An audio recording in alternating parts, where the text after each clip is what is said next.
Evaluasi oleh pihak eksternal melalui berbagai lembaga akreditasi di dalam dan di luar negeri. Dengan dukungan sumber daya manusia yang handal, reputasi internasional dan nasional, serta iklim kebebasan akademik yang kondusif, Fakultas Kedokteran Hewan IPB siap memberikan layanan tridharma perguruan tinggi yang komprehensif, integratif, dan inovatif untuk mahasiswa, masyarakat, dan mitra kerjasama. FKH IPB University memiliki berbagai fasilitas utama, di antaranya Rumah Sakit Hewan Pendidikan, Unit Rehabilitasi dan Reproduksi, Unit Pemeliharaan Hewan Laboratorium, Unit Kajian Pengendali Hama Pemukiman, Laboratorium Diagnostik dan Riset yang tersebar di 3 departemen, serta Laboratorium Layanan Terpadu dengan fasilitas Laboratorium BSL 3. Kombinasi pembelajaran offline dan online, klasikal, small group discussion, integrasi teori dan praktik, magang intra dan ekstramural, metode kelas partisipatif, serta problem-based learning memudahkan kami dalam memahami materi yang diberikan. Di sini, kami dilatih untuk menjaga keseimbangan antara prestasi akademik, membangun minat profesi, dan aspek humaniora seperti olah jasmani dan kesenian. Education at FVM-IPB University is inclusive and togetherness. Domestic and foreign students from various ethnicity, religion, and culture work as a team to achieve a common goal. Jejaring alumni yang luas hingga ke luar negeri sangat membantu pendidikan magang bagi para mahasiswa dan perkembangan karir bagi para alumni. Lingkup pekerjaan yang luas membuat profesi dokter hewan menjadi profesi yang menarik dan fleksibel untuk ditekuni, sehingga dapat disesuaikan dengan passion, mahasiswa, dan lulusan. Jadi dokter hewan susah cari kerja. Siapa yang bilang begitu? Justru kalau adik-adik masuk ke kedokteran hewan dan jadi dokter hewan, pasti akan banyak lapangan kerja yang tersedia kalau kita sudah lulus nanti.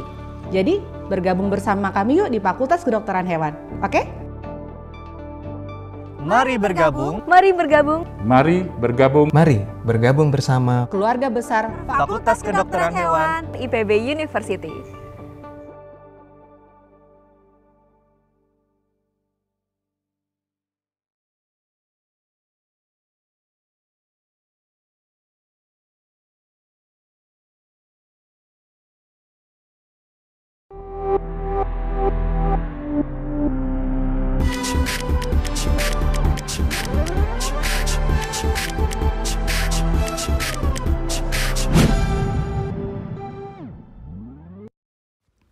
Fakultas Kedokteran Hewan IPB University berperan penting dalam penanganan medis khususnya pada kesehatan hewan dan manusia. Rumah Sakit Hewan Pendidikan Fakultas Kedokteran Hewan IPB University didirikan untuk menunjang mahasiswa dalam mencapai kompetensinya dan membantu masyarakat dalam penanganan penyakit yang berasal dari hewan, mulai dari hewan kesayangan, hewan eksotik, akuatik, unggas, ruminansia, dan satwa liar lainnya. Dokter hewan juga berperan dalam meningkatkan kesejahteraan hewan dan kesehatan masyarakat veteriner agar tercapainya konsep One Health, yakni saling bekerja sama demi mencegah penularan penyakit dari hewan ke manusia, begitupun sebaliknya.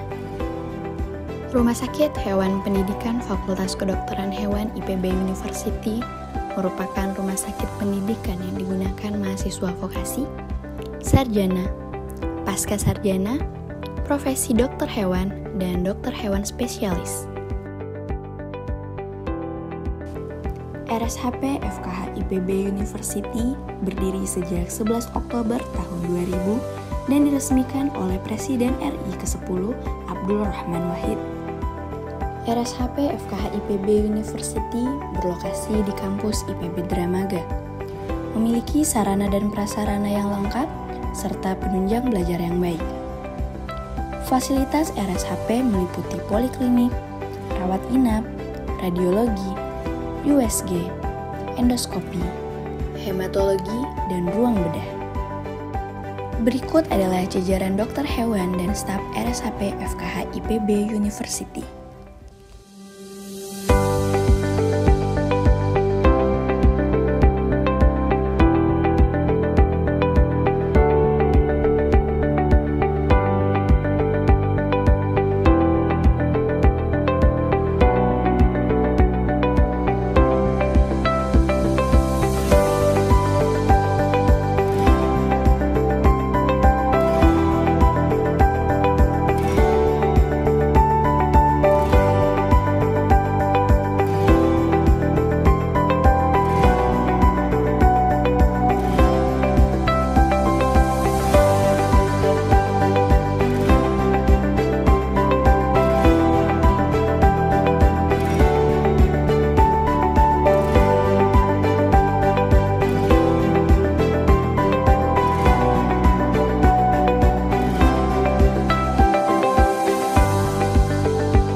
wabarakatuh. Selamat siang, salam sehat dan sejahtera selalu.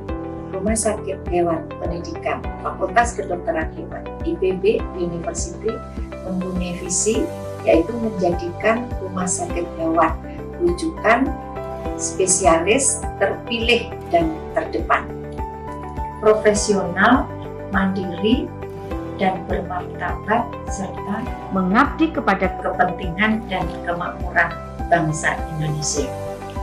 Untuk memenuhi visi tersebut, maka Rumah Sakit Hewan Pendidikan Fakultas Kedokteran Hewan IPB University akan sebagai penunjang pendidikan profesi kedokteran hewan dan menyiapkan pendidikan dokter hewan spesialis, serta memberikan pelayanan kesehatan veteriner untuk hewan, masyarakat, dan lingkungannya.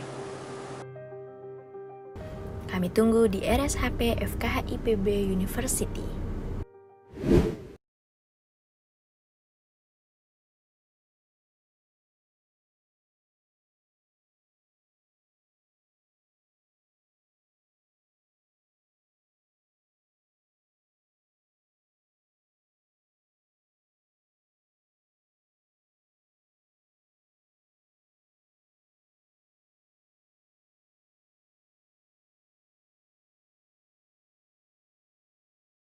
Assalamualaikum warahmatullahi wabarakatuh.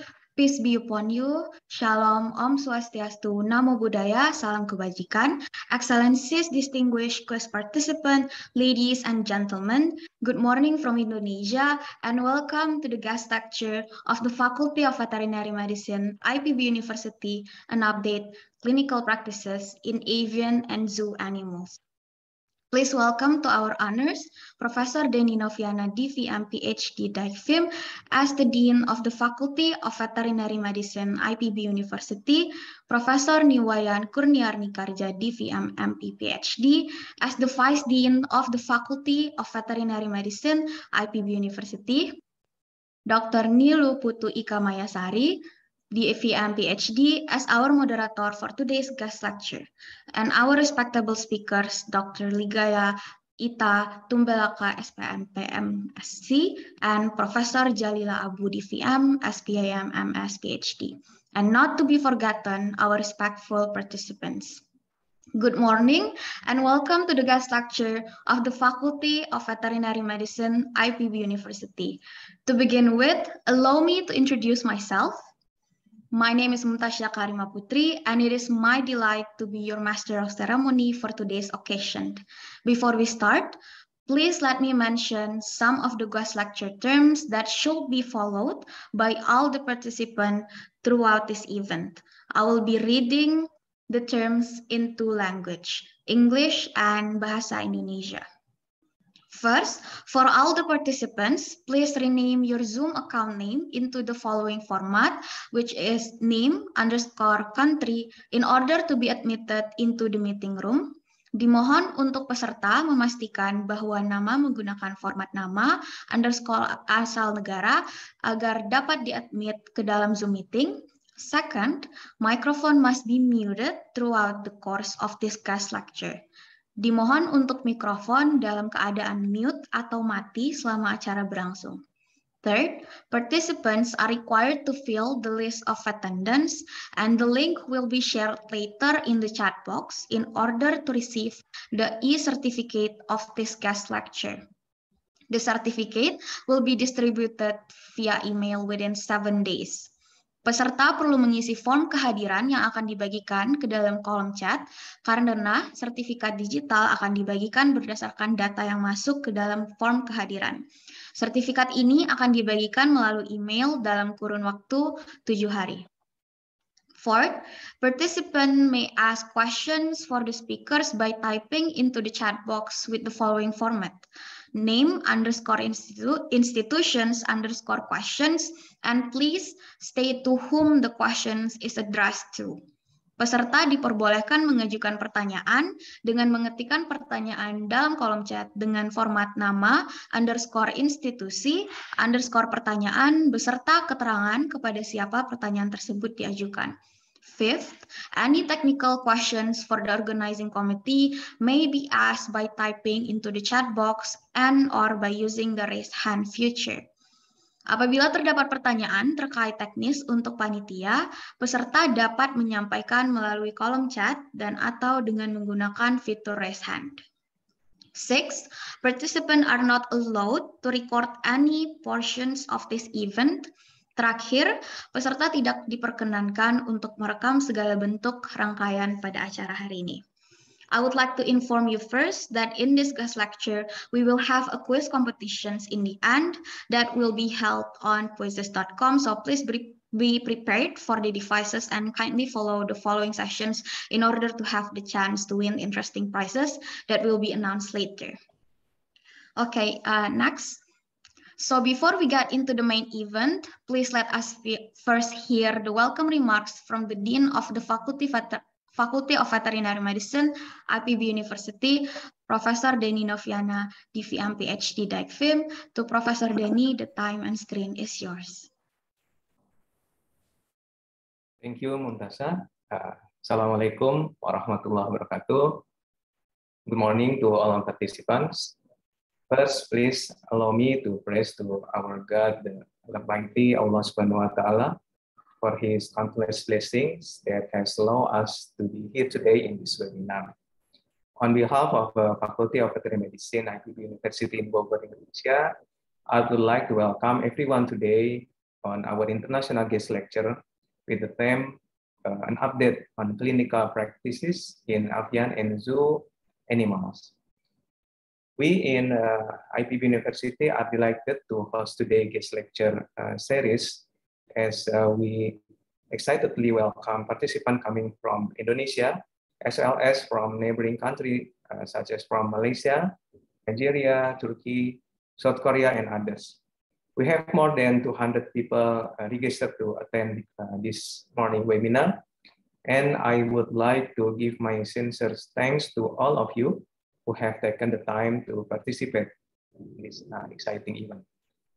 It is important for all veterinary students to realize that veterinary employment is projected to grow about 18% from 2016 to 2026, much faster than the average for all occupations. Private practices for small animal, large animal, specific species such as avian, horses, zoo animals, and exotic animals are projected to increase alongside challenges and opportunities. Veterinary schools are trying to accommodate these challenges and try to provide educative sessions with evolving curriculum in order to facilitate the students to achieve competence suitable for future work, to be a future-ready veterinarian. In today's guest lecture session, we will focus to increase exposure of our veterinary student and of course to practitioner also to the most clinical knowledge in avian and zoo animals. In this opportunity, please allow me to express our sincere thanks and gratitude to our wonderful speaker joining from Malaysia, Professor Jalila from UPM. This is my very close colleague from UPM. Please welcome Dr. Jalila. And of course, to our very own Dr. Ligaya ITA Tumbelaka from the Faculty of Veterinary Medicine IPB. We are honored to have these two distinguished lecturers will share their knowledge and experience in their respective fields to all the students and to all the participants attending the lecture today. Thank you to our speakers for your kindness and support.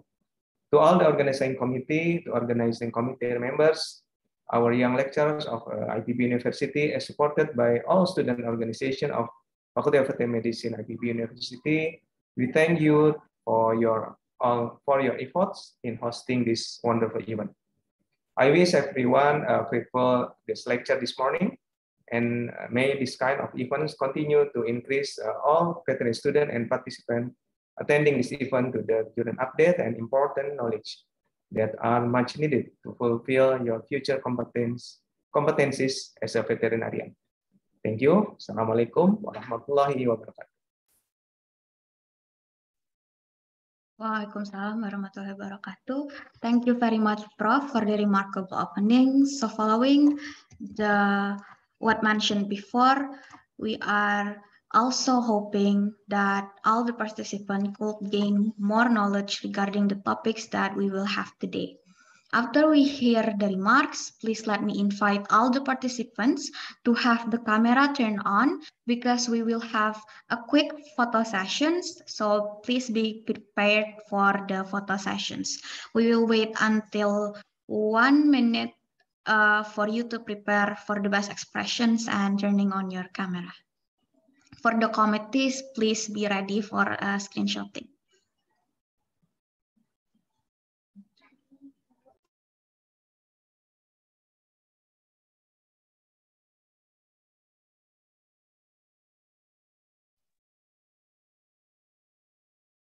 We will wait for more minutes for everyone to turn on the cameras.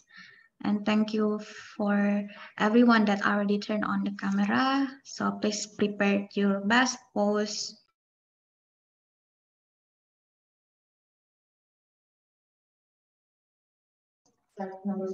Okay, so we have five slides here. We are going to start on the first slide. So in the count of 3, smile. So 1, 2, and 3, smile. Okay, next slide. 1, 2, 3, smile. The third slide. 1, 2, 3, smile. And then the fourth slide. In 1, 2, 3, smile. Okay, on the last slide. In 1, 2, 3, smile. Thank you for everyone that already turned on their cameras. So without any further ado, let's get into the main part of the guest lecture. We are going to meet our amazing moderator and speakers for today's guest lecture. But before that, please let me read the CV of today's moderator. The moderator for today's guest lecture is Dr. Niluh Putu Ika Mayasari, DVM PhD. She is now a lecturer at the Department of Animal Disease and Veterinary Public Health, Faculty of Veterinary Medicine, IPB University, Indonesia. She got the DVM title from IPB University, Indonesia, PhD title from Nara University, Japan, with other appointments or affiliations as Head of Educational and Services Laboratory Coordinator of Faculty of Veterinary Medicine, BSL3 Laboratory. What an amazing moderator we have today. Okay, so let's greet Dr. Ika. Good morning, doctor. How are you? Hello, good morning, moms. I'm good, thank you.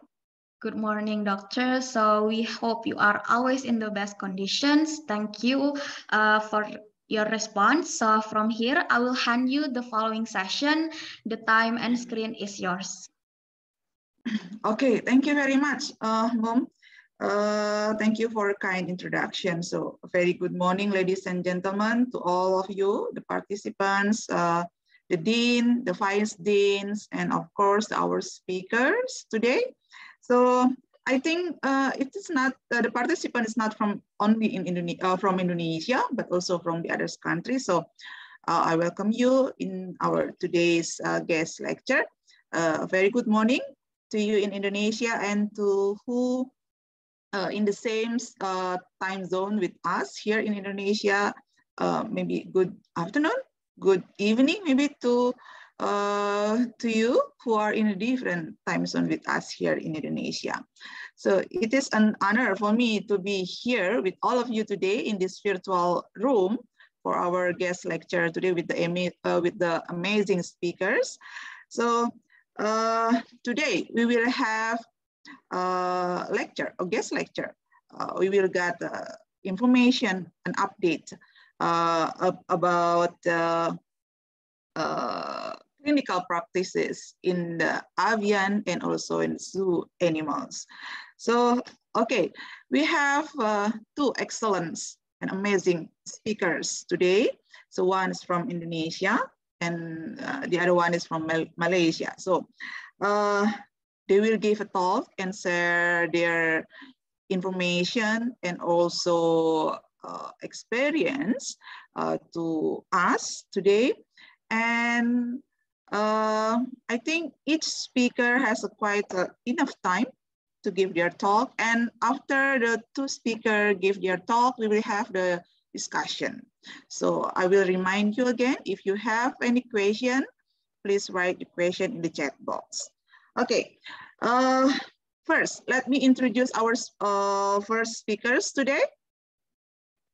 So, okay, the committee, please, the next slide. Okay, our first speakers today is Dr. Ligaya, Dr. Hewan Ligaya Itatumbelaka, SPM PMSC. So she is a lecturer in the Department of Clinical Reproduction and Pathology, Faculty of Veterinary Medicine IPB University. So Dr. Ligaya, I usually call her Dr. Ligaya. Dr. Ligaya is a head of education and training at the PKBSI. If I'm not mistaken, this one is the Persatuan Kebun Binatang Seluruh Indonesia. Is that right, Doc? Yeah, it is right. Yeah, this one is the Association of Indonesia. Indonesian Zoo and Indonesia, okay. And she is also a member of the Southeast Asia Zoo Association Species Management Committee, representing the PKBSI. I'm sorry. Dr. Ligaya graduated from the IPB University, of course, the DVM, and she continued her study and got her degree in the Oregon State University, Corvallis. So Dr. Ligaya will give us an update and some information related with the zoo animals. Okay, Dr. Ligaya, you have 90 minutes. I think that's enough. I hope that's enough. Okay.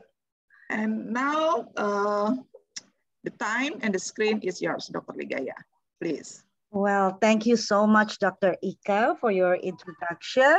And hello, everybody, as a participant. And then also, yeah, for sure, for the Dean of FKH IPB, Dr. Professor Danny. And I saw also the Vice Dean, yeah, Ibu Professor Wayan, also in here.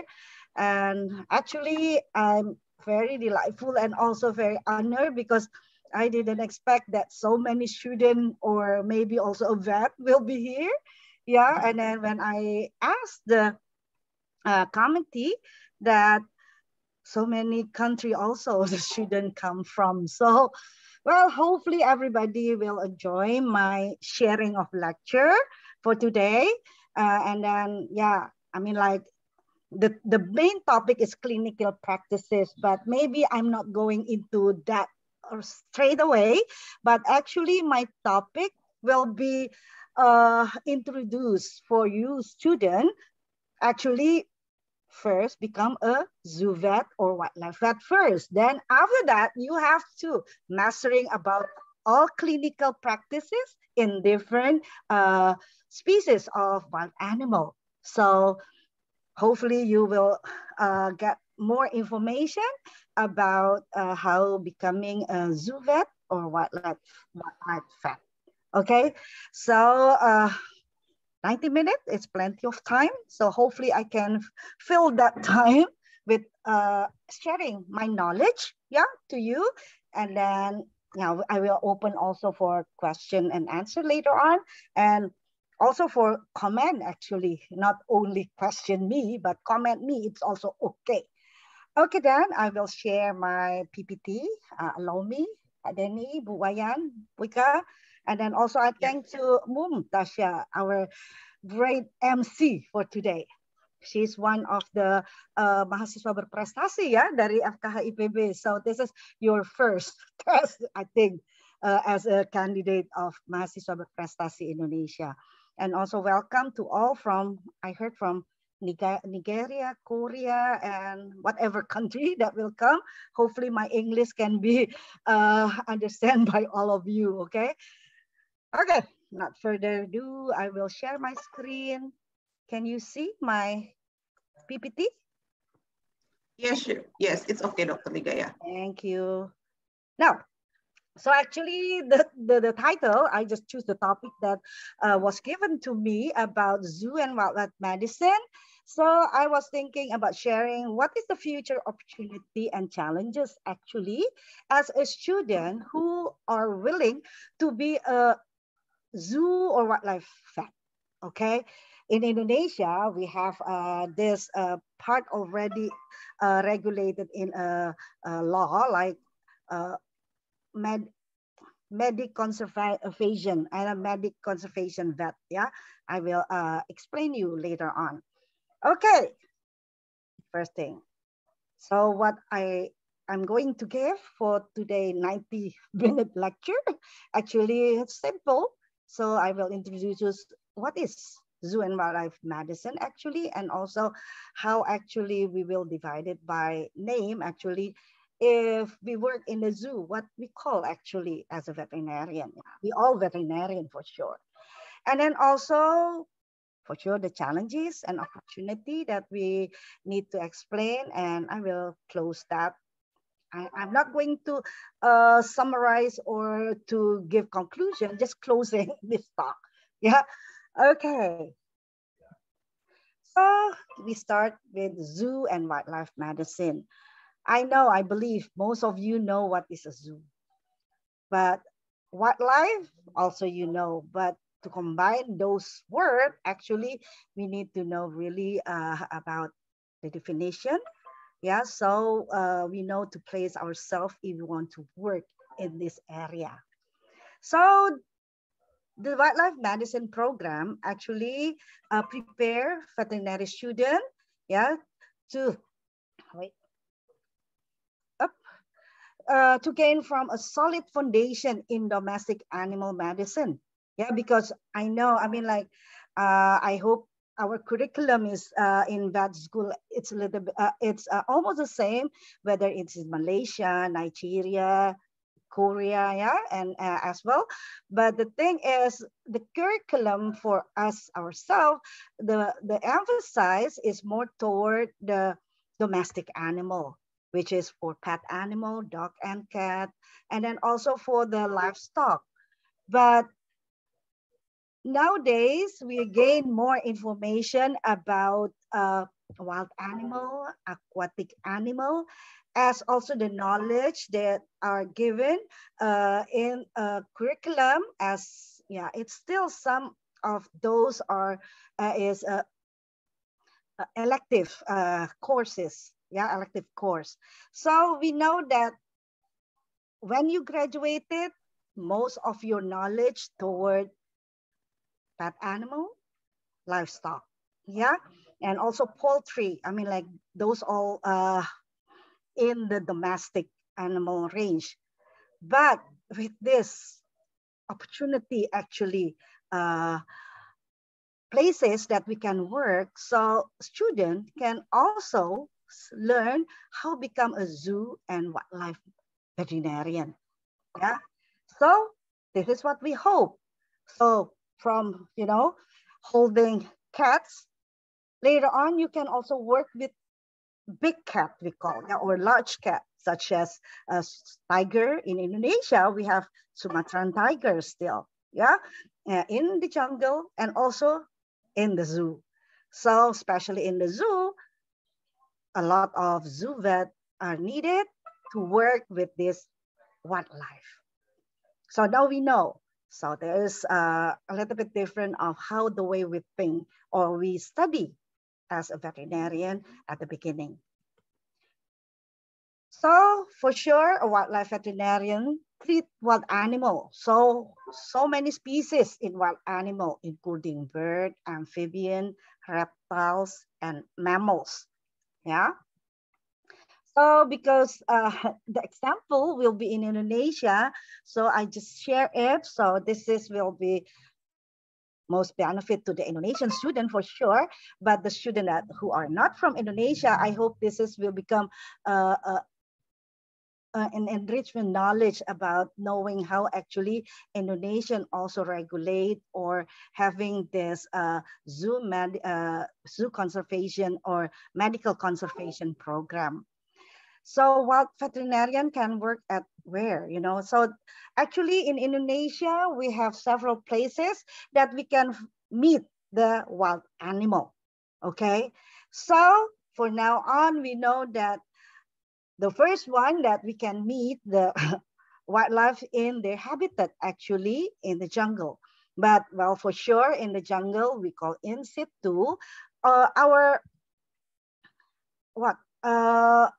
work actually not really become a practitioner that wait for animal get sick and come to us, but more toward the conservation program like like rescue if animal captured, yeah, I mean like with those sling or whatever that the illegal poacher put in the habitat, and then we need to help them because I mean like they can die if they can nobody will release the sling, yeah, the trap. So that's the profession of a wildlife vet will be really important, yeah. But for Indonesia, there are three actually different way of calling the vet that work with the wild animal. The first one is wildlife veterinarian. Actually, wildlife veterinarian, why they call that? Because they are working in a special places that regulate by the law in Indonesia. We have several places that we call animal rehabilitation center, like ER, you know, like Cikananga. Some places that work as rehab center, where in rehab, actually, the animal that been captured need to be taken care first in the rehab center. If they are ready to release, they need to be released again. See, that's actually the work of animal rehabilitation center. Okay, to rehab, but there is a shortened place actually that need to help the animal before release. That is the animal rescue center.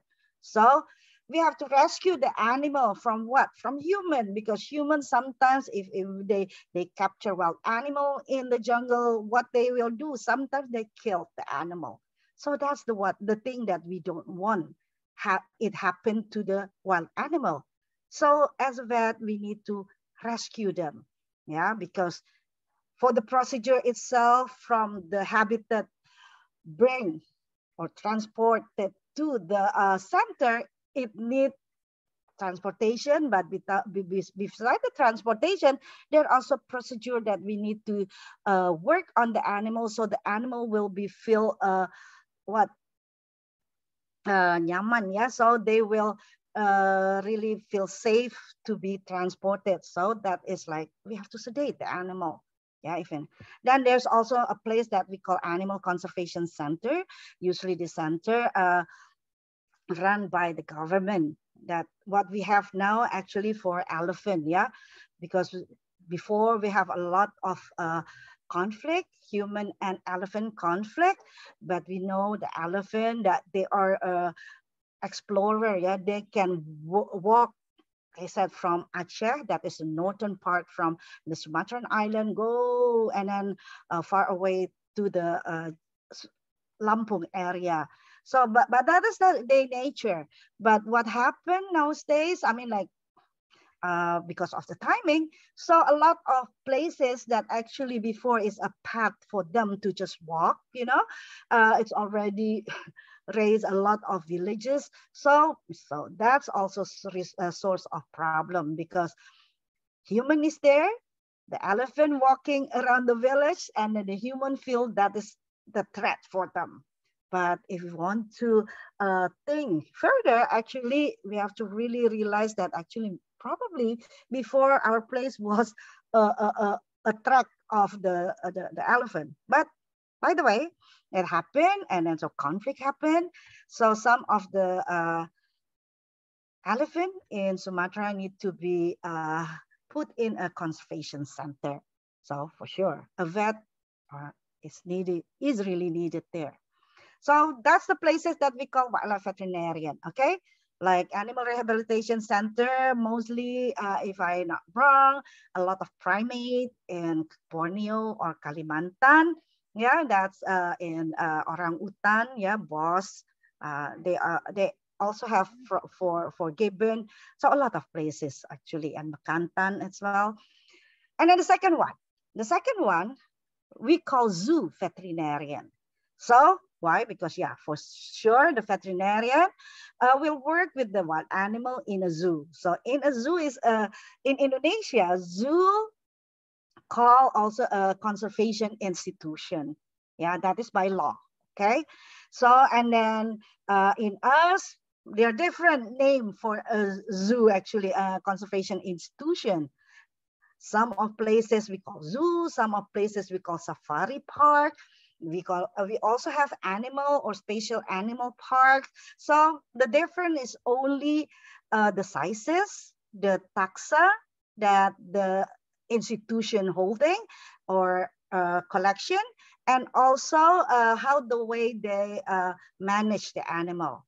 The difference for sure is for safari park, where I always call the animal can run free and the human is confiscated. Yeah, I mean like in a car, yeah, like in a cage for the human.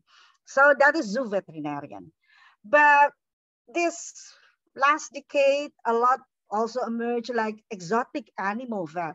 Yeah, why we call exotic animal vet? Because actually some people like to have wildlife actually, but because it is not protected by the Indonesian law and it's also not endemic in Indonesia, so the regulations sometimes not really touch into this wildlife. So, but if they are also stay with the human, so they need also healthcare, which is from a veterinarian. So, but they cannot go to the zoo to ask the zoo vet to help them, because zoo vet actually sometimes, you know, tied up with the institution. So they are not really practitioner by themselves. I mean, like in private practitioner thing. But the opportunity is going to the animal practitioner like pet animal. So now pet animal practitioner also need to learn more about exotic animal, how they will treat the animal. So now we know, yeah, in Indonesia, there are 3 chances actually if one of you students want to be a, yeah, I mean like the broader word is wildlife vet, but it's depend on where you are going to work.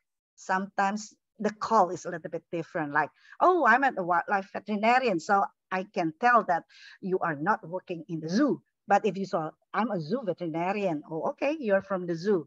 And if not both of them, so for sure you are working as an exotic animal vet, okay? So this is all the thing that we need to know. Okay, by the way, for the participant from outside of Indonesia, I'm sorry I didn't really prepare the geography or the map of Indonesia.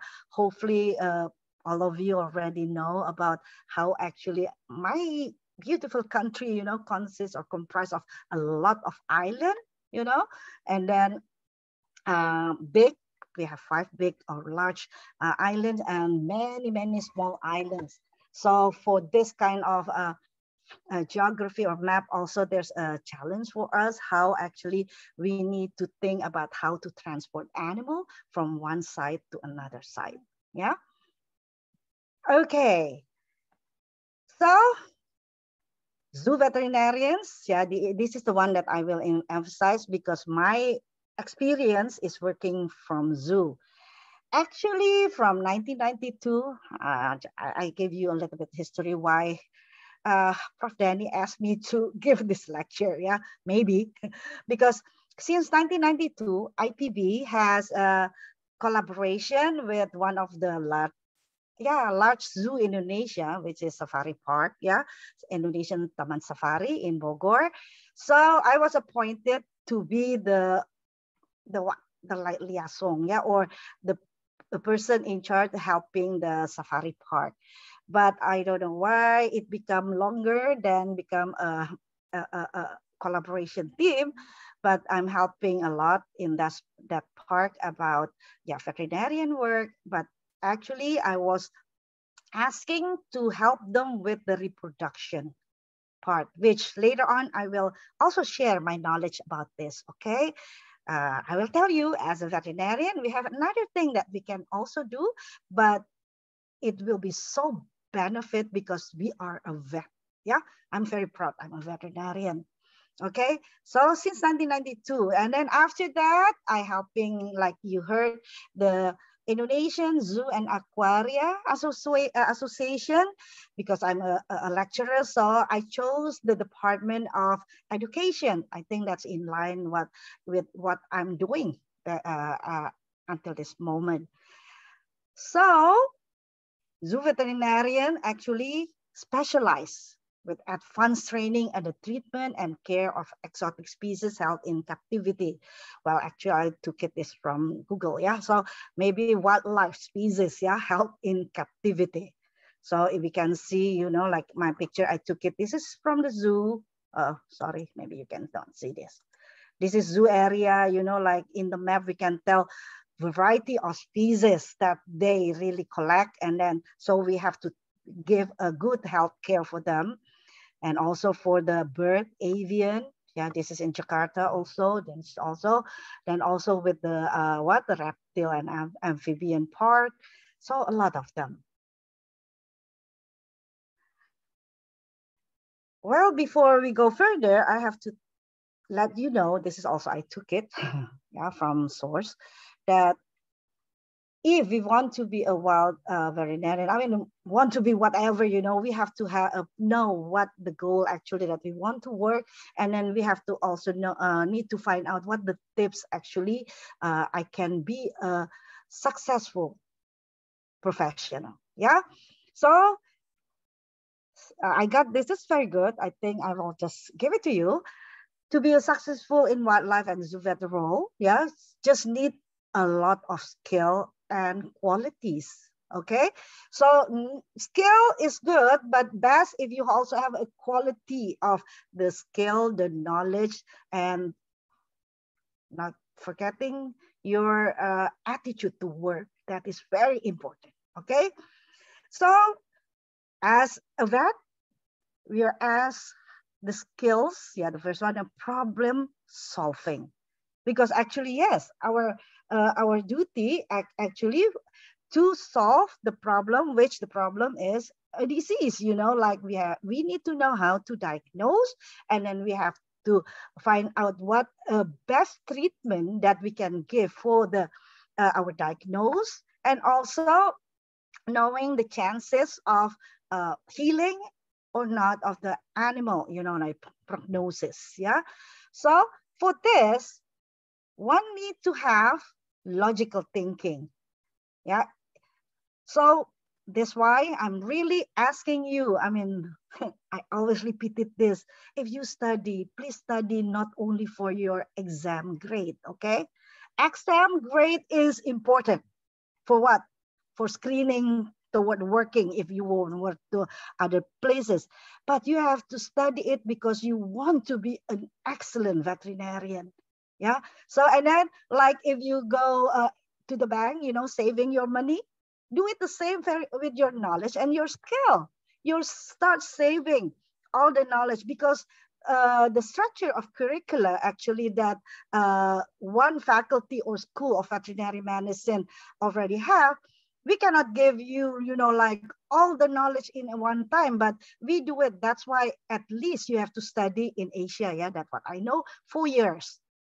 Yeah, and then 4 years divided by 8 semesters, and then so many knowledge that actually we will give you to prepare you as a good veterinarian.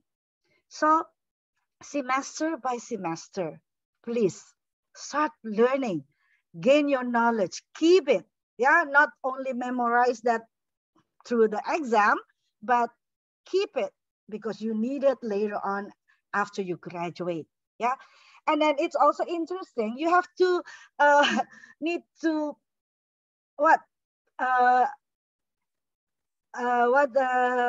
exercise yourself how to make a guess. Yeah, guessing. Sometimes we said guesstimology. Yeah, so the knowledge of guessing, but it should be educated. You know, we can guess, but the guessing also need to be knowledgeable. Okay, not only because, oh, I thought maybe that is it. You know, no, but we guess because we have some keyword, key point that we can guessing toward that area. Okay.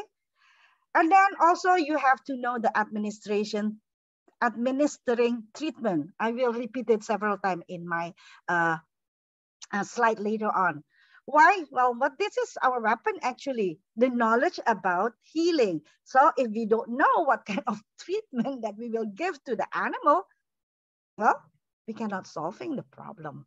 Yeah, then for this also, you have to know the animal. And then the challenge is we have to know different animal, different dosage of the drug, and also how to administer that. Yeah, for the domestic animal, it's, yeah, I said that much easier. Why? Because the animal is familiar with human, and sometimes we have a lot of help of the animal keeper, holder, you know. But for wild animals, sometimes we cannot hold them just yet before we sedate or anesthetize the animal. So we have to really think hard. How can we administer the drug? Yeah. The second one, if you want to be successful, communication and interpersonal skills. So hopefully there is also some curriculum in the vet school faculty, vet faculty about this. Yeah, because I always said there are some faculty, they need a degree as a, they call bachelor of communication, 4 years, you know. But for us, we cannot, I mean, we don't have the time for that. But what actually we do, especially in my, I hope that everybody else, my colleague also in the department do that, that communication skill also embed in all our lectures. So usually besides the knowledge, I also give them some tips how to do the communication about the knowledge that I gave, and also how to communicate with the client, okay? Interpersonal skill, well, you have to develop yourself. Yeah, I mean, like you can study it, you can learn it, but it's in you. That's your personality. So why it is important? For sure, we see that teamwork, that's the key word. Then we have to remember that if you want to work with wild animal, it is, the animal is potentially dangerous. So we really need to work, between veterinary, other zoo staff, or I mean like wildlife staff, in order to create the situation that safety for everybody, and that include the animal. Yeah. Then, as a zoo vet, we also need to still communicate, sometimes consultation with other experts. Yeah, because lately you maybe will also give a chance to be a specialist, and becoming a specialist, in only certain, I mean, the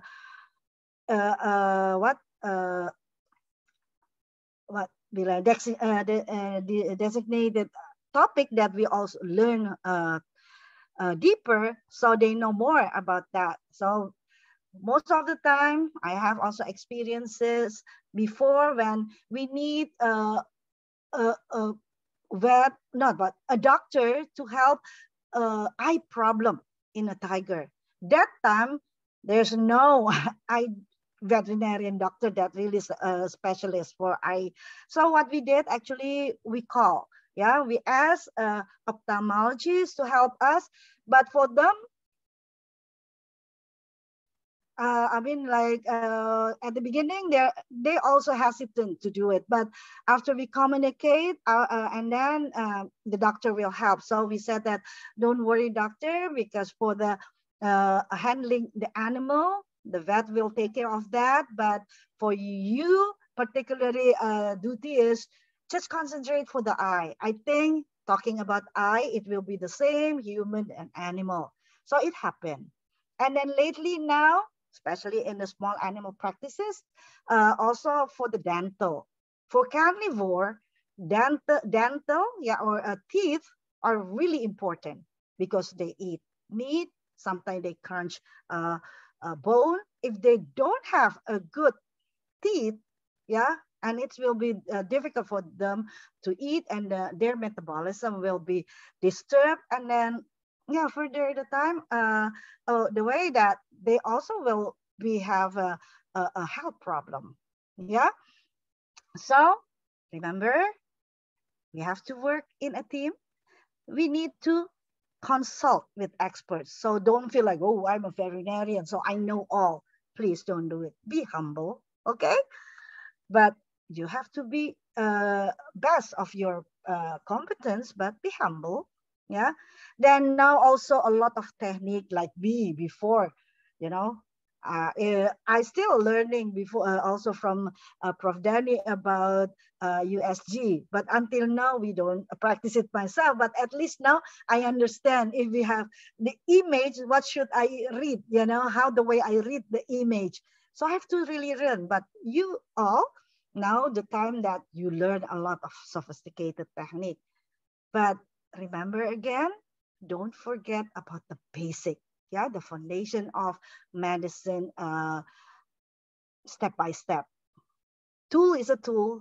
It will not important if the handler, the person who runs the tool cannot read or cannot use the tools. I think you will agree with me, And then sometimes we also have to ask advice or give advice. To whom? To all the people that we work with, When I started working in the zoo, I know that I have to learn a lot because I never dreamt that I will work in a zoo. And then it was a big one too. So what I did, actually, I talked to the keeper. Then I asked them how the way they handle the animal, how do they know the animal? So I believe that if I know the animal, it's much easier for me as a vet to work with the animal in my expertise as a vet. So that also we need to do. But after we learn, we can also teach a new caretaker, animal keeper, how to work with the wild animal. The other thing, compassion. So for sure, we need to treat animal with respect. Remember about animal welfare program? So animal welfare is a knowledge now, but we know when we learn about animal welfare, we need to know about how the approach that we look animal welfare from the knowledge itself. So actually how the way we can work so that the welfare in animal can be done. But we also can see from the ethical part and also from the regulation or law part. So that is about animal welfare. But please, you may learn the animal welfare part by itself, but start thinking about how to embed, how to use it, not only memorizing all the 5 freedom. Free of hunger and thirst, but how to implement it. That's the most important thing. And then also, the touchy one that, they said veterinarian actually not welfareist. Why? Because you hurt the animal. How? I said, well, if you poke a needle, injection to the animal, it will hurt. So it already, what do you call that? Melanggar, not in the one of the freedom part from the 5 freedom. I said, well, maybe it is true. That's a pain, but that's the challenge of a vet that we still need to do it because the goal of giving the injection actually to help animal to be healthy because they sick. We need to inject them. That is one of the road medicine administration. But the challenge is, so that's where all veterinarians need to increase their skill, how to inject animal. You have to know what kind of needle you have to know, to use, where injection supposed to be given. You know, those are the skills actually that are helping us making, complied with the animal welfare thing. Yeah, so we have to treat animal with respect. Yeah, with kindness and also with sensitivity. Yeah, why? Because we also learn in the animal welfare thing that they are sentient animals. They are able to feel like us. Yeah, pain. Maybe they can angry. That's what we know. But they, sorry, can also feel happy. I mean, like for a pet animal, I mean, like if you have dog and cat, I believe the owner can tell that your pet animal are happy because, you know, you're passionate, you're caring for them, make them happy. And then also physical dexterity, yeah? Sorry. So skillful work with the animal, yeah? So because remember, working with wild animal, we have to know a lot of species, different sizes of the species. Yeah, not N, yeah? And this is also funny if they ask like, doctor, why you don't treat the ants, you know, and then a worm? I said, well, it's a little bit different because for veterinarian, I mean, like there is also the, I don't know, maybe that's a regulation or a law that actually we work toward vertebrate animal, you know, but not invertebrate animal. So that's why, but we have elephant that's so big until the smallest one, maybe what? Name it what? But I know the small size like rodentia, yeah, rodent. That's also, but that's the size. And then, therefore, we need to know the accurately performed procedure and surgeries for different species of animals with different sizes. Yeah, so this is actually the thing that whoever want to be a wildlife zoo vet, but actually this is also comply for all the vet to be, yeah, or also the veterinarian. It's already a veterinarian now, yeah, that I think this fourth thing that if you remember about this, hopefully you'll be successful becoming a vet, yeah, in their roles as a healer.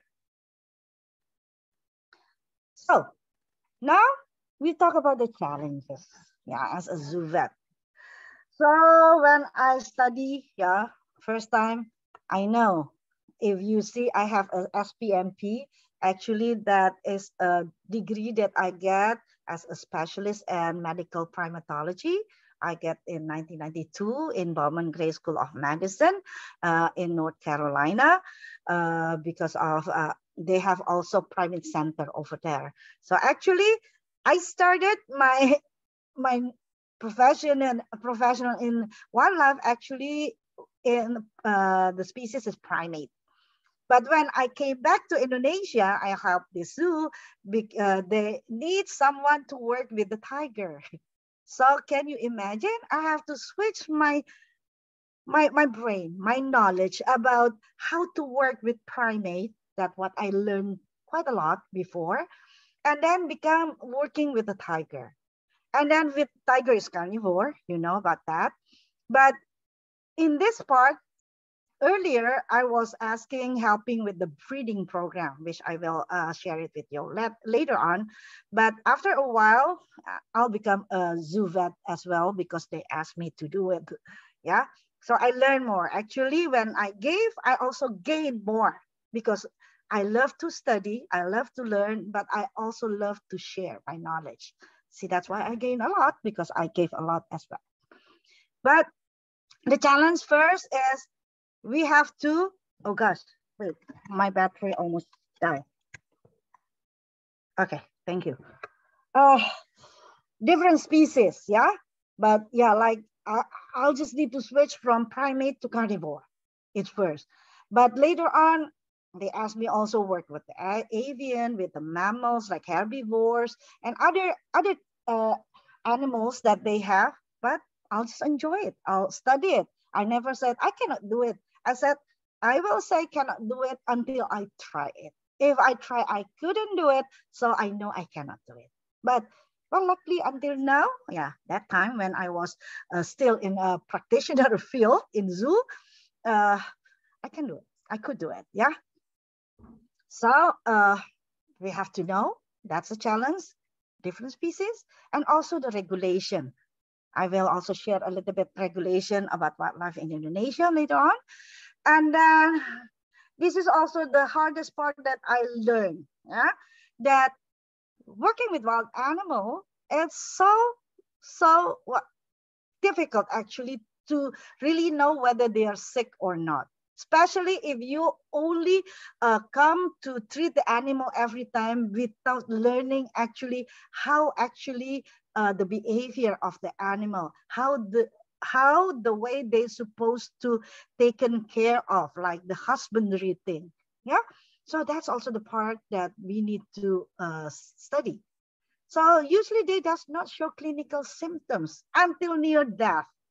So see, that's a bit challenge, you know, if you want to treat animal, but it's already long way of disease or illness. So it's a little bit difficult to bring the animal back. Yeah. Hopefully they can still alive, but most of the time, well, sadly say, we have to lose the animal. Then if that happened, wow, this is not so good for our profession. And because I have to tell, we also responsible for the owner of the zoo, for instance. We have to report. Then we have to give the reason why the animal died.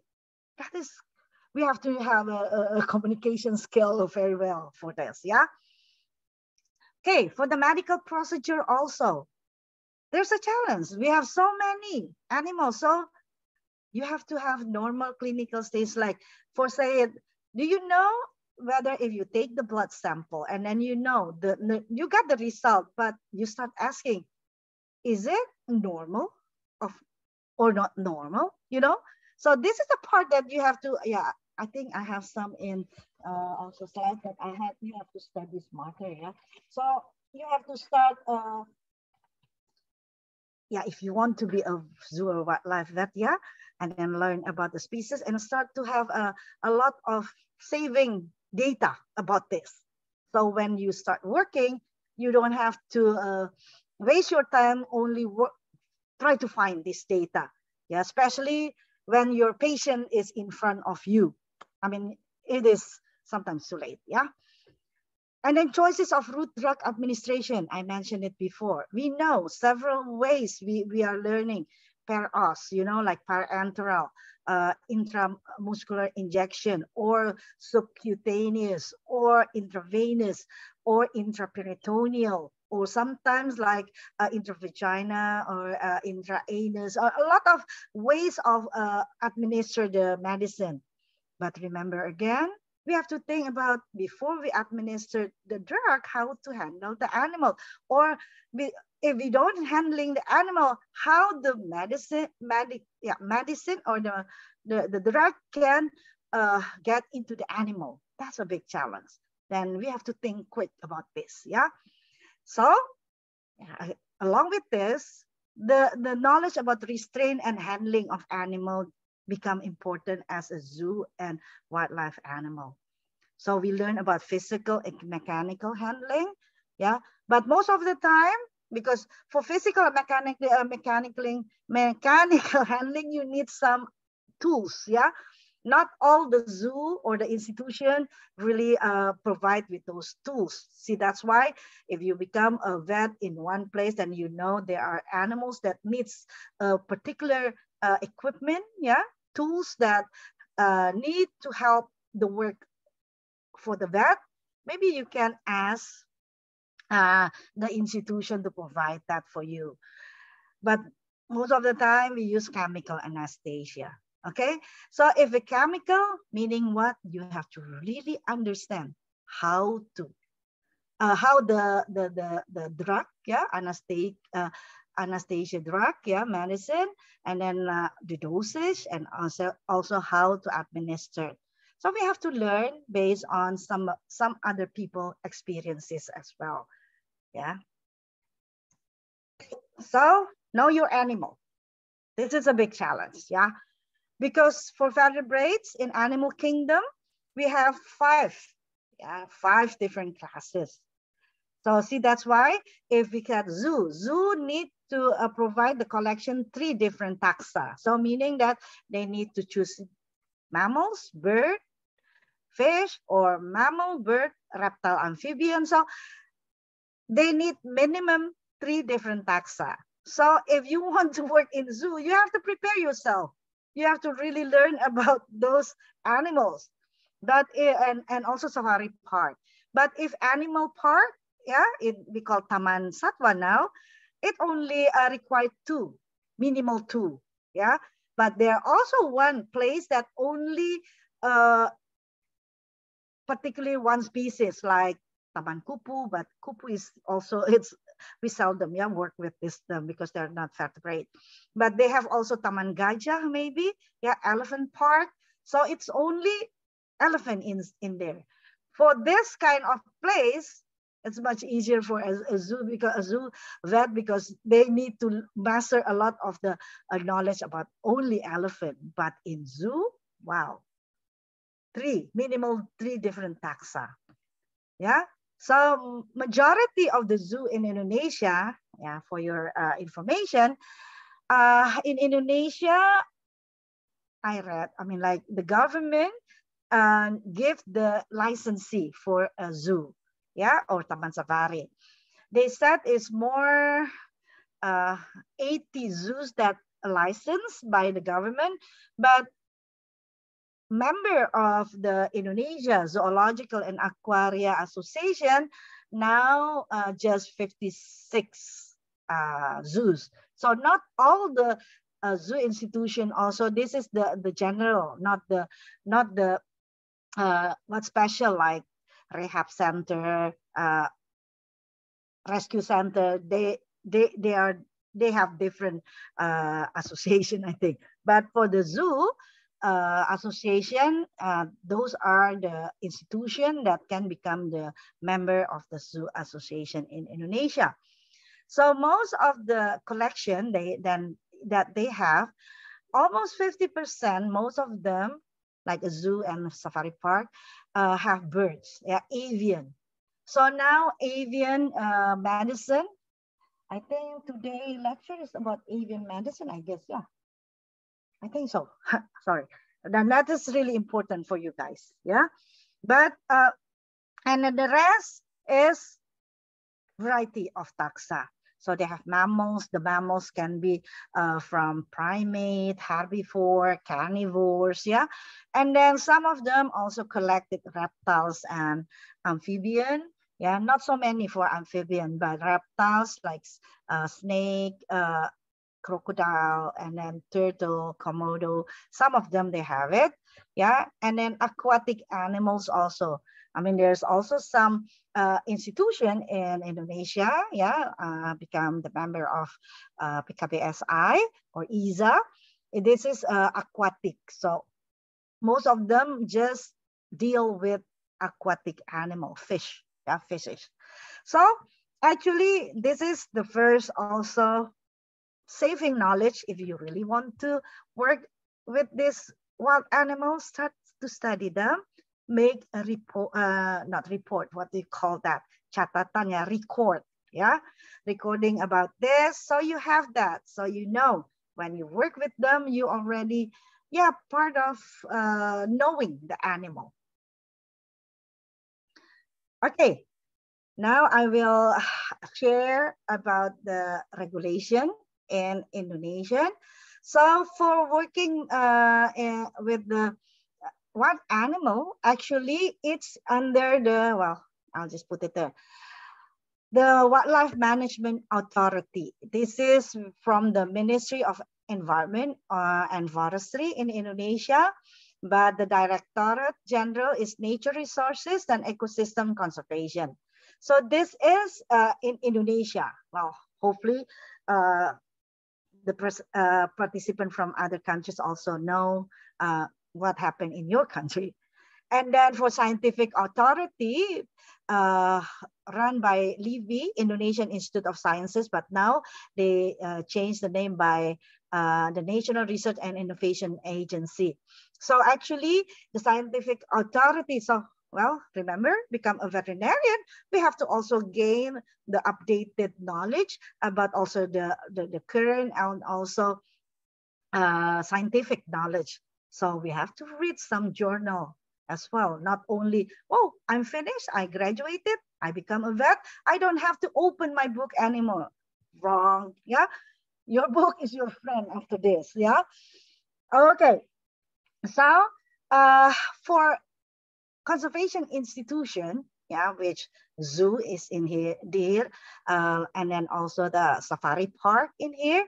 So it is written down in a regulation, yeah, peraturan, this number 22 from this ministry, and then this is newly revised as well. So conservation institution is institution engaged in the conservation wild, plant, or animal. So not only animal, but the plant also regulated by this regulation. Outside their habitat, ex situ, yeah, either in the form of government agency or non-governmental organization. So for your information as well, that Zoo Indonesia managed not only by the government, but well, I can tell that only several that managed by the government, but majority managed by non-government, yeah, organization. So for this, they need to follow the regulation. So in this regulation, actually, it's also already divided about the definition of the place where the wild animals stay, like I told you. So for the conservation institution, for sure, it is ex situ, so outside of the habitat, yeah? So there are two different categories. There are the general conservation institution and also special conservation institution. The special one, I also already mentioned it earlier, that they are animal rehabilitation center, animal rescue center, and animal conservation center. But for the general one, they have zoo, safari park, animal park, and also includes zoological museum. Yeah, because is all like a museum. Inside of the museum, usually I said that the animal have lived before, but they die, but they still serve as resources for education. Yeah. Beside the animal, we know that they also regulate for the plants of botanical gardens, special plant garden, herbarium. Yeah. So now you know this is the way in Indonesia we have the regulation of wild animal and also wild plant. So function in conservation institution for sure is the main function for controlled breeding or rescue of wild plant and animal. So in the same token, we can say actually zoo that manage properly and in a good way, we can also have a program that can conserve some of the animal or endemic species in Indonesia, and it can become a reservoir, you know, like that's also a safe place that we can still have some species in, because there's a good example for this. We can talk about Bali Maina, Curik Bali. Yeah, I am in the organization that initiate this Bali Maina conservation back to the nature, you know, like APCB, we call Asosiasi Pelestari Curik Bali. Yeah. So what happened in 2004 and 2005, in the habitat of Bali Maina, which is in Gilimanuk, Taman Nasional Bari Barat, it only 3 or 5 Curik Bali that were found, and all of them we saw that already use ring. So meaning that they are not really wild Bali Maina anymore. So we think that we have to bring them back, or else in the Red Book of IUCN, it will declare that Bali Maina is extinct. But it is not true, but we can declare as a conservation status, Bali Maina is extinct in the wild. But actually outside the wild, a lot of Bali Maina, it's already bred by the farmer, jadi penangkar-penangkar. So what we did actually, we try to find some good good pair of Bali Maina and put it in a stock breeding center and then start to breed them. And then after that, we release them. Yeah. So that's what important, also one of the important of conservation institution. So besides that, the function of a conservation institution also need to give education. See, that's why I'm in the Zoo Association as an educator. Exhibit, I mean, like we give the animal, so people come to the zoo, look at the animal, try to learn, oh, that is a rusa, oh, that is an elephant, giraffe. And then by coming to the zoo, we also give some signage or education about where the animal comes from, whether the animal is endemic of Indonesia or not, sometimes the status of conservation, and also the distribution of the animal within the region, country, or also the food of the animal. So a lot of education in exhibition that we give, And then temporary deposit, because sometimes because of the regulation, some animal need to be confiscated. So the government asks the zoo to keep the animal for a while. And then source of breeding stock, genetic reserve. I explained about Bali Maina as an example. Healthy recreation facilities. So actually people who come to the zoo, not only for study, but usually they come for fun, They sometimes they are picnicking. They bring food, and then they also bring what they call tikar, but the thing that you can just sit on and then start eating with the family in a zoo environment. And then also important for us, scientific research and development. I believe because I help a lot of my students having a final report about what animal, So that will be so important to know about conservation institution. Besides, you have to know becoming a zoo vet. Human resources in conservation institution, a lot of them. So like earlier, teamwork is important because veterinarian, vet tech is one among a lot of position in the conservation institution: curator, keeper, animal safety officer, stat bookkeeper, administrator. I'm also, beside this, I'm also this one, stat bookkeeper. Okay. Now, this is also the challenge. How to work, Know veterinarian duty and function. So sometimes nowadays, if you just study in the vet school, especially in early semester, you think like, oh my God, so many that I have to study. That's what I felt before, the same. But now I just share it. You need that. That's a lot, but you need that. Why? Because all the information that you study for 8 semesters for only knowledge and some skills, and then also enriched by clinical, co-assistant, or what do you call that? Well, like residency maybe, they call.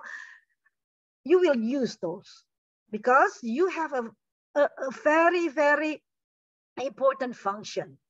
We call 2 S's and 3 A's, So as a veterinarian, we need to ensure there are no health problems for human, animal, and environment. Safety, We talk about what? One world, one health, meaning that veterinarian is one element of all the elements that can work together as a team to keep the world healthy.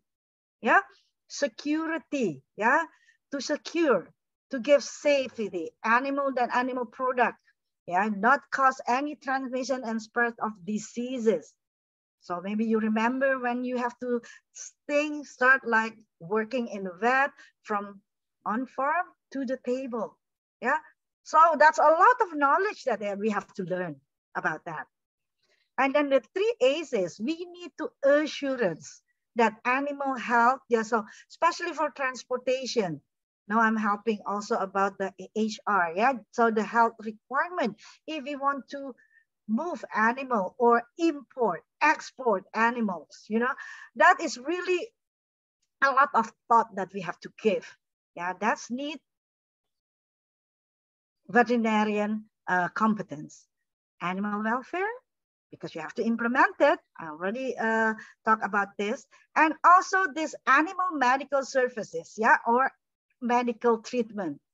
Then now we learn about 4 categories that we have to learn, like, well, we don't only work with the animal that already sick, but we also can work to prevent the animal from sickness.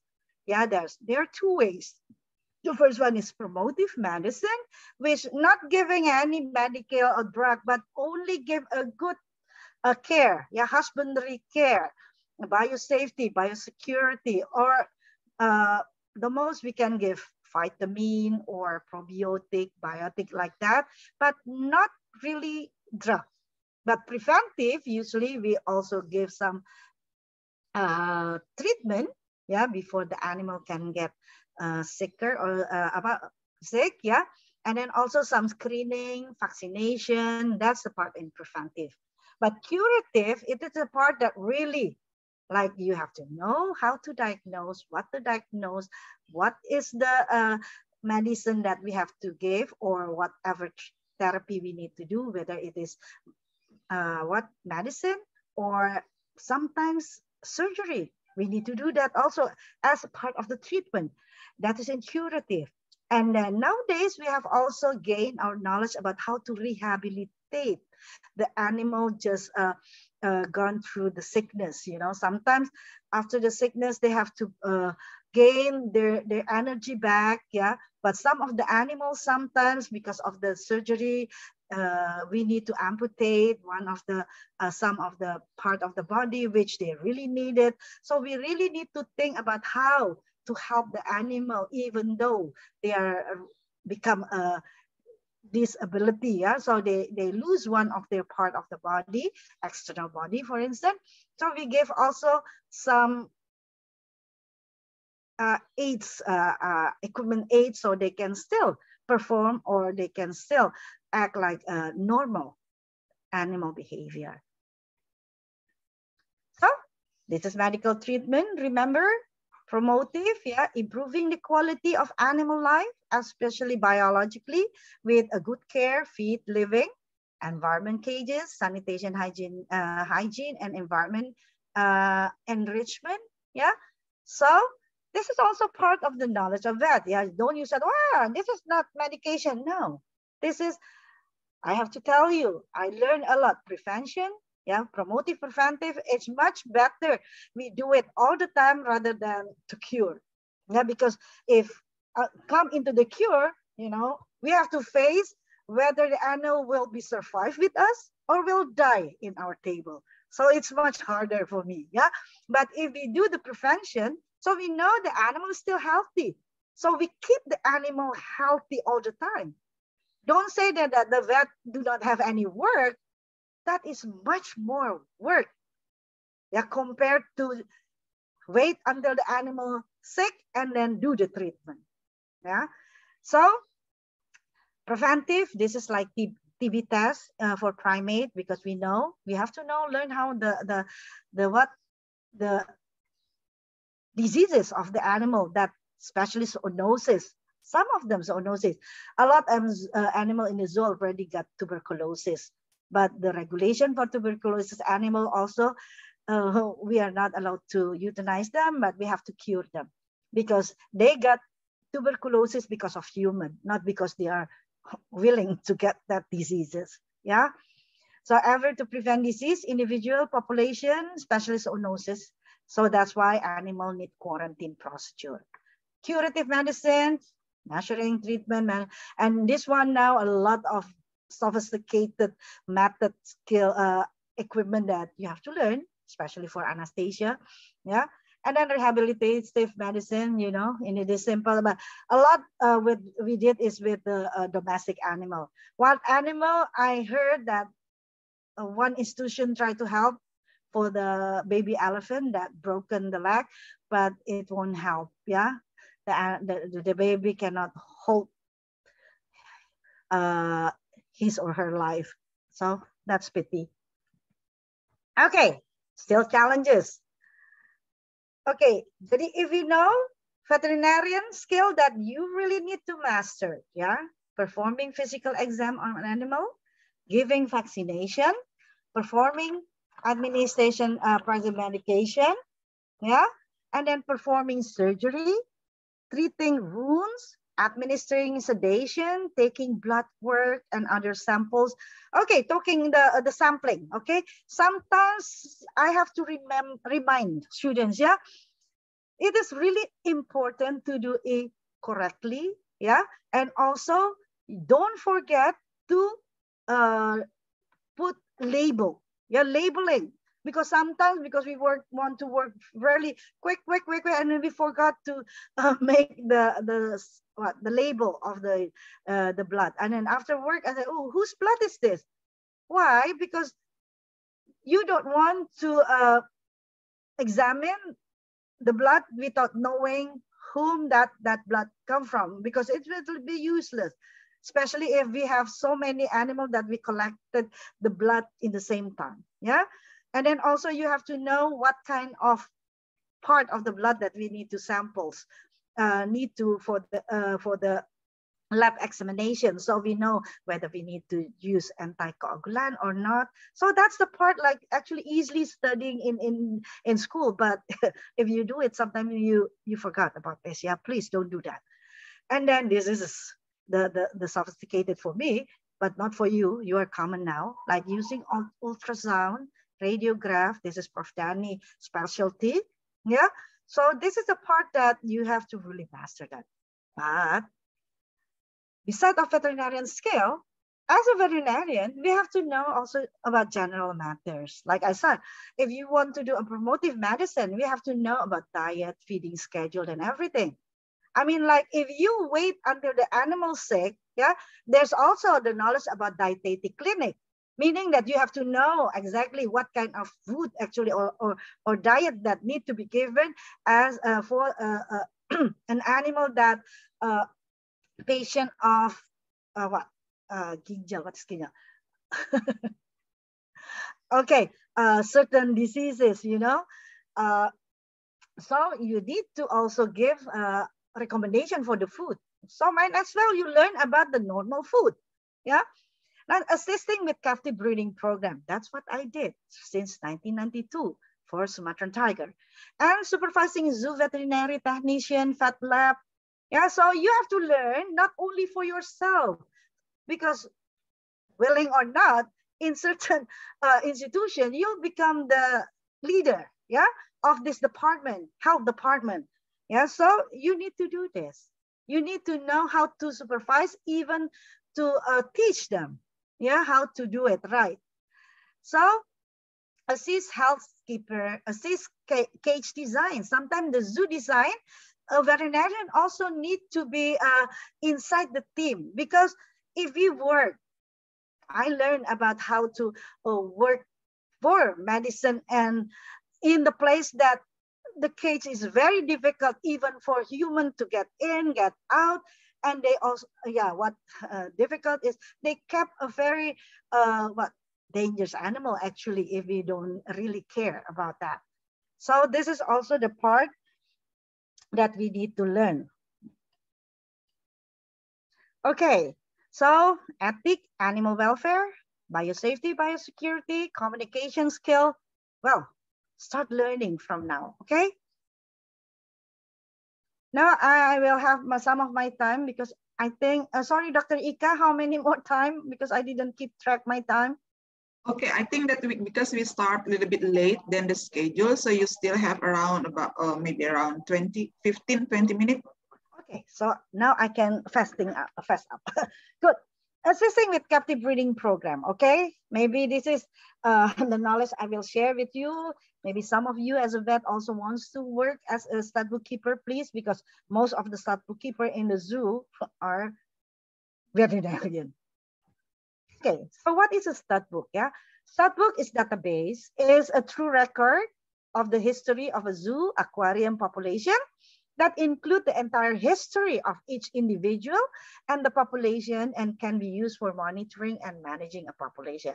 Well, thank you. I'll just get this part of the slide when we gave seminar as well. This is from Population Management Center, Lincoln Park Zoo. I think they agree that I can use it.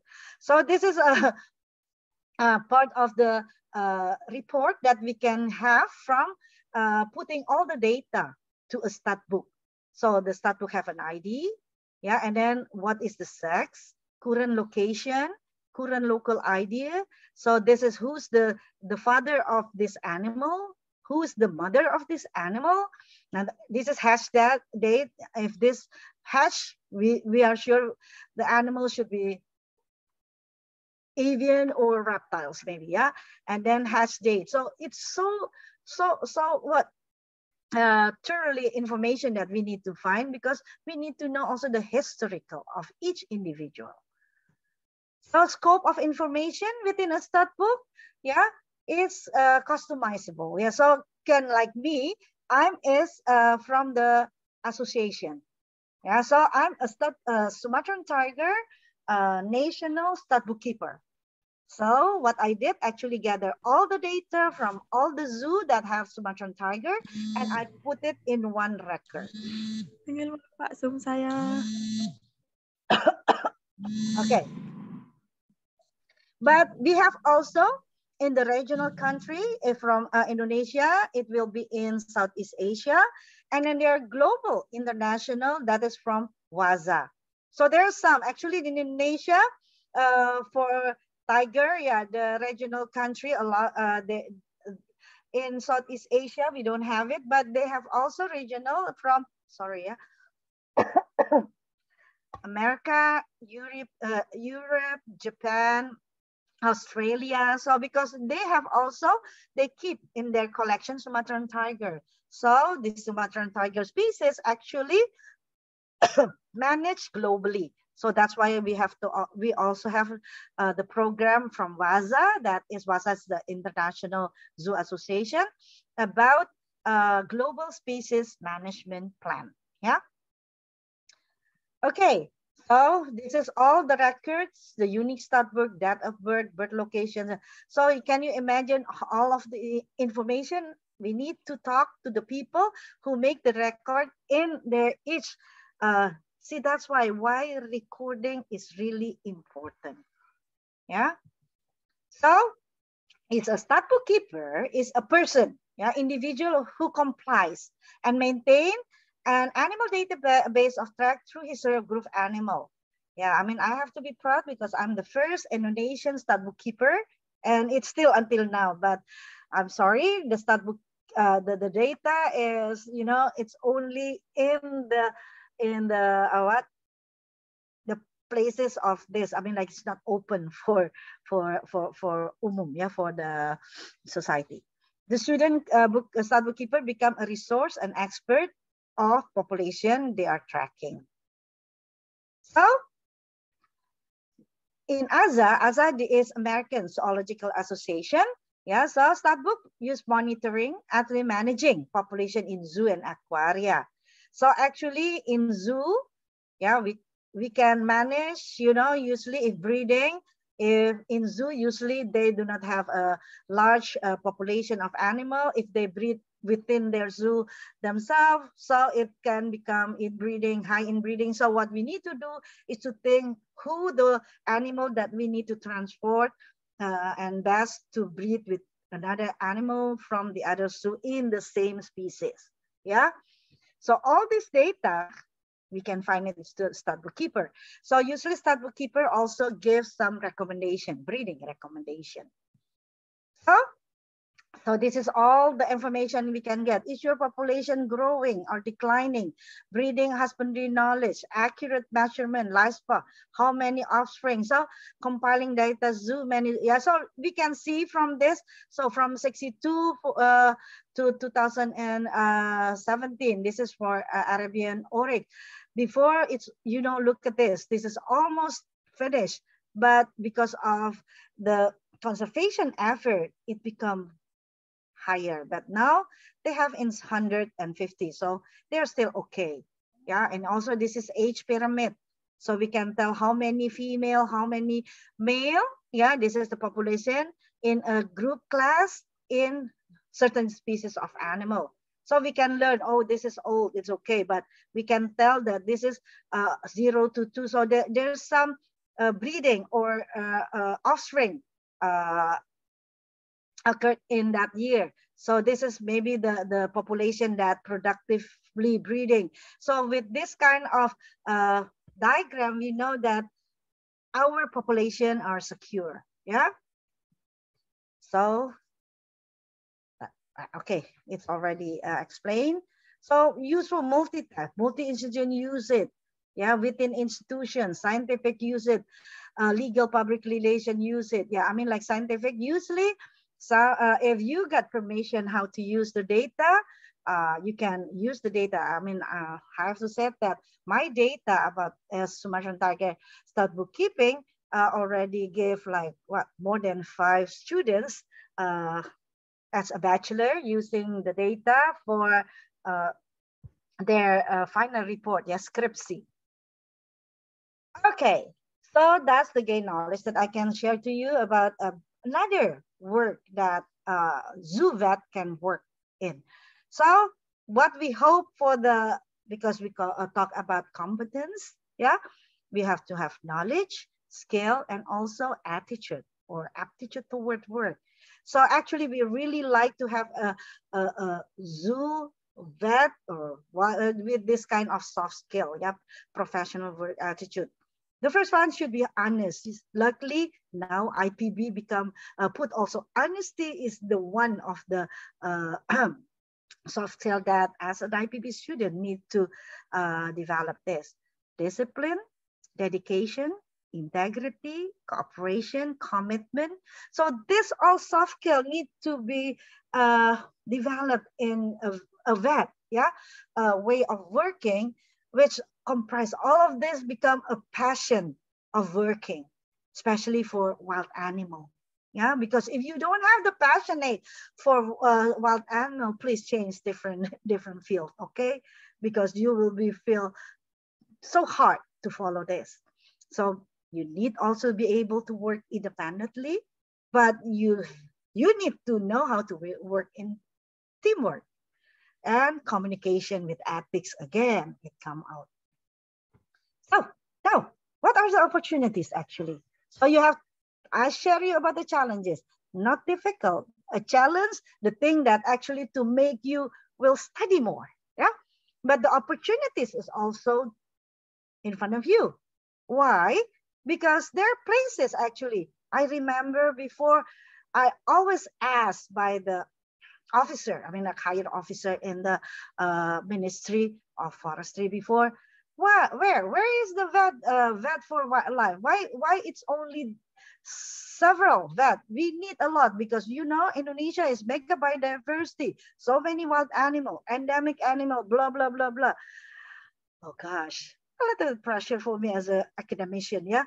But I let them know that actually this past 20 years they already prepare, especially in IPB, because I was also the what do you call that pembimbing, yeah, for the Hemi-Pro, yeah, so the minat profesi of satwa liar. So, and then, but it's not easy. Maybe from 30 students that actually get into this student activity first in the, maybe only 1 or 2 that really work in the field, but that's okay, yeah, because we really want to have the person who have the passion for it. And then there are rules that support the work of that, like we saw earlier. because veterinarian is a compulsory in a position in every zoo. Okay, so that is regulation. If you want to get the licensee of becoming a conservation institution, zoo or safari park, you need to have veterinarian. So that's opportunity. Then, yeah, this is also in some of faculty or school, we have also, even though still some of that elective courses, we have wildlife, aquatic, ornithia, bird, ungulate, health management. So we prepare that besides domestic animal, we give also some information for this wild animal. Then if you really want to master this, you can go abroad. Well, I'm hoping that later on, because specialization in a vet school, we start work on that. I hope, Prof. Danny, maybe it still become a dean in the field of wildlife also.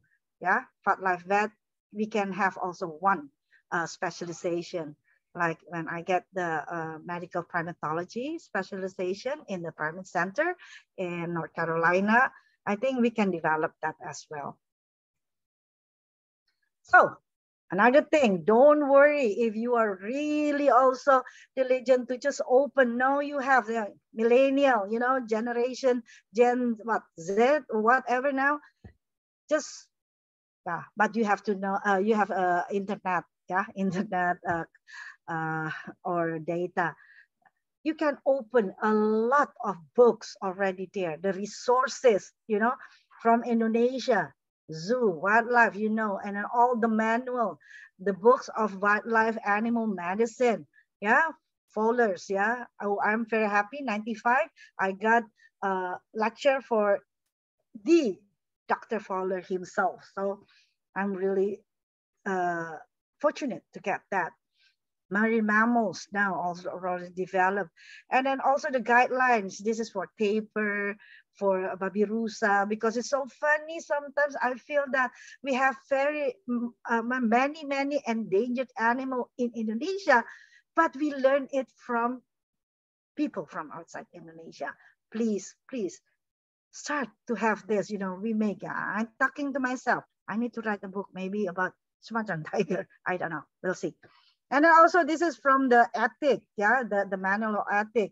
But it's also have journal of zoo and aquarium research, yeah. So, and then also the formulary book about the drug medicine, because still some of them got so nervous in the time that you have to treat the animal, then you forgot, not only forgot, you don't know what kind of medicine that's good to use it. How much is the the dosage and how the way we treat them? Well, like I said, please, what's studied from now?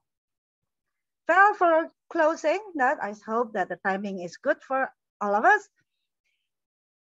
I always asking you student, and then yeah, thank you for the one that already chose become a zoo and wildlife, because I'm pretty happy because some of the student that with me before, I mean, like also become the supervisor for some of their scripsi or magang, they become a zoo vet or wildlife vet as well.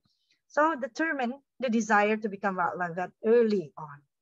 So don't think like, oh yeah, I want to be a vet after you graduate. The thing is okay. That is nothing wrong with that. But the thing is, what I'm saying is, so pity, you have like what, 4 years plus 1.5 years in IPB for COAS, time that you can start gaining, you know, your knowledge, your skills, you know, toward that species that you will choose later on. Yeah. So professional MIPRO, wildlife profession internship, attend a wildlife seminar, read wildlife journals. You can do it. Start now. I said smart study, yeah, because everybody can study. I mean, like all the students can get into vet school. I know you are great, you know, like a bright student, smart student. But some of you sometimes I think not smart in studying. Because why? First, you only study close to the exam. Yeah. And then you don't really study like how the way actually you can archive, all the category of studying that you have to put, so you can put it all together later on if you need it in the class. Yeah. So start making record of normal state of various kinds, of species of animal. And then also to try to find out what kind of diseases that often affect wildlife. So you are ready, because you don't get the knowledge in the school, but you have the same diseases maybe in different species. But you just think to, you start to think like whether if the way of transmission, of the way the treatment the same with the domestic animal. Yeah, but the thing is you already win because you already know the disease. And then you have to know how to obtain necessary data. Because I always said myself, if you ask, do you know this doses of this drug? If I don't use it that often, I forgot. But I think the most important thing that I know, there is a dosage that I can find in certain record or book that I have if I have to use it. But that is good if you can memorize it, okay? And then mastering medical and communication skills, yeah? So especially for wildlife, I always emphasize the knowledge about anesthesia. Yeah, you have to really master this, because how can we work with the animal if we cannot touch the animal or get close into the animal? And then again, drug doses, you have to really find it out, and route of administration of medication. Okay, so that is all. Thank you for your attention. I will also answer your question if there is any, or your comment. Yeah, I will be happy to hear about that as well. Hopefully, my presentation now can motivate you, some of you, that because I'm asking actually, please join me as a zoo vet or wildlife veterinarian. Thank you, Dr. Ika. I think this is all. Well, thank you. Thank you very much, Dr. Ligaya. Very wonderful talk. And I think it's really motivate. I hope it will motivate our students here and also the other participants. Well, anyway, so to all the participants that Dr. Ligaya already shared her knowledge for the latest information related with the zoo animals and what is the basic knowledge that we should know, and as a veterinarian in the zoo animals, so in what kind of field actually that we can take part. So in the last last slide, Dr. Ligaya already mentioned about the challenge. And there's also actually a lot of opportunities for us as a veterinarians in the zoo animals, right? As a wildlife vet, as the zoo vet, or as exotic animals. And also there is also conservation institution. They ask for the more and more veterinarians to join them. Okay, thank you very much, Dr. Ligaya. Let me allow me to give a little summarize in bahasa Indonesia. So, jadi mahasiswa sekalian, Dr. Ligaya hari ini sudah memberikan berbagi informasi kepada kita semua ya. Ini sebagian besar mahasiswa untuk apa? Menambah pengetahuan kita terkait dengan peran dari dokter hewan di satwa liar, kebun binatang, dan juga di hewan eksotik ya, dan banyak sekali kesempatan-kesempatan yang bisa kita isi sebagai dokter hewan nantinya kalau kalian semua sudah lulus ya. Jadi di unit-unit konservasi itu sangat membutuhkan peran dokter hewan. Jadi tetapi jangan lupa, tadi Dr. Ligaya saya setuju sekali Dok bahwa a tool is just a tool, but you really need the basic knowledge in order to use the tool to help you, right, as a vet. So, jadi jangan hanya bergantung pada alat alat diagnostik dan tanpa dasar ilmu basic yang kuat. Jadi, your book is your friend. I think that's good. Good from Dr. Ligaya. Thank you. Thank you so much. Thank you very much, Dr. Ligaya. So without further ado, let me move on to the next speakers. I think that's Professor Jalila Abu already here with us. A very good morning. I think in Malaysia it's still morning. Yes. Also, Prof. Jalila, hello. Morning. It's nice to meet you here. So welcome and thank you very much for joining us today. So to all participants, now we will have our second speakers, Professor Jalila Abu, DVM, SPAM, MS, PhD.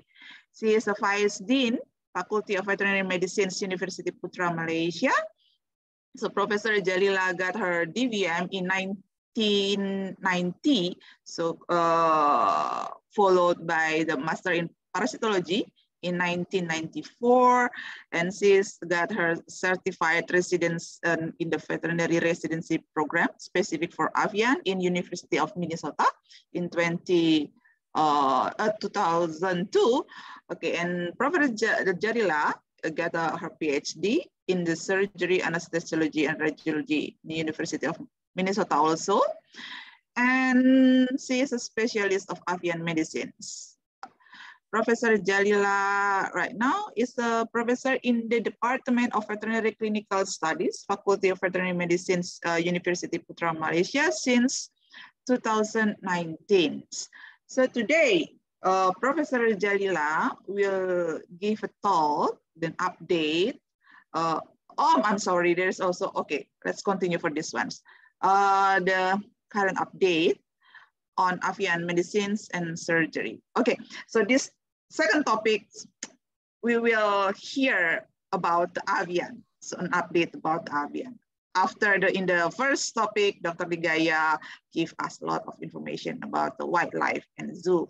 So, Professor Jalila, I'm sorry to keep you waiting because we start a little bit late previously. So same, just like Dr. Ligaya, you have 90 minutes, okay, for your talk. Now I will give the screen and time to you, Prof. Jalila, please.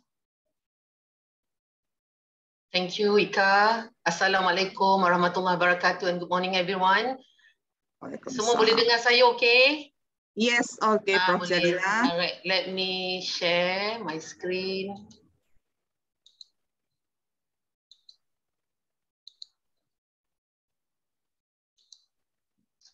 Okay, terlebih dahulu, I would like to thank to the Dean of the Faculty of IPB and also to all my colleagues in IPB.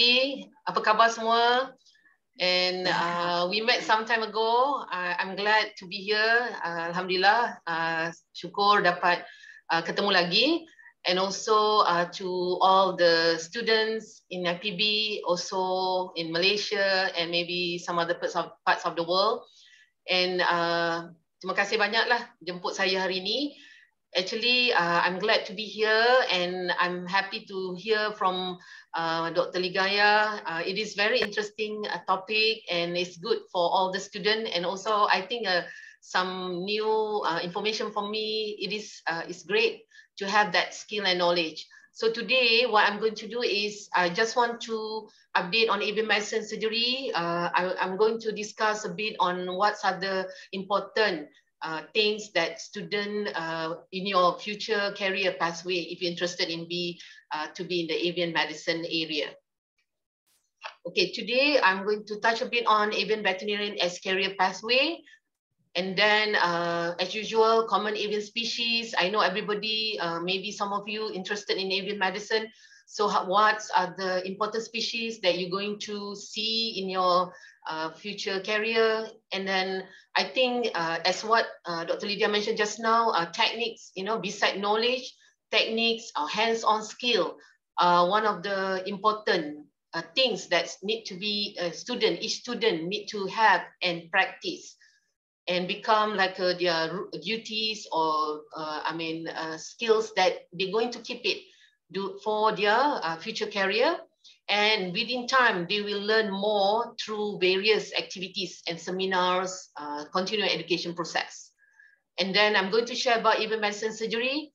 This is some update where through some of the research work or clinical work that throughout my career or my day-to-day practice. So there's something that maybe I can share with some of the students about what are the important notes that you have to take notes while you're handling cases. And then the last part is on a bit on take-home messages. Okay, as an avian vet, actually, at first when I joined the vet school, and not in my mind to be an avian veterinarian, but of course everybody know that we are learning everything all about animals, right? Every species. So then I noticed that I love to be a lecturer or a teacher because there is a vacancy for avian medicine lecturers at the University Putra Malaysia. That's where start my career and interest in avian veterinarian profession. And then as just now, Ika mentioned about the academic pathway of myself. And then, of course, we all as a vet student or DVM program. And then I continue with a master in avian medicine. And also later joined the PhD program as well as residency, because at that time, before I left to US, involved as a tutor to teach vet student. At that time, we mainly focus on poultry, backyard farms, poultry, commercial farms, not much on birds and also wild birds or parrot species. So therefore, we noticed that it is need for Malaysia to look into this and to get someone to study in this area. So therefore, I continue my work and get some skill and also knowledge. And after that, join the residency program. So therefore, I'm here and as lecturers at University Putra Malaysia and specialize in avian medicine and surgery. So for students, as you know that knowledge not just based on the lectures that you receive from your lecturers, but at the same time, books as your good friend. And there are so many books where you can get your knowledge, your psychomotor skills, your soft skills, and it depends on what area that you're going to go further. So for example, for veterinarian, you should have, surgery book, guidebook, species, bird species, wild birds, all sort of thing.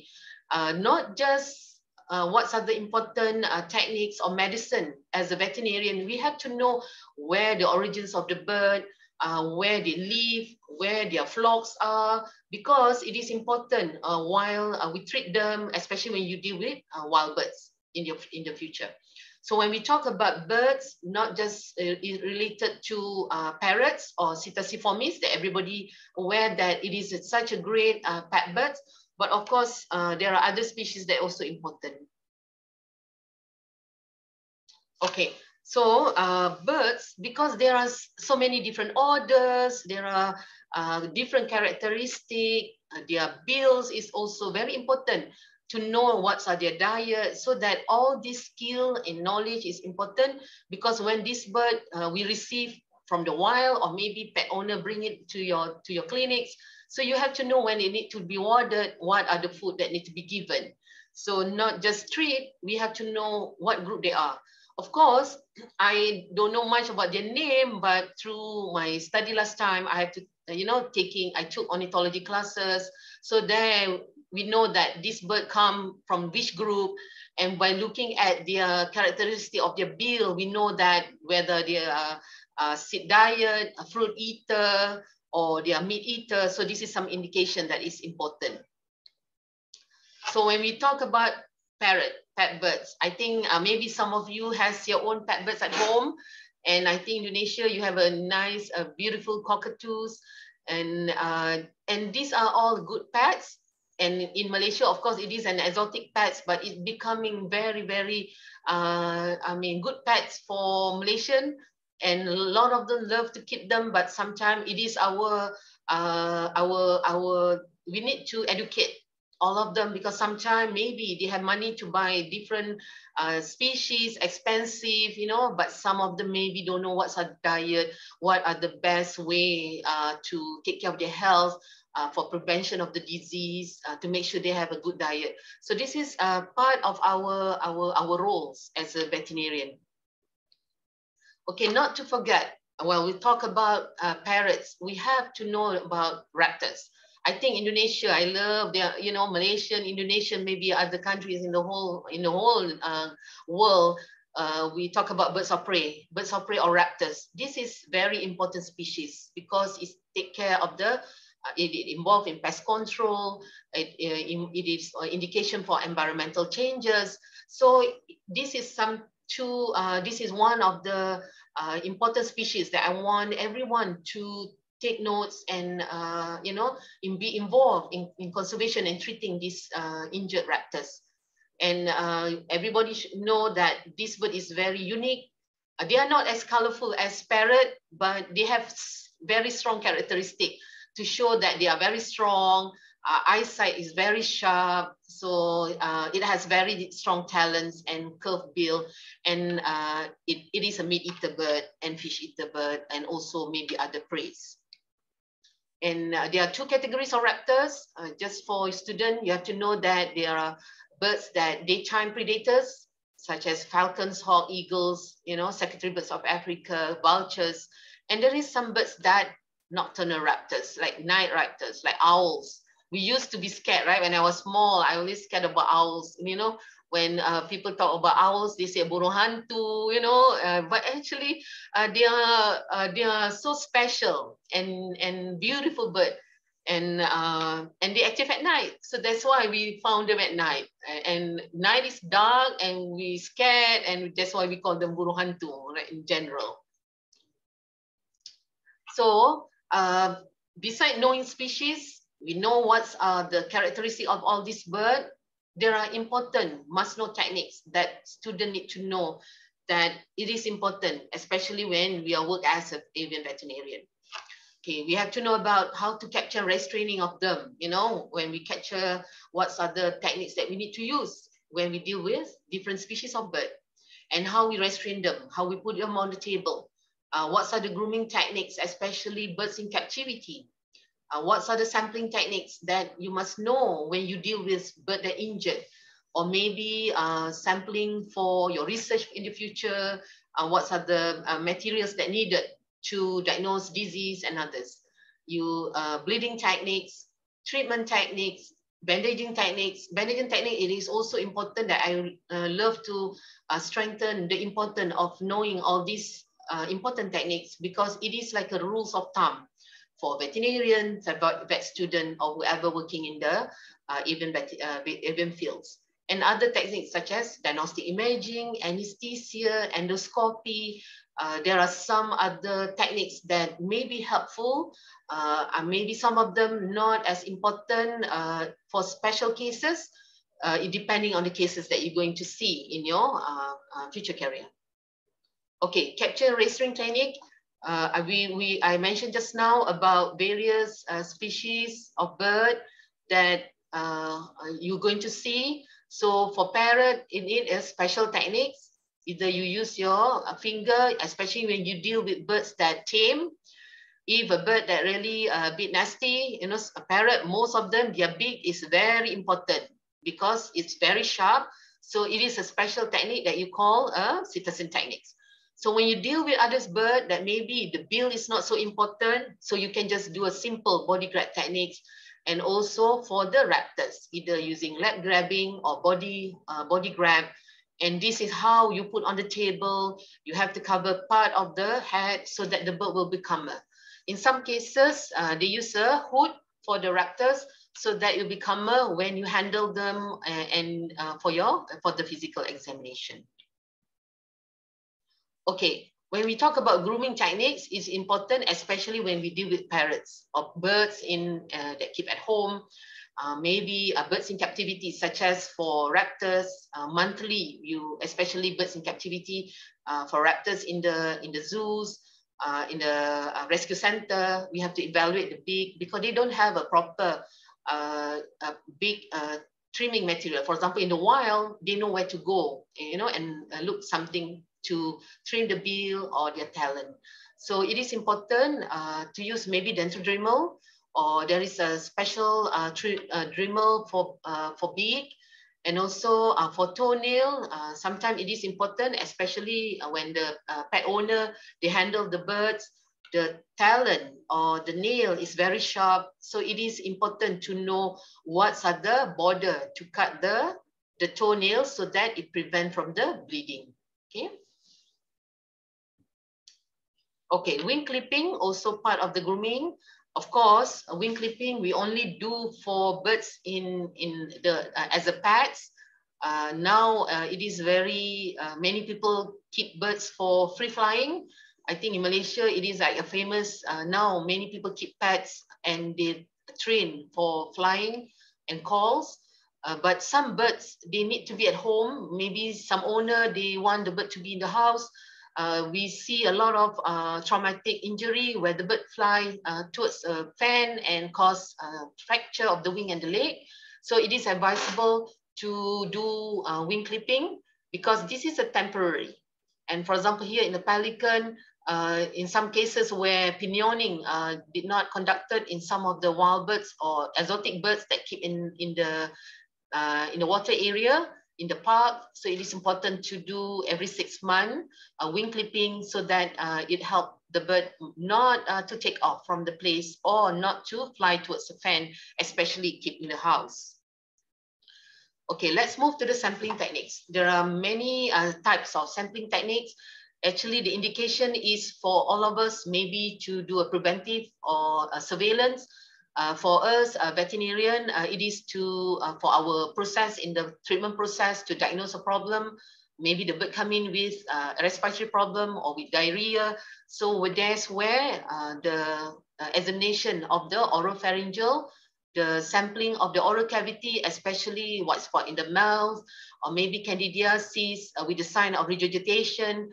And also here, very small, a tracheal opening. In birds, the tracheal opening is right in front of us when we open the mouth, depending on the shape of the bill. And also the cloacal swab, especially when we deal with direct cases or maybe other surveillance of other studies. Okay, let's move for the blood collection techniques. Blood collection technique also, it is important, especially we want to work with the pre-surgery cases or maybe for fracture repair. We need to know the pre-surgery blood information. And also when we deal with starvation cases or cases with infection, where we need to know the levels of white blood cell count or maybe the blood chemistry, it is part of the important materials or diagnostic workup that is needed, especially when you deal with bird cases. So we take blood from the right jugular or left jugular vein. This is on one of the chicken that we use for the practical session. Normally in my practical session, I will use chicken so that it's easy for students to handle, and also the blood vessel is a bit bigger. And then when they use the bandaging techniques or collecting sample, it's much easier because it's easy to handle if compare with parrots and others. Yeah. Okay, wing vein or basilic vein.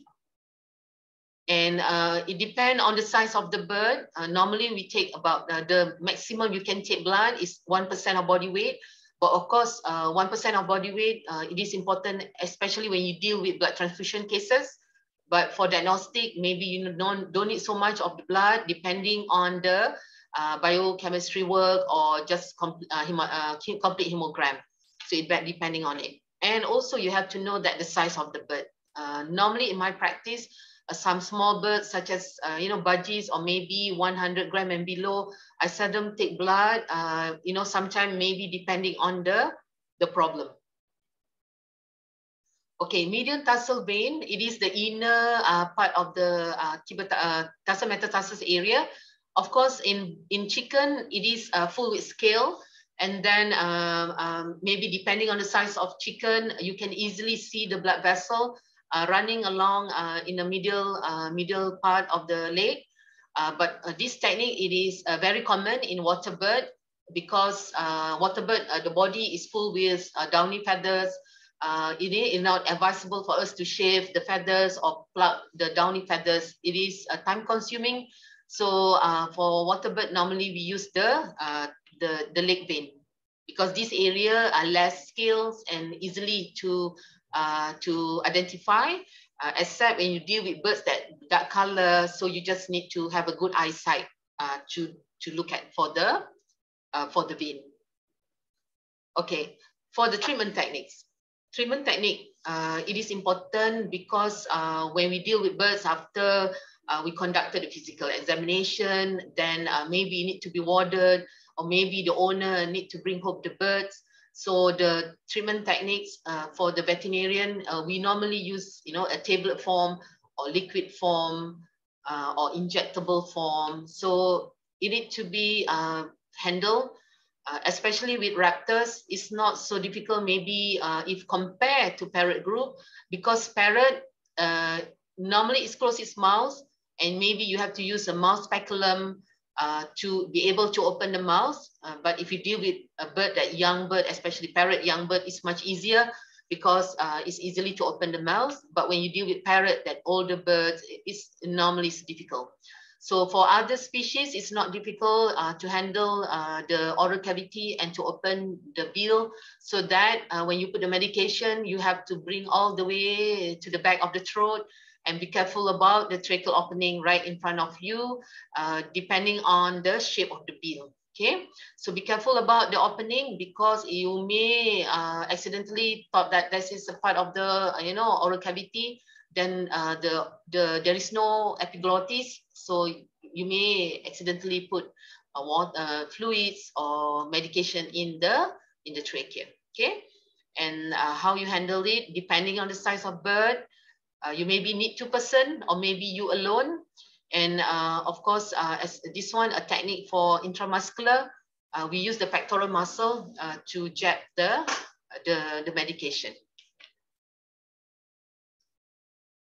Okay, so for the fluid therapy in birds, for any traumatic birds, starvation cases that come or dehydration, we need to give subcutaneous fluids, either by subcut procedure or intravenous.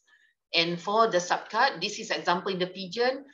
This is the inner thigh, where the perineal region, where the skin in birds, the skin is very thin if you compare when you do in chicken, because chicken, the skin is bit thick also for water bird. For other species of bird, it's very thin, so you need to be careful when you insert the needles, and you can see this area bulging, indicate it is in the subcutaneous. Okay, this is example of the intravenous injection through the metatarsal vein, especially in water bird. This is example in a pink-backed pelican. If you can see that, the vessel is huge, and because the skin is light color, so we can easily looking at the blood vessel. So you can take using a butterfly catheter to take the blood, and later you can continue with the medication or intravenous fluid therapy. Okay, let's move to the bandaging techniques. So bandaging techniques is important, especially when you choose this technique as one of the treatment option for a fracture in small bird. Normally, a bandaging technique that I share today is for birds that may be less than 500 gram body weight. And also we use it for maybe a bigger bird if the alignment of the bone is good and the alignment is not severe. So therefore you can choose some external coaptation. So there are a couple bandaging techniques for bird. For example, this one in a black-shouldered kite, a figure of eight bandage. It is one of the bandage technique for the stabilization of the wing, for the humerus, radius and ulna, and major and minor metacarpal. So this one either for bandaging for any wounds or any stabilization techniques that involved. So of course you have to take X-ray first, then you can choose what techniques to be chosen.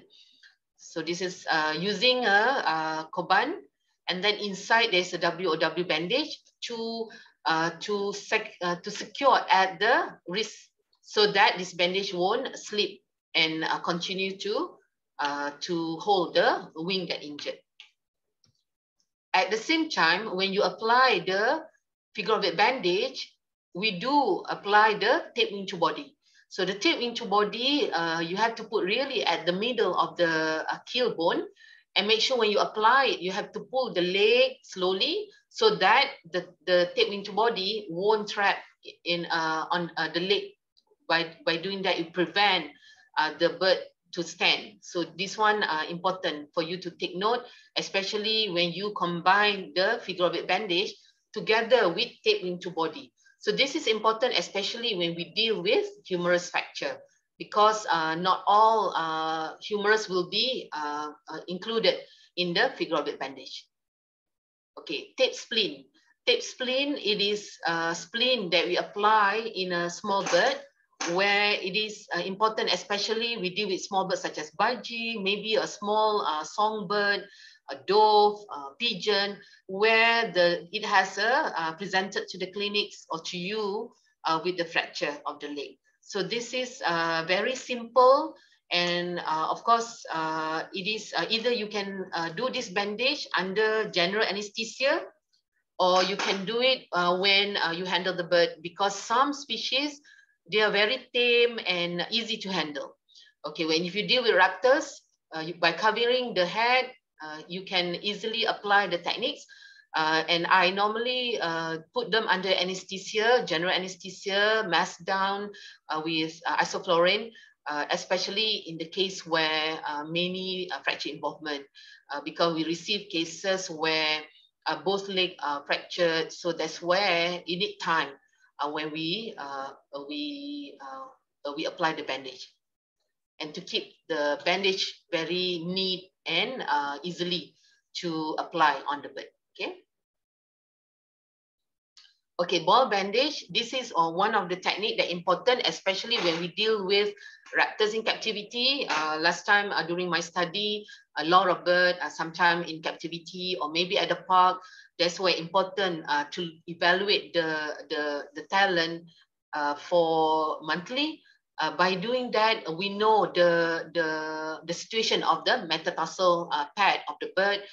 If it is pinkish or at the end it becomes swelling. So by applying the ball bandage, it is give a pressure off from the floor, so the bird able to stand and improve the circulation. But with the combination of external medication. So normally for bumblefoot, when the talon is, when the whole leg is swelling and is still soft, you can apply some, medication, topical medication, and help for the circulation beside combination of oral antibiotics or systemic antibiotic. So we have to remember when we apply the ball bandage, it is important to take note that when you offer food, especially for raptors, because they use their talon as well as their bill to tear the meat. So if it happened that you receive a case with bumblefoot with ball bandage, you have to remember that don't give a perch in the cage. You can use a block perch, and at the same time, make sure the meat already cut up. So by doing that, the bird is easily can take the food because the talon all is already in the ball bandage. Okay, this is example, another case with minor bumblefoot. We have to know that some cases when we check, we have to know the normal metatarsal pad, how it look like. Some of it very dark color, some skin like this, a bit yellow. So you can easily see the pinkish of the metatarsal pad. So in some cases, we can use some lotion or specific medication for the metatarsal pad. And at the same time, you can apply the interdigit wrap. So interdigit wrap to help further prevent further damage of the area, because in bumblefoot, primary bumblefoot problem, this area will be thinner and thinner, and then we get wet. This any organism from the feces that touch to the metatarsal pad will go to the inside of this talon and cause further severe bumblefoot problem. And that's why it is important to have to do the prevention when the bird in captivity. Okay, other techniques on procedure such as radiography, eye examination, endoscopy procedure, anesthesia. These are the diagnostic procedure that important for any birds that related to their problem when you conducted the physical examination. And the exam, eye exam is important, especially when we deal with raptors, because most of the raptor cases, they are involved with injury, where sometimes when you conduct a physical examination, maybe there's blood in the ear, you have to look at the fundus of the eye, because it will the eye you can see from the ear of maybe an owl, the eye, the fundus, so that the skin of the eye, the border of the eye and the ear. So it is an indication that there is a eye problem or bleeding in the eye. So it is important, especially when rehabilitation process, to make sure that the bird is not blind or not impaired in terms of seeing, so that we are able to send them to the wild. So for the endoscopy procedure, depending on the needed, what are the things that needed during my study, a lot of endoscopy procedure, especially when we deal with raptors with aspergillosis, where medication through endoscope procedure to apply on the air sac, because bird, it is interesting to have air sac, where in aspergillosis cases, sometimes the air sac become thicker. So the medication through nebulization or through systemic may be not working. So that's why endoscopic procedure is needed. So endoscopy procedure also important, especially for some case breeding activity for birds or breeders, because they want to know the sexing of the bird, the gender determination, as well as the stages of reproductive organ of the birds, so that they know the breeding program at their facilities. And anesthesia is also important, especially when we deal with fracture cases or neoplasia cases, where we want to do physical examination further, or maybe a bird that's pretty nasty, especially macaw, with fracture, where maybe without anesthesia, it will be difficult for us to take an X-ray, and also later to do the bandaging, all that, before we go for proper surgical procedure. And also anesthesia is important, especially when we deal with fracture cases repair, surgical procedure, and I will highlight it in the next presentation.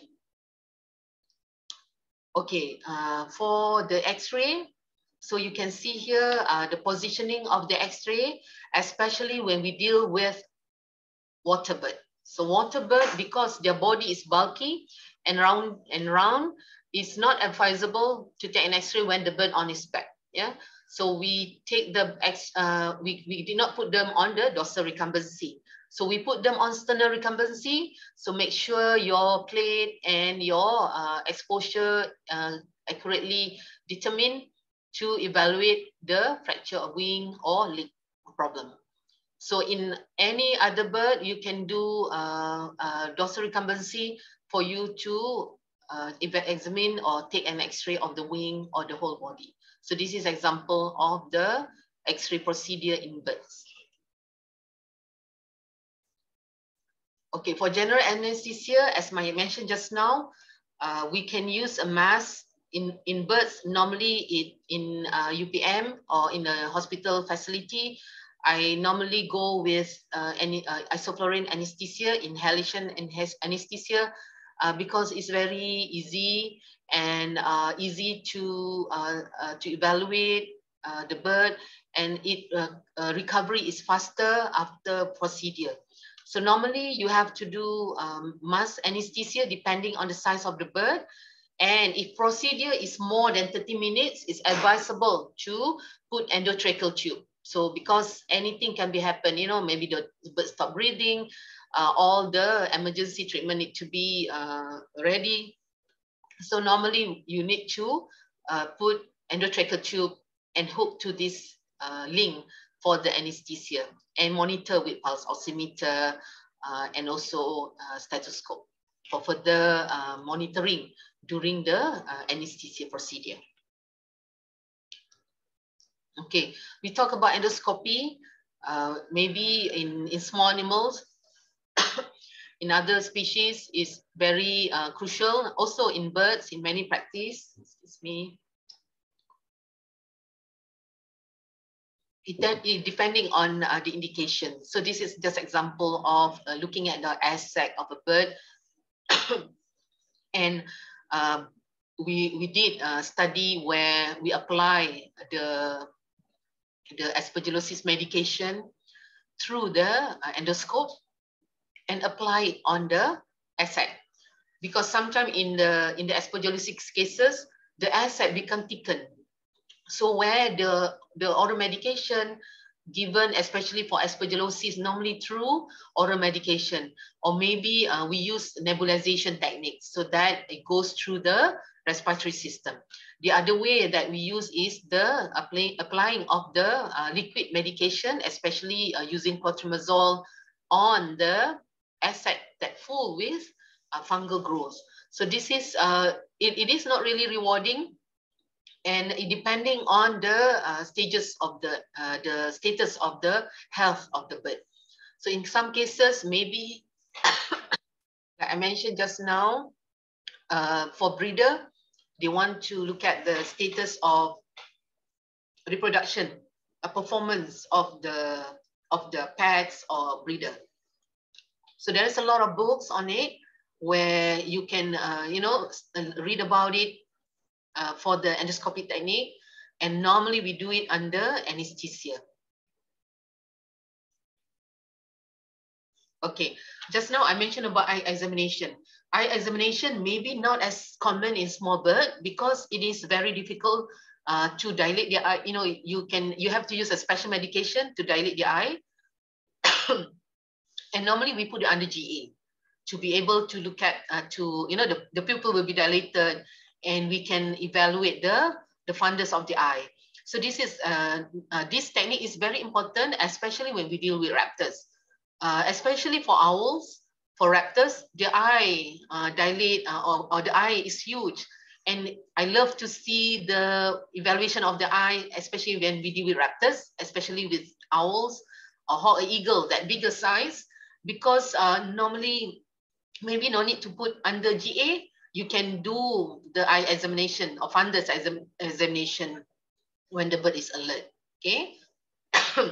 So this is example of fundus of a bird that active at night, especially the owl, because they don't have the choroidal vessel, because a bird that daytime bird, especially hawk and eagle, their retina is pigmented. So you will see a gray background when you evaluate the eyes or the fundus of raptors that active daytime.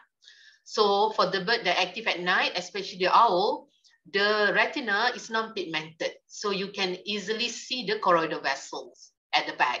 So if you look at the fundus, it will be red color with all this vessel. And it has a pattern where organ or small, soft tissue that supply the nutrition to the rest of the eye. And also normally the sciatic nerve will be at the back, that normally is white color, right at the bottom of this pattern.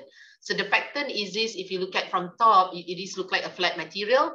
Actually, if you look at from the lateral, it is like a mounted, okay? And it is curly. So this is all the choroidal vessel, and this is a pattern. So for examining the eyes, just now I mentioned about important when you do the physical examination, when you check the ear of a bird, normally if you see a blood, you maybe need to check the eyes at the same time, or and use it as a practice, especially for wild bird, especially raptors, because it is important for this species to have a very good eyesight before you release them back to the wild. Of course, ethical consideration, it is important to make sure that both eyes are good before you release back to the wild, for especially wild birds. For pet birds and maybe birds in captivity, maybe it is not so important because the bird, the owner or zookeeper, they will provide the food for the animals with problem eyesight. But for the wild birds, if you release them back with the injury or maybe non-heal eye problem, so maybe the bird unable to hunt in the wild and maybe not survive in later in their life.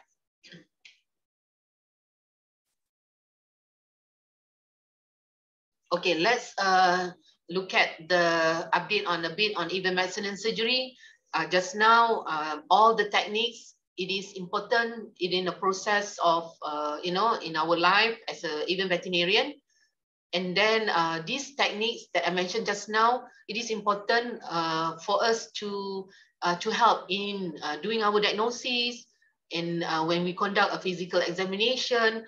So this skill, as I mentioned just now, it needs to be practiced, and maybe during the vet program, also need to be included in the curriculum of the program, especially not just for poultry medicine or poultry diseases, the techniques for Avian medicine, especially for future veterinarian or veterinarian that are interested to be involved in the wild birds, conservation, zoo birds, as well as the exotic pet medicine clinics.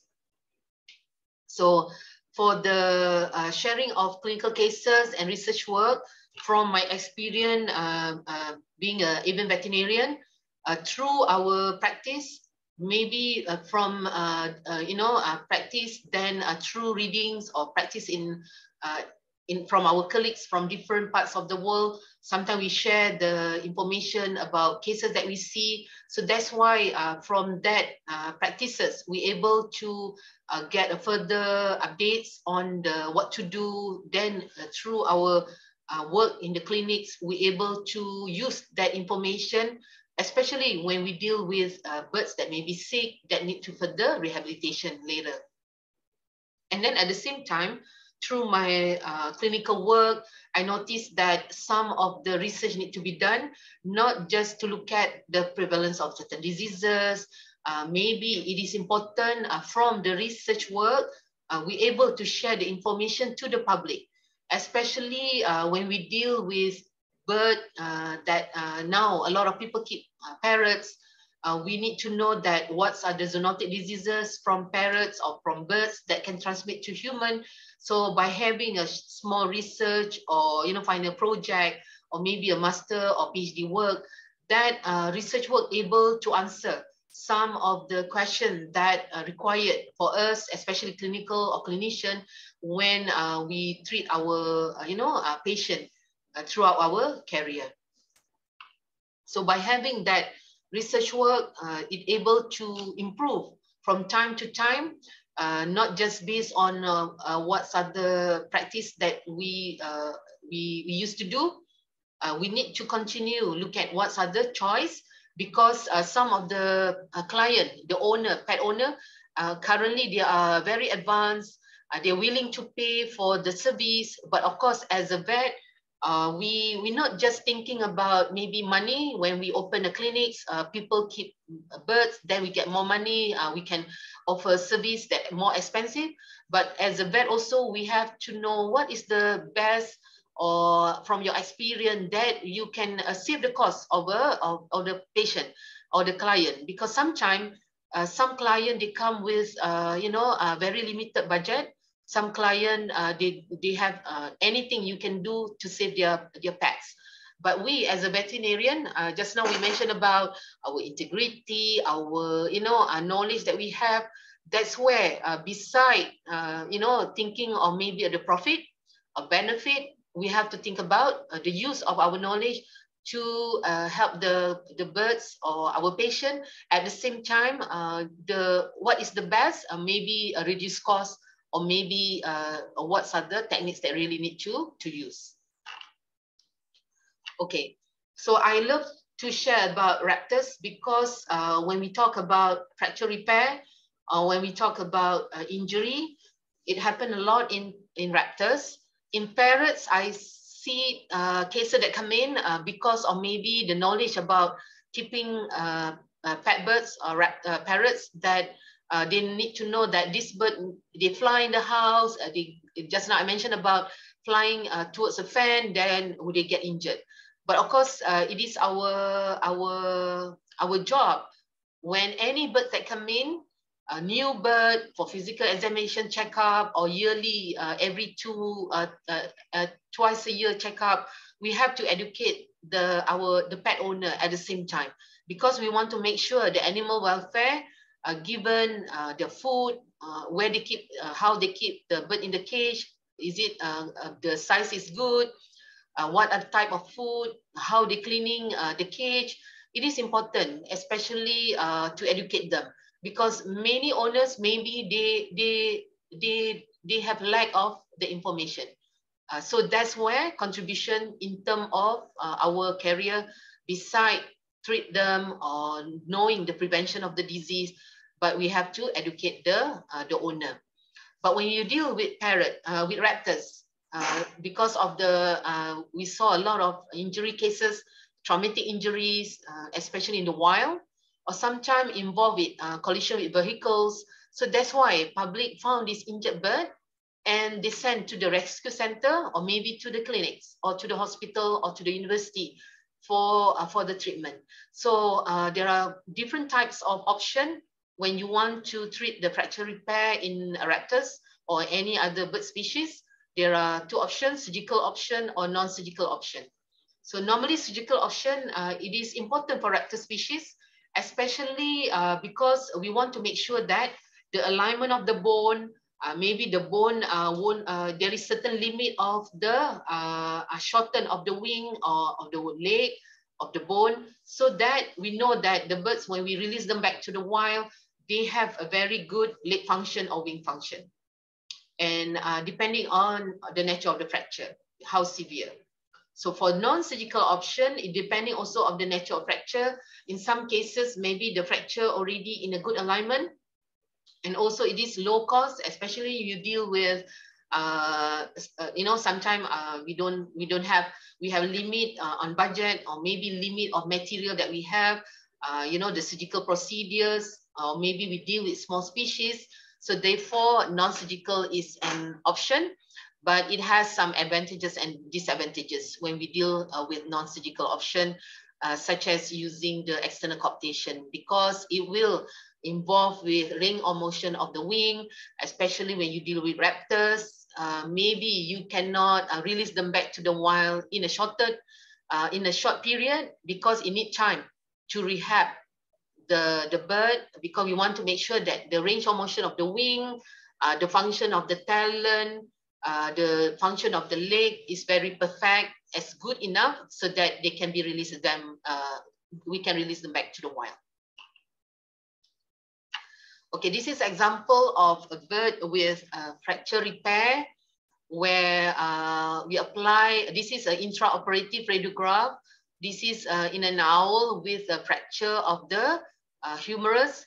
You can see that from this x-ray, this is the fracture, a long oblique fracture.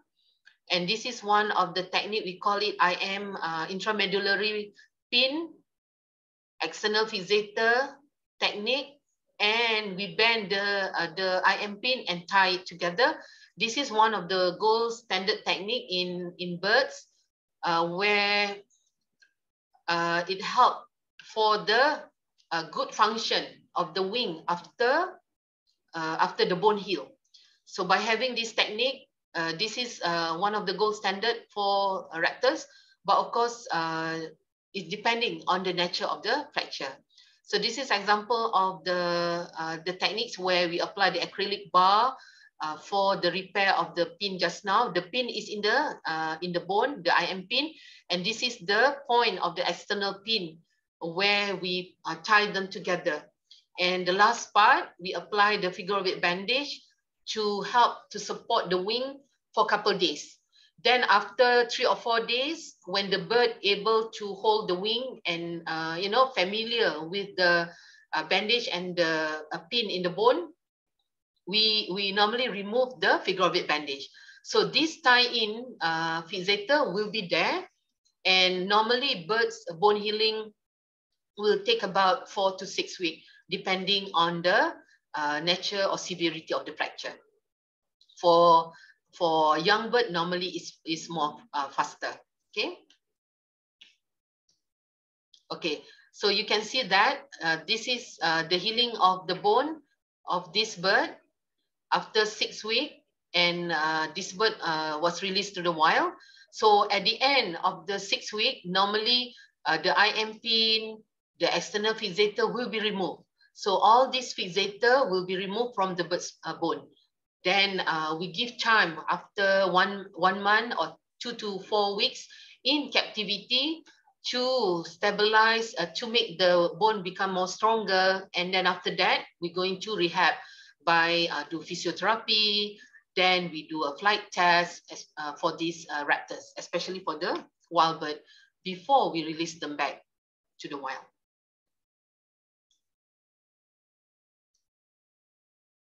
Okay, so just now I share a bit on the how we conduct the IM pinning and combination with the external fixator for raptors.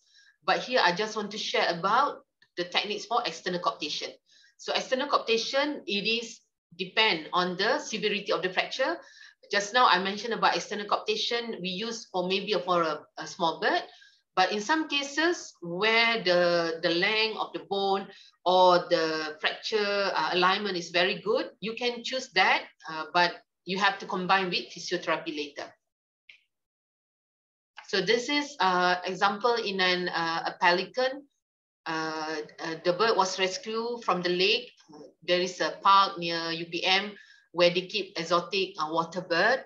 So you can see that there's a little bit bleeding. So this is during the process of capturing capture of this bird. It involved in trauma and it has fracture. So you can see that because water bird, the body is bulky and it's huge. We cannot put the bird on its back on dorsal recumbency position. So you can see that the bird on sternal recumbency. So we just pull a bit of the wing. So when you take an X-ray of a bird, you must make sure when you handle the fracture cases, not so rough. You have to handle it slowly because it's painful. Of course, you can put them under anesthesia, especially with this pelican for surgery or to do the bandaging.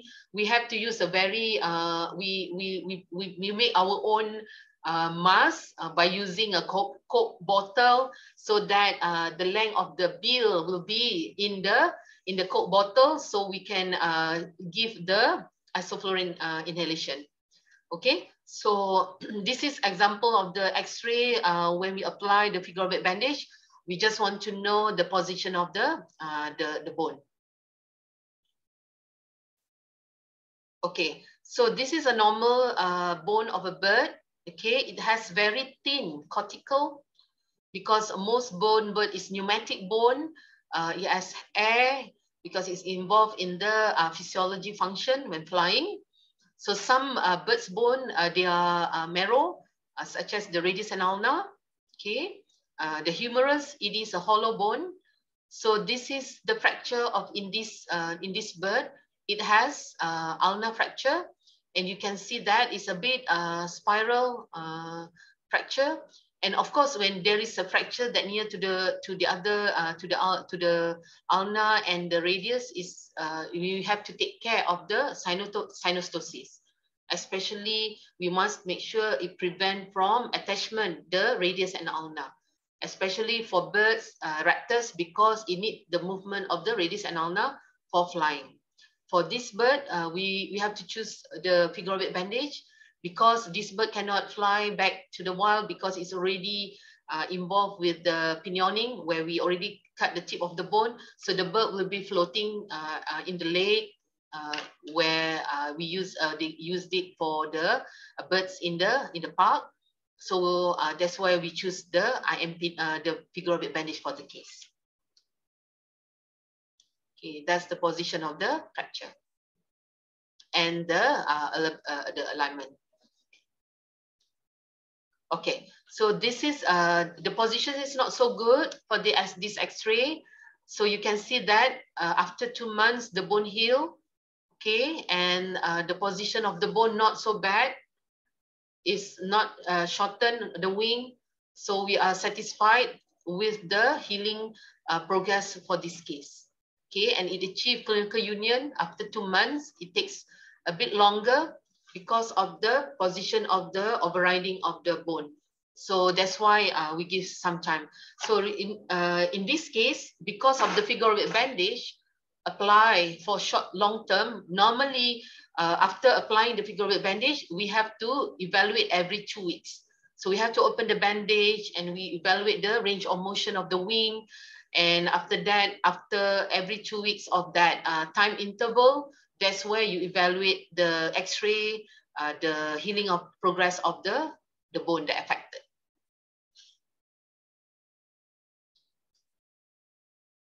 Okay, so this is the pelican with the figure of eight bandage.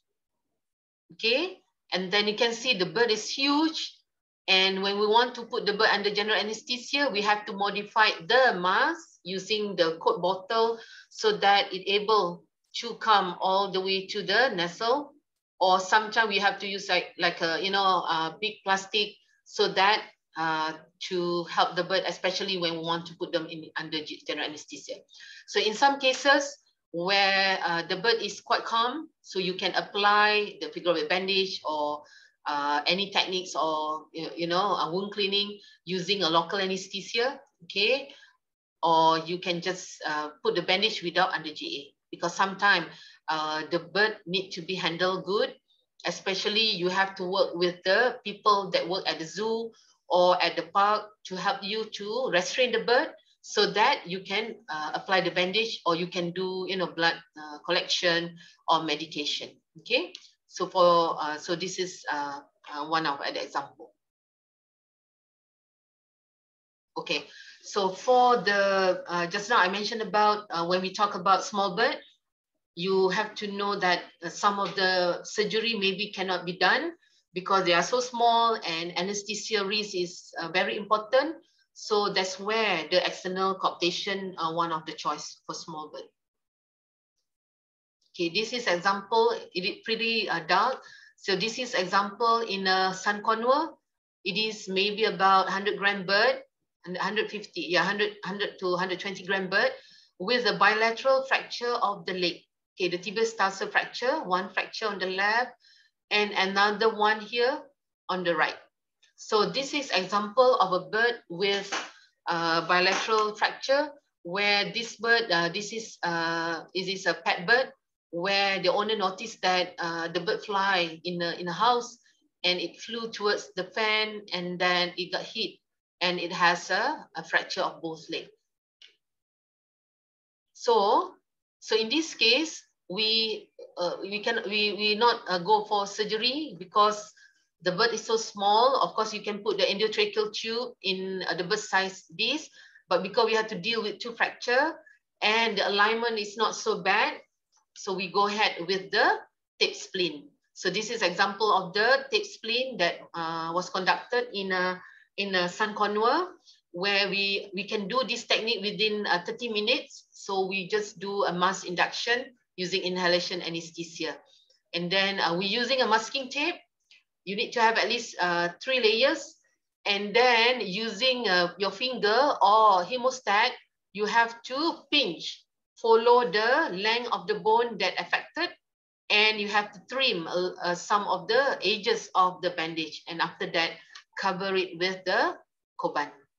Okay, so when you want to take an X-ray for this small bird, normally you're going to just remove the outer coban and just leave this tape spleen so that you can take an X-ray without opening the bandage. Okay, so this bandage, normally we keep it up to 4 weeks or depending on the X-ray, how the healing progress. Okay, so in this case, this bird is able to stand. After we evaluate, then you can see that all feathers was removed. And also during the process, when we put the bandage, some of the feathers will be, removed, and then so it will grow back. So you can see that the alignment is okay. And we normally bring out the birds on the examination table and evaluate the leg function, okay?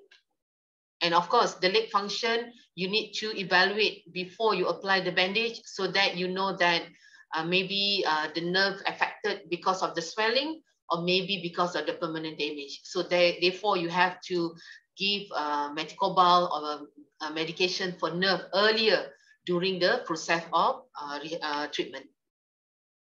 Okay, so when you choose the external coaptation, it is important to conduct physiotherapy because as I mentioned just now, the range of motion of the wing, especially when you deal with raptors, and also and the leg function also. So this one is very important because the leg function and the wing function is important for flying, as well as for them to catch and snatch the prey when we release them back to the wild. And then another thing that I would like to share, it is the imping feathers in raptors during the rehabilitation process, because some birds in captivity, especially raptors, during the rehabilitation process, maybe the primary feathers or the tail feathers was damaged. Then it is important to have the full primary feathers or tail feathers when we release them back to the wild. If the feathers is damaged, you can do imping feathers. That's why it is important, if you receive some cases where the bird maybe died, you have to keep the feathers or put it in the freezer so you can use it for different bird in the future when you see some cases where the feathers damaged or need to remove and change.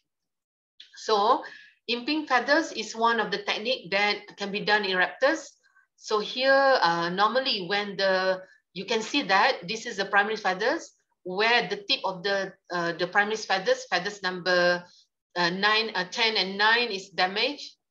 Then you can do imping feathers by cutting the tip of the feathers, and then using a bamboo, you can put a glue, super glue, and this is the recipient here, the donor. Then you use the bamboo, stick it to the recipient. Okay. Then within that 6 months, throughout when in the wild, these feathers, when the new feathers come out, it will push the old feathers that we imp, and the new feathers will come out.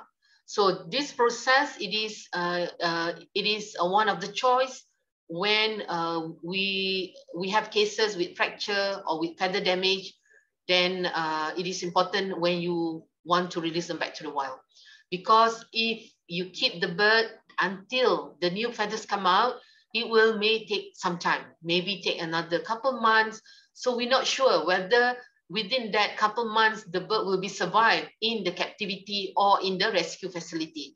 So the best is when the bird, the healing process or treatment already completed, we want to release them back as soon as possible. So that's why another way to make sure that release them back early is to make sure the primary feathers or tail feathers are in a good shape. So this is something that important. Okay. So another part that also new things that, of course, these materials, the use of bone cement beads may be used in small animal practice or in human practice, where especially when we deal with birds with fracture, open fracture, we notice that maybe by flushing daily is not enough to get rid the infection, especially when you deal with open fracture, where we want to prevent it from secondary bacterial infection, and at the end maybe the bone will die and lysis, so that it has a bone loss, and the bird maybe we cannot release them back to the wild, and the bone the bone in bird is quite limited for us to do bone graft work. So therefore, when you deal with fracture that open, you have to take care of the soft tissue. So this is one of the research work that conducted with my Master Vet Medicine student, Dr. Abraham, where we see the clinical cases where we apply the bone cement bead using a calcium bone phosphate, and we add the antibiotic that heat resistant, so that we can keep it and we can use it for the cases that come to the hospital.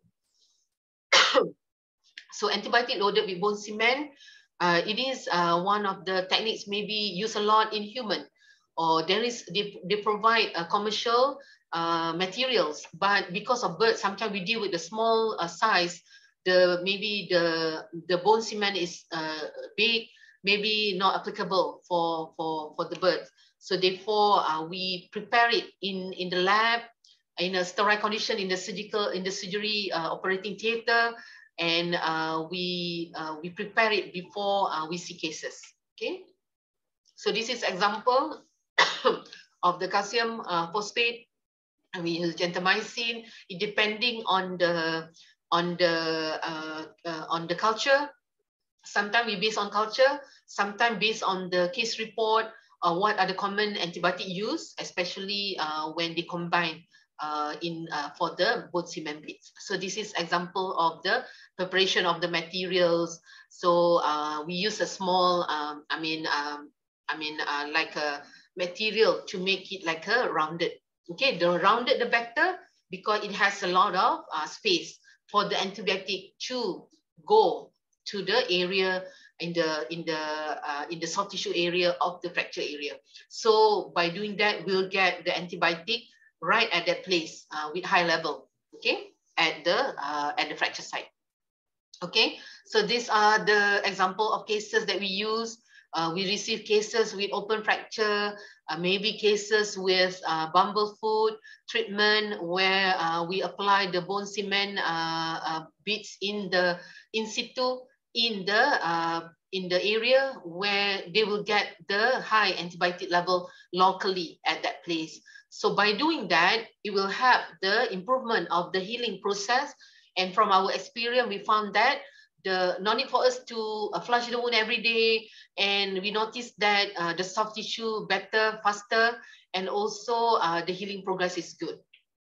Okay, and of course, before we conduct, we treat the patient, we take some sample. So by doing that, we can evaluate what are the antibiotic they are resistant to, so that it gives indication when we prepare what are the antibiotics that heat resistant that can be used that can kill the bacteria at the same time. Okay, so what we found that the combination of antibiotic to use as a bone cement in the treatment or prevention of the osteomyelitis or bone infection or soft tissue infection, this is one of the techniques that can be applied. And it's also important to choose the antibiotic that heat resistant, and also that important don't show any antimicrobial resistance, so that the treatment will be useful. Okay, so another thing is some cases, for example, treatment of sinusitis or infection in a bird. I guess maybe some of you received a case where sinusitis, where in the area around the eyes, it has a lot of area. So when the bird come in with respiratory problem, when the owner late in sending the, get the treatment, sometime a space around the eyes, ear globe, or maybe the sinus area, it blocked, and as a result, the pus, of course in bird, the pus is not a liquid, it is like a caseous material, so it will be hardened and become hard, and it needs to be removed. By having only medication through oral medication is maybe not enough, so that you need to do a nebulization therapy, so that by aerosol therapy, the antibiotic can go through the sinuses and help combination of the oral systemic and also by using nebulization. So this is an example of this case just now.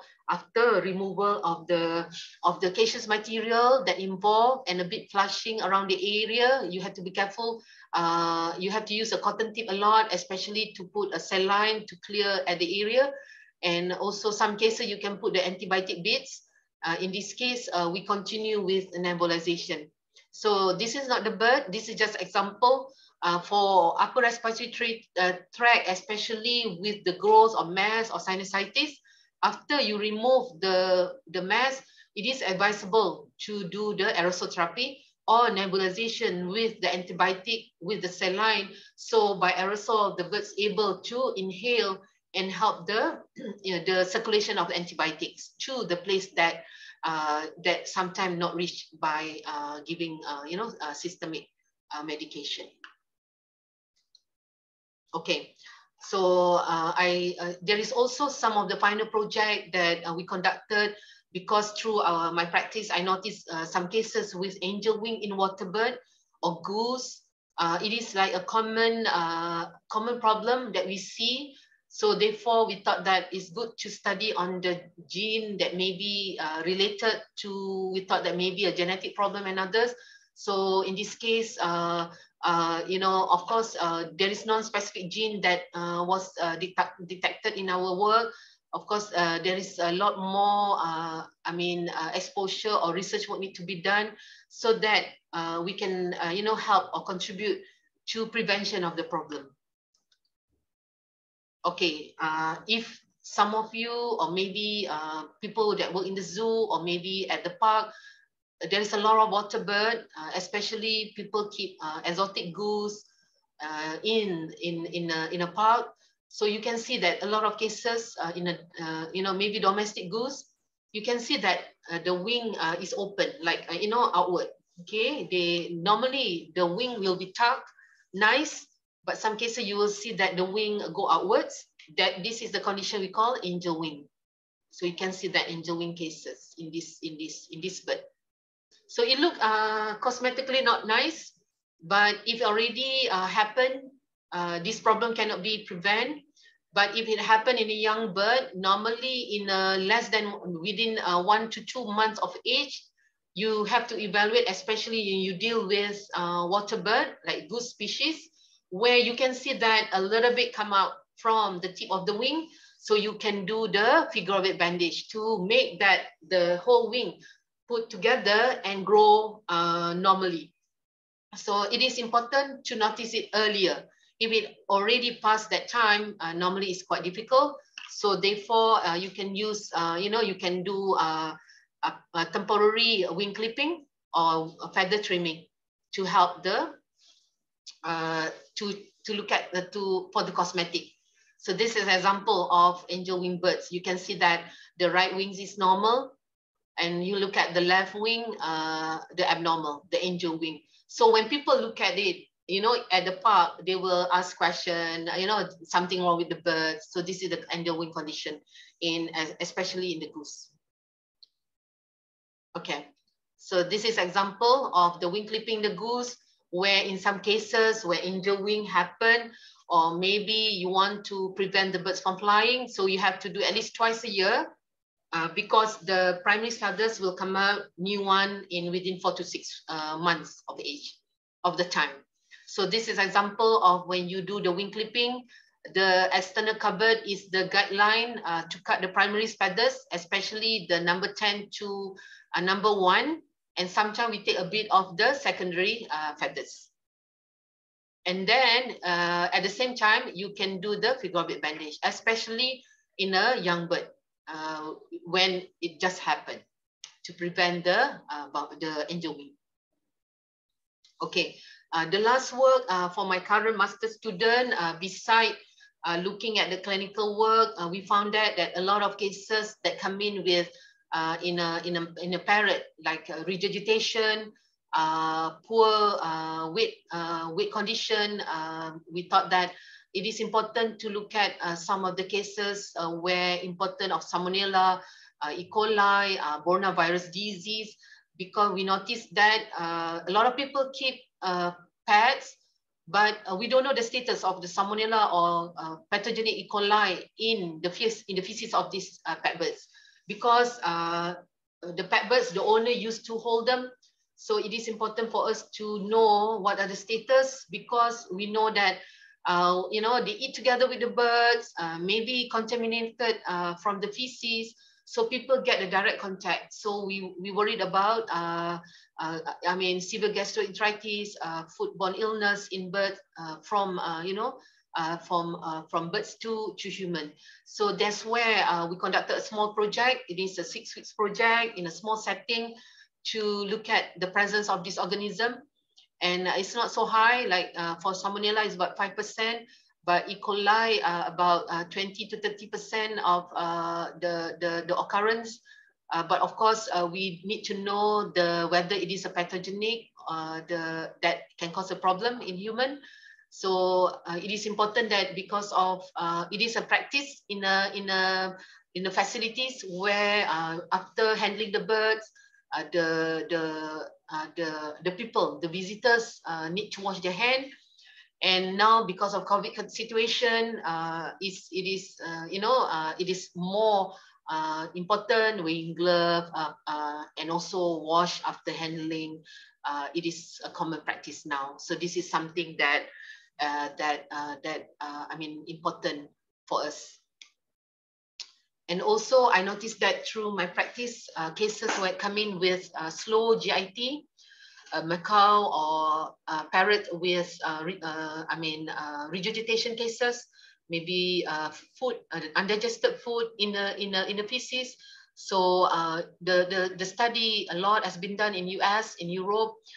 So we thought that it is important for us to look at the presence or the occurrence of the problem in Malaysia.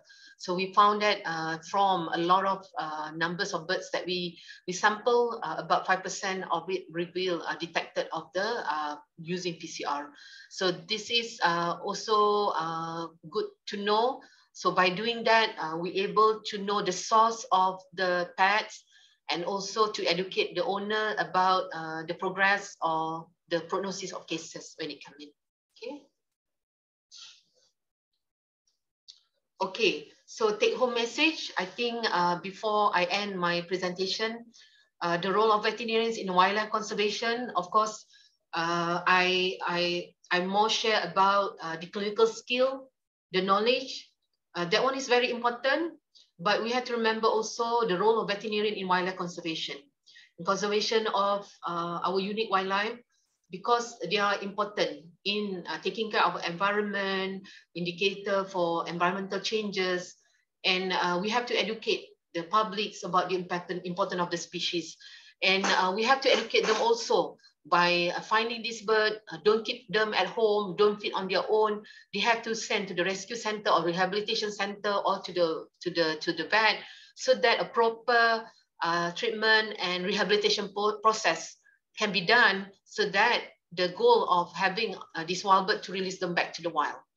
Okay, and then also continue education efforts through various related associations. For example, in maybe Indonesia, in Malaysia, or the rest of the country, you have your own, association, specialization. Through the association, we have to be involved. Some of the executive committee maybe provide the continuing education activities, so that that's where a platform for us to continue to have continuing education for ourselves in our career. So just now, as Dr. Lydia mentioned just now, we're not just based on the books. We always need to look at the journals, what the current treatment option, conservation work, what's our contribution. Not just we take what people produce, we at the same time with our colleague, our team effort, need to work together in the association, and to more people to be having the same knowledge, so that the more the merrier. Okay, not just based on maybe not so many people. So more specialty need to have in our own country. So here I share a bit on Ishirata Research Conservation Network. This is the base in Japan. I think in Indonesia also familiar with this association, especially people that are vet that or zoologists that work in birds of prey. And also Ornithology Society, especially to know their conservation effort, about their behavior, their where these animals spot, and also the AAV, American Association Avian Veterinarian, European Association Avian Veterinarian. These are the association that provide skills, continuing education, and also our local association based on the group, because we normally in our own country we have our mother association, but now we have a lot of small related association to their career pathways, such as World Poultry Association, maybe Small Animal Association, Wildlife Association. So this is a platform where everyone contribute and share their knowledge, not just limit to yourself. You have to expand the sharing of knowledge to others, so that we are not just working in our own country. We can work together when we take care of all these precious animals in our own country. Okay, but last to share, everyone aware that recently Malaysia, some part of Malaysia was hit by a flood. So we, the Faculty of Veterinary Medicine, together with Malaysian Veterinary Medical Association, Small Animal Association Malaysia, all the veterinarian alumni of UPM, we are all together with the vet student. We set up a booth where pet-owned animals can come get a free service from all of us from our donation fund. At the same time, with the NGOs, they rescue these animals everywhere in the area, and they leave the food for them. And I think throughout the 1 week, we managed to rescue about 400 to 500 of animals, mainly dog and cats, 2 birds, and also some of the exotic, not so many, but a lot of cats. Where from there, the efforts from all of us able to help the pets. And also after that, they go back to the owner, and some animals that need further help, especially fracture cases. There is 1 bird with fracture cases. So now in the hospital, it has a tip wing fracture. So we put a bandage, and we hope that in 3 weeks time, 4 weeks time, it will heal and will go back to the owner. So this is some of our efforts to help the people in needs and the pets. And also the stray. Now for this week, some of this group, they're going to the other part of the area to help for the maybe livestock, visited the farmers, and also strays and pets around the area too. Okay, I think that's all. Thank you very much. Well, thank you very much, Professor Jalila, for your wonderful, exciting talk and presentation. I think this is the new information also for our students here and for the other participants. So, well, after listening your presentation, Prof. Jalila, I think that from the talk of Dr. Ligaya and your talk, I think there is a connection also, because this is Avian, and there is some cases also in the wildlife, the Avian in the nature. So what a good relation and information for the students, for all the participants. Now, I think we can move on into the next session, which is a discussion, question and answer. So to all the participants, you are very welcome to ask a question, to give comments to our speakers, to Dr. Ligaya or to Professor Jalila. You can write your question in the chat box, or you can use the raise hand feature if you want to ask the question directly. So let me check. Well, okay, there is no question yet, but I will start first to the Dr. Ligaya, I think. So Doc, based on your experience, so in the wildlife, because Dr. Ligaya is in the zoo, pet, right, Doc? So Slightly, I think you already mentioned the difference when we work with the wildlife animals or in the zoo, compare then when we work with the, let's say, in the pet animals, and also what is livestock. Based on your experience, what is the most different thing in those cases? And I guess the same thing also from I want to hear from the Prof. Jalila the opinion also related with this one, because Prof. Jalila also working with the Avian, which is bird. Okay, so it's quite different with the poultry, which also in the how to say we can say this the production animal in poultry. There's a lot of farm. The animal is a little bit different also in the treatment of, I think. So, well, please, Dr. Ligaya first. Okay, thank you, Dr. Ika. Well, Prof. Jalila, I've learned a lot myself. Thank you.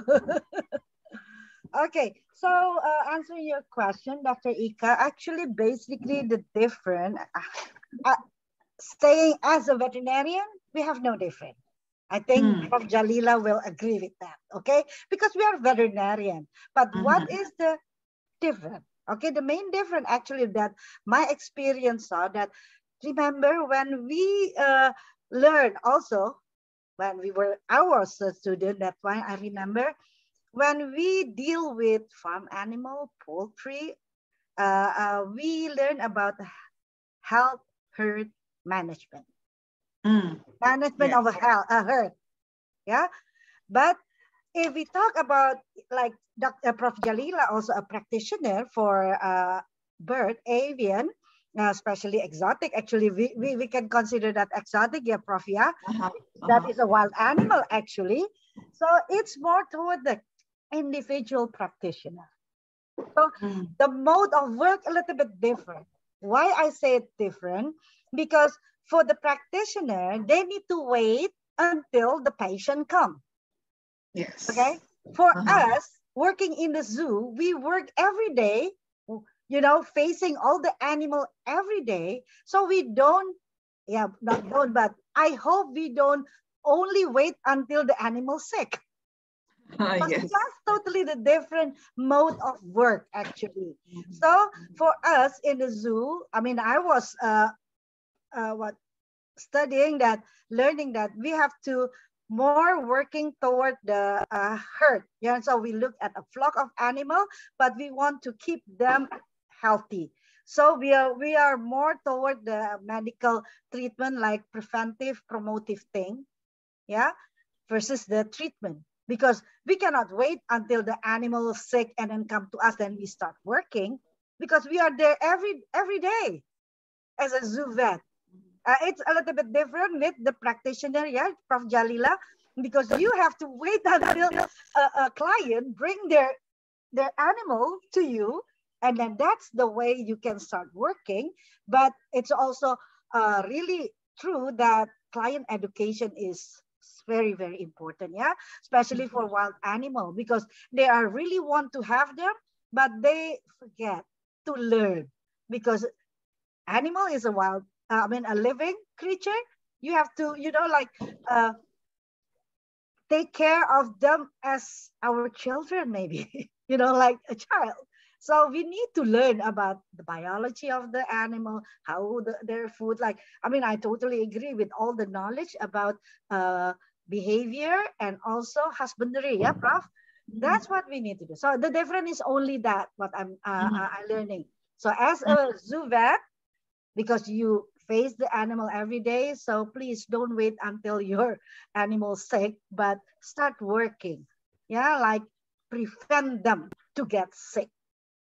Yeah, that in the practical, let Prof. Jalila explain more.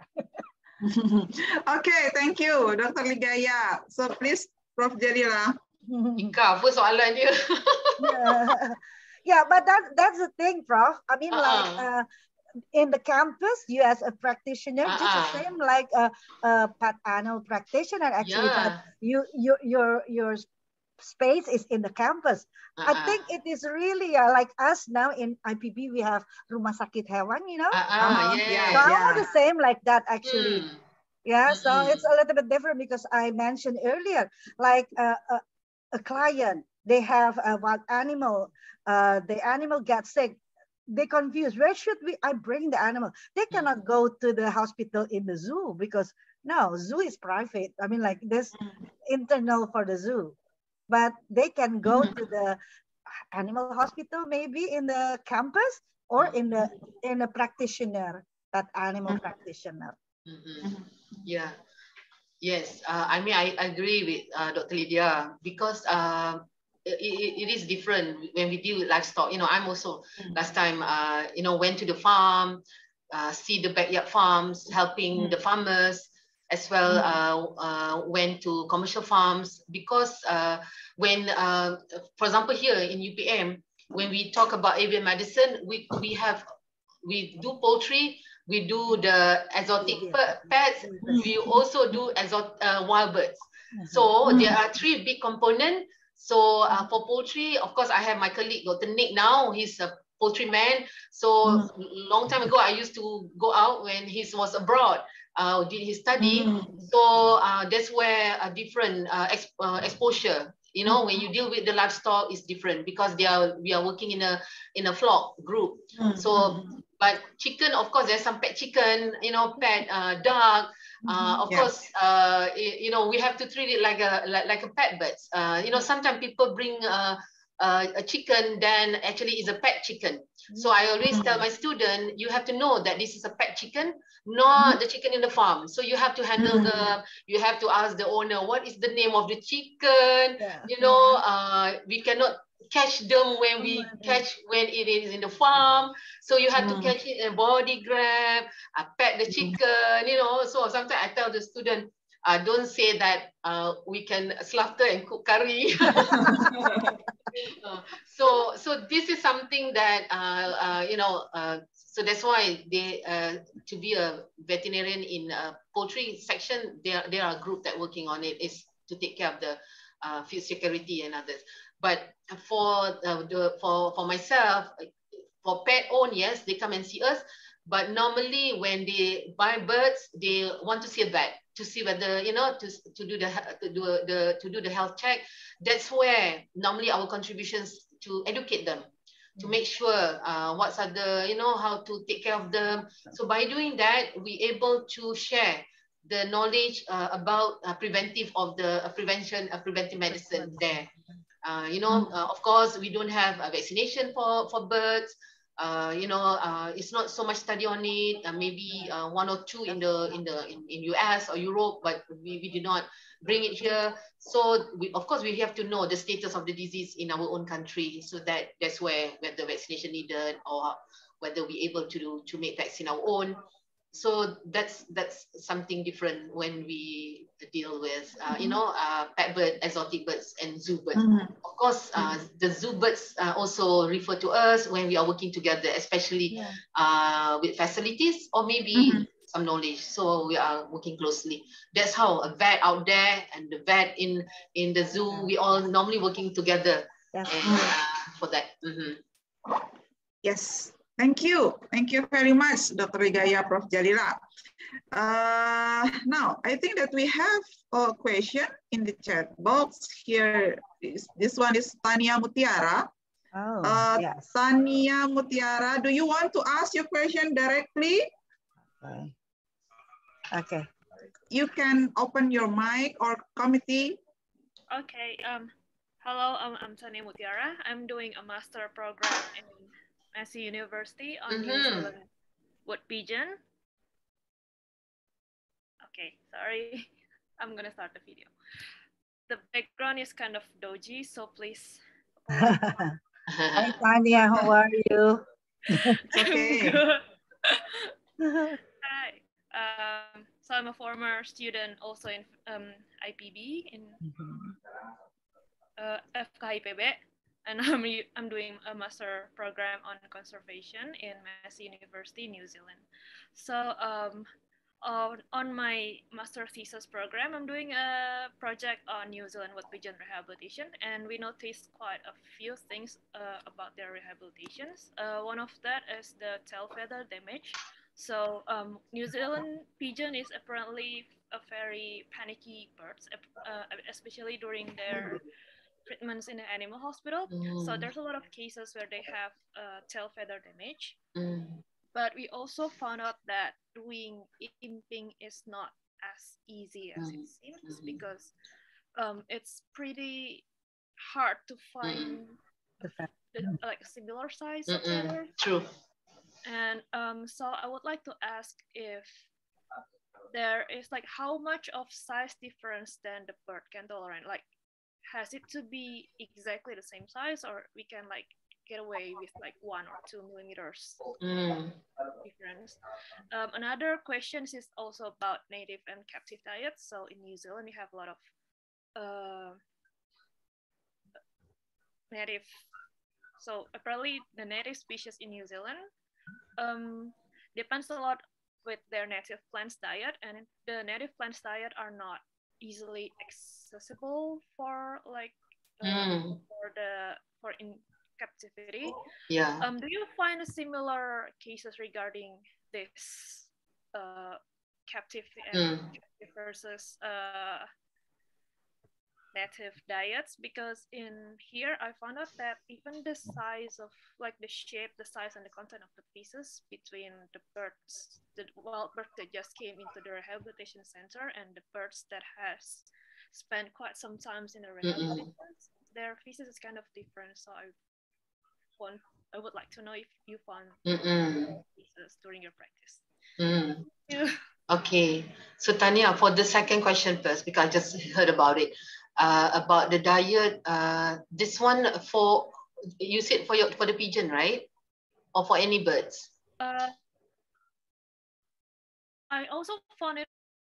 What is but it's a different birds. It's also a native species.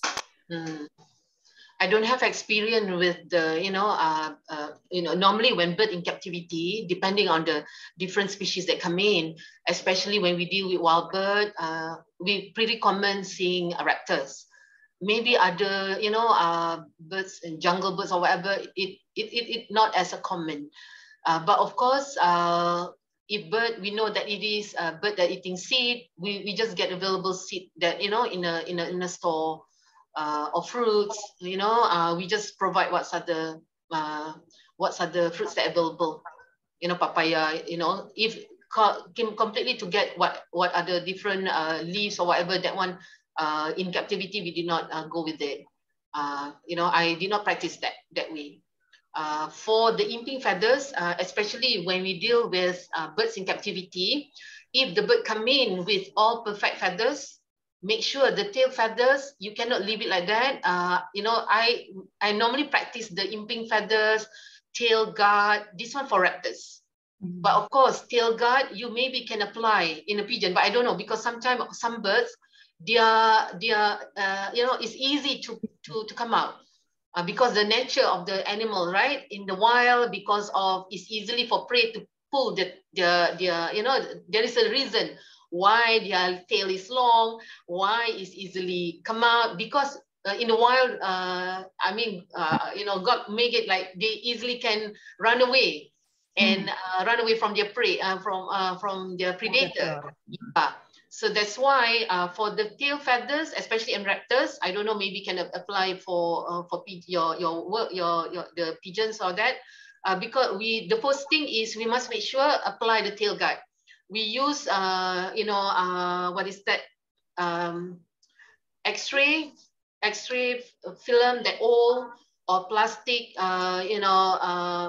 envelope, and when you talk about tail, and it has a chrism, feathers down there. So you put the envelope right on the top of the inside, and then the chrism will come together, and you put the tape. So that one, we do it in birds in captivity, when the bird rescue, especially when you deal with raptors or maybe other wild birds. So by doing that, it won't damage during rehabilitation or in the ward. in terms of imping tail feathers, the feather imping, actually, we don't have certain judgment, is it bigger or whatever, but it should go around the size that lost in the bird. Okay. Thank you. Okay, thank you, Prof. Jalila. So I would like to ask a comment from Dr. Ligaya related with the second question. Maybe not just only for the bird, but the other animal in the captive diet or in the wild species. What do you think, Dr. Ligaya? Well, for diet, that's interesting topic actually. So when you were talking about that, I was thinking like, well, this is a good place actually as a student start to study about the stool. Yeah, so they just need to observe like what kind of normal stool that you can see from the animal in the zoo, you know, when they got certain diet. Yeah, but yeah, that's true. Because I didn't make any comparison about stools myself, but I know that especially for herbivore for sure. I mean, sometimes they have a change also about the bentuk, yeah, of the stools because of the diet that they eat. Sometimes it should be maybe a firm and rounded, but because they got a different diet that maybe contain more water, more carbohydrate and so forth, and then yeah, they eat because they hungry, but actually that's not the regular diet that they got. Well, we expect that the stool, yeah, or the dung will be changed. So it can happen because of the way we give or provide the food that's not really their food. So yeah, you will find some difference sometimes. Yeah. Okay. Thank you, Dr. Ligaya. Tania, thank you very much. I hope that answer your questions. Yes, I mean, I have another question, but then Okay, sure. Please. Okay, thank you. But how do you assess if the nutrients that they get during captivity is still like maintaining their metabolism? Because the one that I found out, because I also did my thesis on the wildlife recovery center near that was run between the city and the university. The stool was like the undigested version of the food that they eat. So I wonder, like, how would you assess that? How would you assess the nutrients that they got versus what they cannot digest? Me yes. or Dr. Ligaya? Okay. Dr. Ligaya would be first. Okay. Well, thank you, Tanya. That's a good question because talking about nutrition or food, this is a big promotion thing that we have to learn about medical treatment actually. Okay, so my question, this is just, what do you call that? Academic banget, yeah? But the thing is, first you have to really know your species, what kind of food actually they eat in the wild, okay? So after that, we have to think what kind of food that we can get, not in the wild, but still in the same nutrient and also consistency and palatability for the animal. Yeah, so see, that's the part that we have to do first. So sometimes we have to substitute what kind of food. Well, say it, why Sumatran tigers, tiger is easier because meat, yeah, maybe bird or whatever that difficult because of the grain may be different, the seed may be different, but they survive. Why? Yeah, because the people in the zoo, they do their homework. They try to find out which nutrient that really can, what's it, sama, yeah, atau compatible with the fruit in the wild. Okay, so that's what we need to do first. Okay, the second one that we do in the zoo actually, because if we already know the jenis, yeah, I mean like the kind of food that we need to give, we need to also calculate how much food that we have to give. Yeah, for how much food actually we learned something, one tools that we use, we call allometric scaling for food. So we calculate the amount of energy that needed for the animal And then we count also the energy that the animal can get from the food. And then based on that, we start, make the menu of the animal. So how much of green we have to give per day. And then we have to also think about how actually usually they eat. I mean, it is difficult, like had before say it. They like to grazing. I mean, like meaning that they eat almost all the time that they have during the day. Say it like that. But for us in the zoo, if we don't have any grass, we cannot do that. So what should we do? So we calculate again how much that they have to get the green stuff. But usually, well, that's how the way they work. Usually in the morning, in the afternoon, and then in the evening. So they just divided how much that they have to give, and then they give it to the animal. But the important thing, we need to observe and evaluate all the time. So how much food what kind of food we give, how much that they eat, and then after that we do the calculation, and then by doing that we can also tell what kind of food the animal like or not like. Yeah, so that's in terms of the food. But the other thing that we have to look also if in the zoo animal is body condition score and activity. So because like in the human, we give a lot of different food. Some human, the body can react like they got so big, but the other is just still slim, For me, like, oh, come on, I even drink, I get big, But we have to think about that also in the animal. Yeah. So, I mean, like maybe body condition score also one of the knowledge that we can apply for this nutrition stuff and animal activity. So usually if they become big, obese, then you can tell they are getting so slow, they're so lazy and so forth. And again, remember knowing about the species, okay? Because some people talking about snake. Well, snake, they don't move, they just stay calm, they move if they need the food. But the thing is in the zoo, sorry that they only get, certain dimension of cages that they got, then they get routinely food. So they don't have to even effort to move. So it's a little bit difficult to look at their activity. So those kind of knowledge that, if we work with multiple different kind of species, we have to learn, Prof. I mean, even in avian, like I remember a lot. Predator is different, water bird is different, like parrot. Yeah, I mean, like Sitasi, paru bengkok, you have to really know about them. So it is interesting working in the zoo. That's what I have to say. Especially regarding nutrition.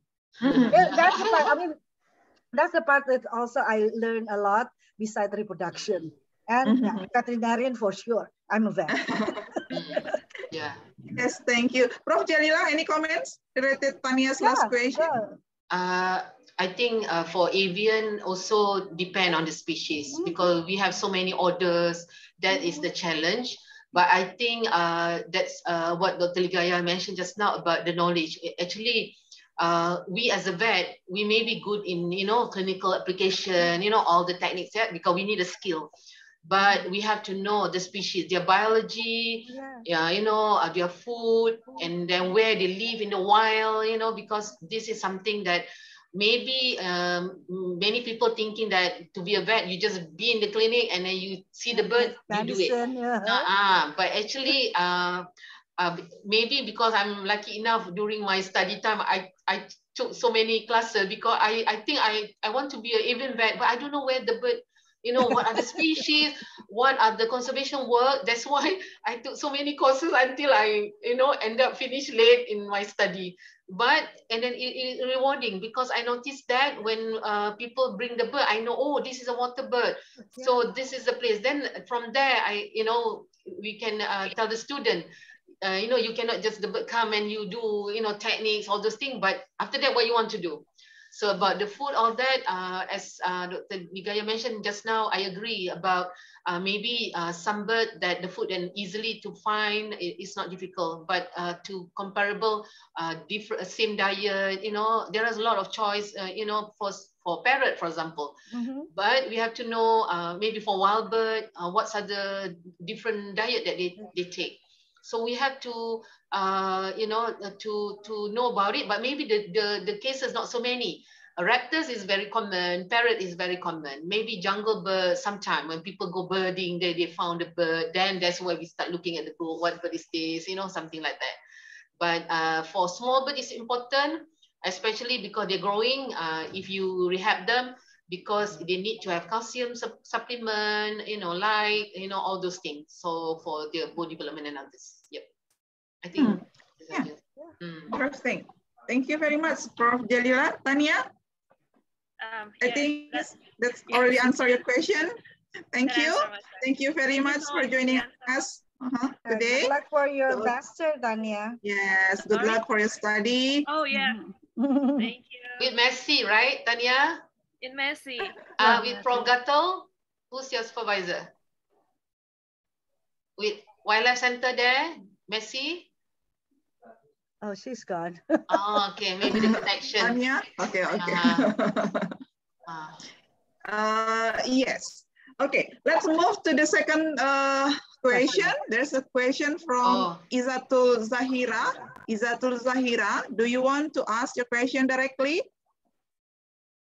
Her question is for Prof. Jalila. Oh, okay. For the amputation. Yes. Okay. All right. I mean, the amputation cases, yes, especially when birds with poor, I know the damage of the wing is very bad, especially for parrot or pet-owned birds, because we know that when we do amputation, the bird can be released in captivity, so that the owner can feed the bird. So when we deal with raptors, wild bird is a judgment about euthanasia or non-euthanasia, that one depending. If we have a place like a zoo that can adopt them, and rescue center, or normally we go to the zoo or a bird park that can adopt, or we keep it here at the university for student teaching, then we keep them in captivity. But for most of my during my training, it sometimes we end up put them put to sleep, because of maybe the goal is to release them back to the wild. So sometimes we use it in captivity. We use it for education, but this education progress, not so much happen in Malaysia, because we more towards different pets. But we hope that we able to educate people by share about the importance of the species. I think we have to do it. Okay. Banyak education, very good. Thank you. Yeah, okay. It's okay, Tanya. Okay. So I think there's also another question. I think this one is for Professor Jalila also. Any consideration for the surgical treatment and non-surgical treatment in the case of the radius ulnar fracture in the bird? What's that, Ika? Oh, so, okay. Consideration, yes. Okay. When we have to choose the surgical or non-surgical. Okay. For the surgical and non-surgical, just now I heard about radius and ulnar, right? Okay, for radius and ulnar, if both bone fracture, you have to, normally if only one bone fracture, the other one can be like a spleen, like support. So maybe you can go with the figure of it, with the bandage. But if the bone both fracture, you have to find out which one is more severe to do the IM pinning or any surgical intervention. And then the other one leave it on its own and apply with external coaptation at the same time, figure of eight bandage. So sometimes it both in a poor the severity, so we have to put both one. Normally for radius, because it's small bone, you can just use IM pinning. But for the ulnar, you can do IM pinning, or you can combine with the technique that I used just now, and or you can just go ahead with figure of eight bandage. So with the figure of eight bandage, non-surgical, you have to look at the alignment of the bone. Okay, good, and not overriding like more than 1 cm or double diameter of the size of the bone. So that one you can go ahead with the figure of eight bandage if ulnar fracture and if the radius not too far. Because we worried about, especially when you deal with raptors, if you choose the external coaptation, we worried that the ulnar that fracture will go to the radius and cause synostosis, and this one will disturb the movement of the bone, especially when you deal with wild birds. But for pet birds, if everything look okay with the figure of a bandage, non-surgical, and we know that the bird won't, it's not important for them to fly, right? It's in captivity. So that's some consideration. But the rule of thumb, orthopedic, the rule of thumb, make sure look at the alignment, severity, and then a soft tissue. So that's the rule of thumb when you choose non-surgical and surgical. Okay, thank you, Prof. Jalila. Well, from the participant, any other question for Prof. Jalila and also for Dr. Ligaya? I think this is a very, how to say, a good information for the student to to enrich their knowledge related with the avian medicines and also for the wildlife and zoo. I think here also the student, here in IPB we have the, what is it? The student organization for the ornithology, right? And also there's also for wildlife. Yeah. Wildlife. Yes, wildlife. So I think there is also some student present here in today's lecture. Maybe they want to ask a question. Okay, student, you are welcome to ask the question. Maybe you want to ask to Dr. Ligaya, Doc, how about if I want to join as the how to say zoo vet or wildlife vet? So what is the first thing I should do? Or should I go to as the, how to say, magang apprentice, or maybe want to know, but what should I do? Maybe I believe there is a question like that one. So I'll just let them know, because since now, like I put in on my slide, yeah. So actually you have to start thinking, because Prof. Jalila, a lot of students, even they almost become a vet, they just still bingung, confused. Don't know what to they do. want to be, bingung. Bingung, yeah, almost the same. And then now, so I always urge them since beginning. Now they have so many choices, okay? And then the opportunity to study of those choices are in their face. Not like when our time, we have to struggle to study for whatever we want. Well, like Prof. Jalila, I was never dreamt to be a zoo vet before. I'll just think like, okay, as a vet, good. And then I was introduced for primate. Okay, now I learned about primate. And then I was introduced to the zoo animal. Wow, I'm becoming a zoo vet, But that is my experiences. But now I can let or ask student from now, just choose which one that you want. Don't have to browsing around so much anymore. I'm sorry, I said wasting your time, because now the competition is higher. So many students, grad student also, vet student also in Malaysia or in Indonesia. But if you start from now that, okay, I want to be a zoo vet or wildlife vet, and start thinking about what I'm saying, saving, like Prof. Jalila have to study a lot about all the thing about the bird, yeah, Prof? But I mean, like, student also can start doing that during their student time. Don't you agree, Prof? Yeah. But watching. So that's what I'm saying. So start studying now. So if you want to go to the zoo, start, add your information about the species, how they live, like what we discussed earlier, like behavior, husbandry, I mean, like food, and also start relate to the medicine, like what all the strategic diseases that what animal can get. So after that, learn again how actually we will solve those kind of problem, So if you start doing that since early time, when you graduate, you already have all those knowledge, like, well, before we don't know about, what is tapir? We don't know tapir. But when you already study about that, then you go to the zoo, then you see, oh, this is a tapir, but you have already a lot of knowledge about the tapir. So you need to just gain your skill, how to work medical in the tapir. That's what I think it's best for student who wants to be a zoo vet, yeah, prepare themselves. So do your homework, start now, not. But well, okay, if you want to start it later on, okay.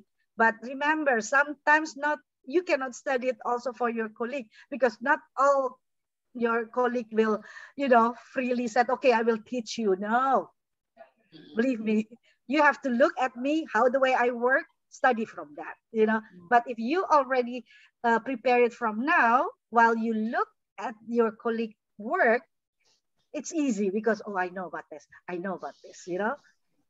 So that's how and then internship help, Dr. Ika, like magang profesi, like I said, sit in the seminar like this, they gain knowledge, and then read journals, textbook. So I think for all the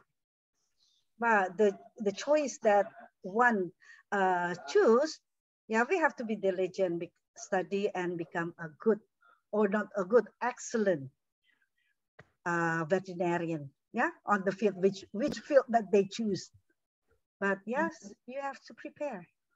You cannot get it like that. Boom, you will be like genie of genie. I don't think so. That's the way. Yes. Thank you. Thank you, Dr. Nigaya. Just a moment. I think there's a question also. Yeah. Yes, this is from Tengku Aisyah from the,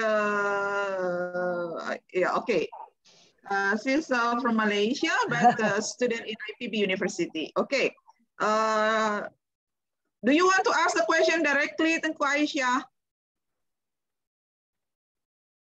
Well, animal few years to gain experience. To pursue wildlife medicine, is it recommended to start small animal practice? Few years to gain the experience for zoo, specific wildlife. Okay. Maybe this question is for Dr. Ligaya.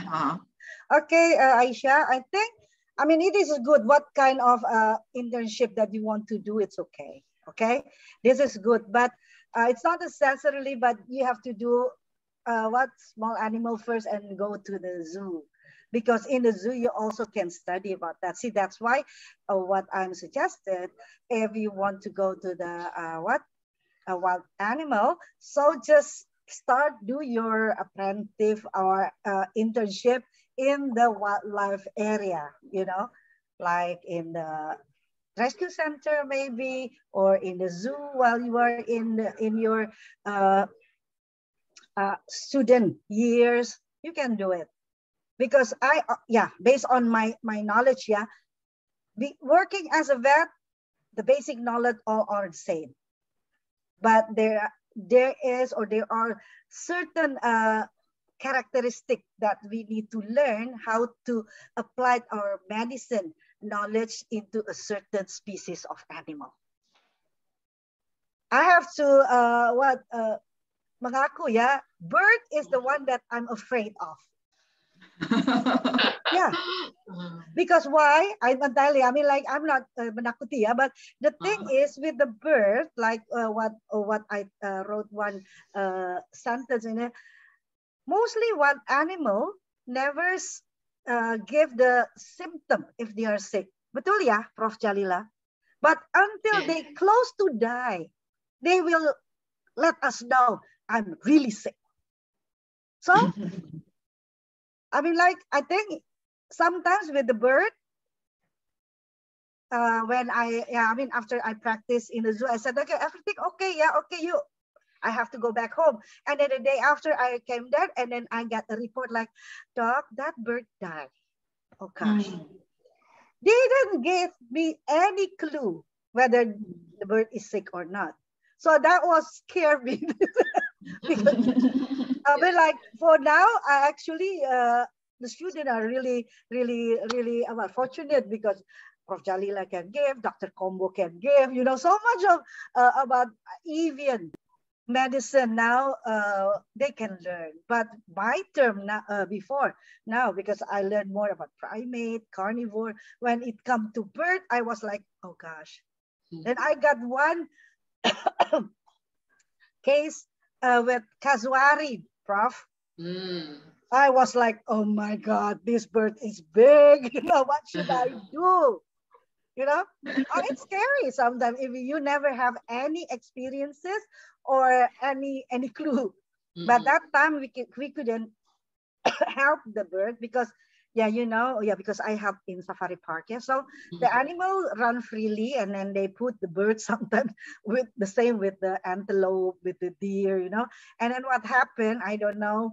Maybe the Kaswari was bad, so he got hit by the horn of one of the animal, so it just break. I mean, like torn all the side of the body. I mean, even want to close it, it's so difficult. So we couldn't help the animal that time. But yeah, hopefully now someone can know better than I was that time. Have you ever any experience with retite? Yes. That is large bird. Yes. How about that, Prof? I had that bad experience that They're time. huge. So down, you know, like, oh gosh, I couldn't make that, you know. Yeah, sometimes difficult also, Dr. Legia. I seldom get that, but sometimes we do receive cassowary with fracture last time from the bird park. You know, we did a surgery because it's a big bird, you know, sometimes the surgery success, but after we send back, you know, you need a process for that. And then for a big bird, normally when we, you know, visited the place for treatment and others, normally we get the keeper or the, you know, to handle it so that we can do a proper treatment. Yeah, but not common because sometimes ostrich, because they can, you know, slaughter and eat. So normally, you know, they will do a faster, you know, safe. Decision, yeah, true. It's not common. Yeah. So see, there is a part that my nightmare that time. Yeah. So that's why I said, please find another vet for avian. That's the challenge. Sometimes it happen. Yeah, sometimes it happen. Sometimes everything we thought good in the surgery, we do prepare all those. Then, you know, sometimes, you know, in the surgery, normally the respiratory will stop first before the heart. So we can respiratory rest. Yeah, but sometimes heart right away stop. So that's why sometimes we have to do intervention a bit. Sometimes give a calcium before for certain, but yeah. Yeah. Thank you, Dr. Wigaya, Prof. Jalila, for sharing your experience. Now there's another question. I think this one is from Prof. Jalila. Yeah, dah baca dah soalan. Yes, from Dr. Ravi. Okay, this is chicken. Okay. For chicken with neurological disorder, selalunya kita ni chicken kalau dia tak ada vaccination, all those things, it might be sampah, right? So jadinya, you know, in basic general for neurology, selalunya not successful, especially when birds already in, you know, lameness, you know, seizures. But sometimes it depends. If due to head trauma, maybe you can, you know, start with the, you know, fluid therapy with the steroids, and then give the, you know, metocobat and others. Tapi if it is related to infection, normally with sampah, all that, with nerves, normally it's unsuccessful. Normally what I do is for take care for about 1 week. If not possible, either the bird die or, you know, either if it is a pet bird, normally it's like loving tender care. You know, we give antibiotics, and then we ask the owner to you know, physiotherapy with medication. But normally you have to take blood also, so it give you indication. whether it is infection general, or maybe a quick eye exam or check the ears if any sign of injury. But for poultry, normally either they fight each other, or maybe normally because of the infection, maybe sampah, all these neurologic diseases, infectious diseases compared to trauma. Thank you, Prof. Jalila. I hope that can answer your question, Dr. Rafi. So I have one last question. I think I hope this one is the last question due to our time limit. So this one is from Marcel. So this question is for Dr. Ligaya. What is the common disease on the animal at zoo and wildlife, and how to treat them? Okay. Okay, Marcel. So usually for the zoo animal, what my experience, usually that is related to husbandry, yeah. So how the way we take care of the animal.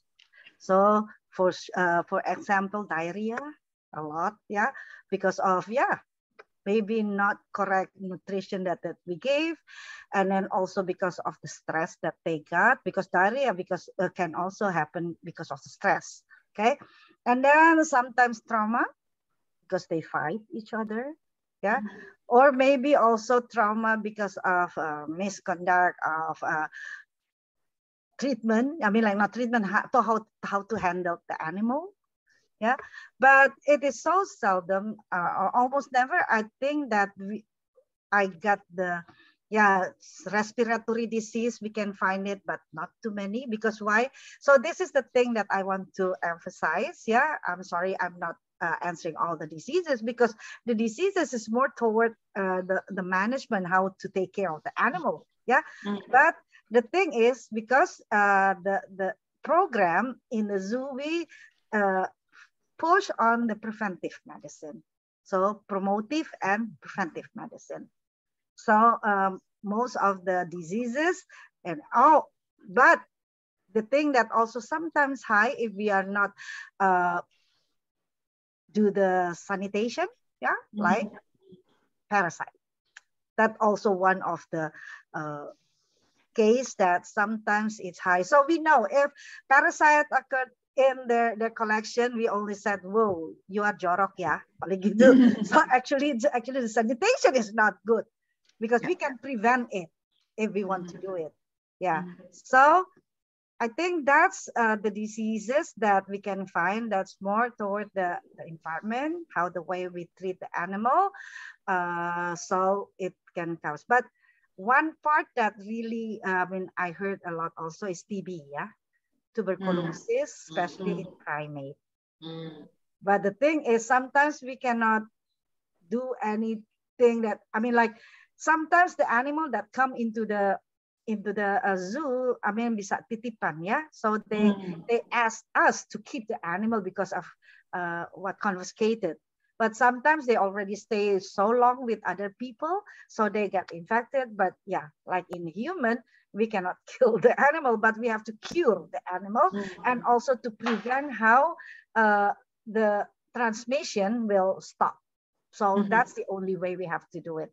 Yeah, I think that. So TB, respiratory disease, usually like a pneumonia or bronchitis, that's also due to the cage, sometimes it's too damp, too basah, yeah, sometimes they don't take care well.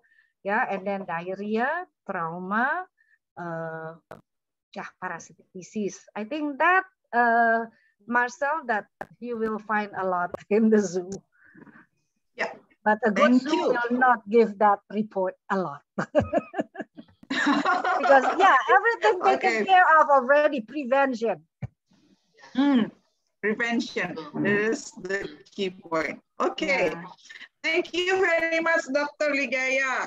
I have to apologize due to our time limit, so I have to end this session, our discussion. So once again, I would like to thank to Prof. Jalila, Dr. Ligaya for joining us today, our guest lecture, sharing the information related with the avian medicines, zoo animals, and I hope that all the information that we already heard and the things that we already discussed today is fruitful for all of us here today. So now I will give back the screen to the MC, Mumtasha, please. And thank you very much for wonderful talk and discussion. Mumtasha, please. Thank you, Doctor. Thank you very much to our moderator and speakers for the remarkable discussion. That was a very insightful and quite a deep discussions we had. Before we move on to the next occasions, to all the participants, I would like to remind you to fill the attendance form given in the chat box below by the committees. And it is important to fill the form because based on that data we receive, we will send you the certificate. Izin mengingatkan kembali kepada para peserta untuk segera mengisi form kehadiran dikarenakan sertifikat digital nantinya akan dibagikan berdasarkan data yang masuk ke dalam form tersebut pada hari ini. Move on to the next occasion. There will be a certificate giving sessions for the amazing moderator and speakers today. Please let me invite the Dean of Faculty of Veterinary Medicine IPB University, Prof. Denny Noviana, to have the certificate submissions to our speakers and moderator. So for the first certificate will be given to Professor Jalila Abu. Thank you, Mom. Prof. Jalila, apa kabar? Sehat semua? Alhamdulillah. Terima kasih Prof semua. So it is our honor to have you as a speaker today in this seminar, and please accept the certificate as a token of appreciation from us to you. Thank you. Thank you. So mungkin ada student kami nanti yang akan ingin ke Malaysia, oke ya Prof. Jalila ya? Boleh. Buat belajar macam shot magang. Iya. Yes. Okay, thank you, Prof. And thank you. For the next certificate session, we will give it to Dr. Ligaya. Dr. Ligaya, terima kasih banyak atas waktunya. It is our honor also to have you today as a speaker in this seminar and event. And please accept the certificate as a token of appreciation from us to you. Thank you. Yeah, you're welcome. I accept that, and then I'm grateful that I still have the opportunity to share my experiences and knowledge to students in the vet school. Thank you, Professor and Doctor. Next, last but not least, for our moderators on today's session, for Dr. Nilu Putu Ika Mayasari. Rika, thank you very much. So this is also from a token of appreciation from us to you. A certificate. Thank you, Dr. Ika. Yeah, thank you, Pak Dekan. Thank you. Thank you very much. Once again, thank you so much for Doctor and Professors for the remarkable knowledge you have shared with us today. So to review our knowledge from the discussions today and also maybe a little bit of ice breaking, we will have the quiz competition. For all the participants, I would like to let you know that this is not a regular quiz because you will have a chance to win amazing books and e-certificate by competing in this quiz session. The books will be announced after we get the winners, and there will be 3 winners, so be prepared. Now I will explain the quiz mechanism first. As mentioned before, the quiz will be held on quizzes.com platform, and for the steps you have to do in order for joining the quiz is first to open the link where www.quizzes.com and then click on enter code on the top right corner. Buka laman www.quizzes.com lalu klik enter code pada pojok kanan atas. Second, you will be asked to type in the code for joining the game, and the code will be shown on the next screen sharing and also in the chat box by the committees. Akan ada instruksi untuk memasukkan kode, dan kode akan tertera pada share screen quiz dan juga dalam kolom chat meeting ini. Next, after entering the code, please click join, dan setelah memasukkan kode, dimohon untuk klik join. Fourth, when asked for a nickname, Please enter your name, the same one as you are using for this Zoom.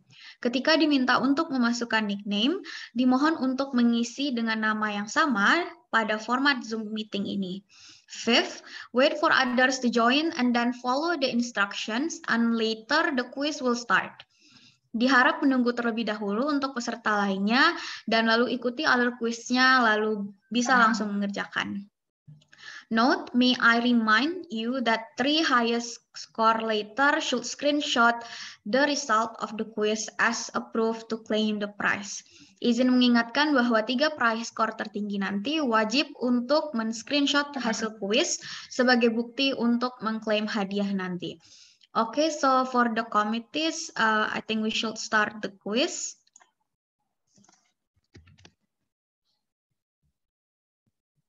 The link already given in the chat box, so every participant can join the link right now. We will wait to 2 minutes, 1 to 2 minutes from now.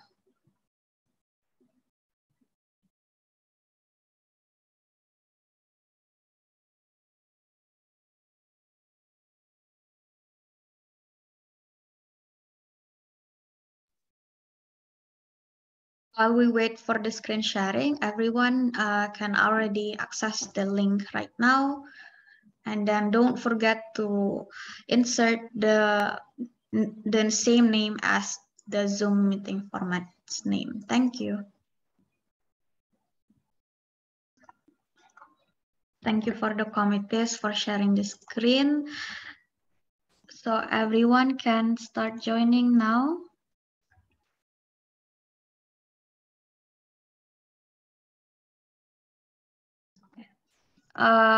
And the code for the quizzes that you should enter is 099849. Dalam bahasa Indonesia itu 099849.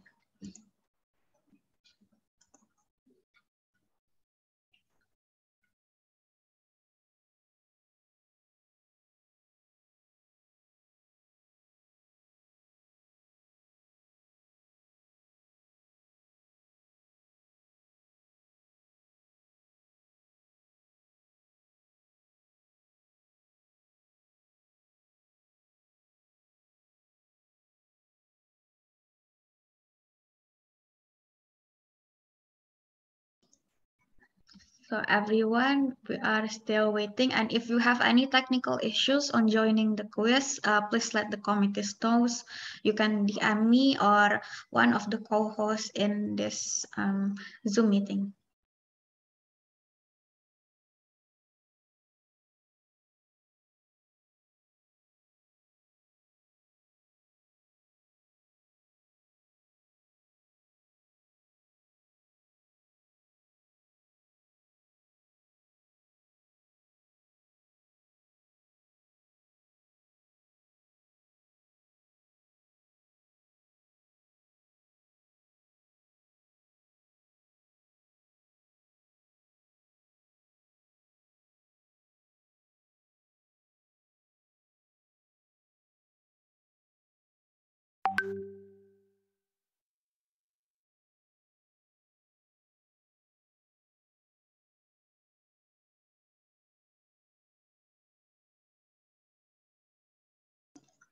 Okay, so we already have 25 other players here in the quizzes. So I guess I'm going to wait until 12:12, and then after that, the committees can start the quiz right away.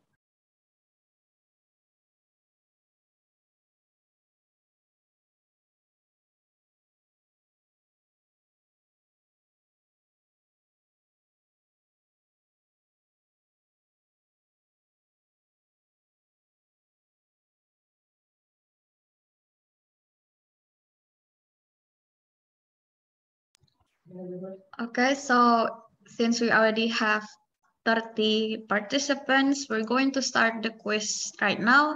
The committees, you can start right away.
form is already here.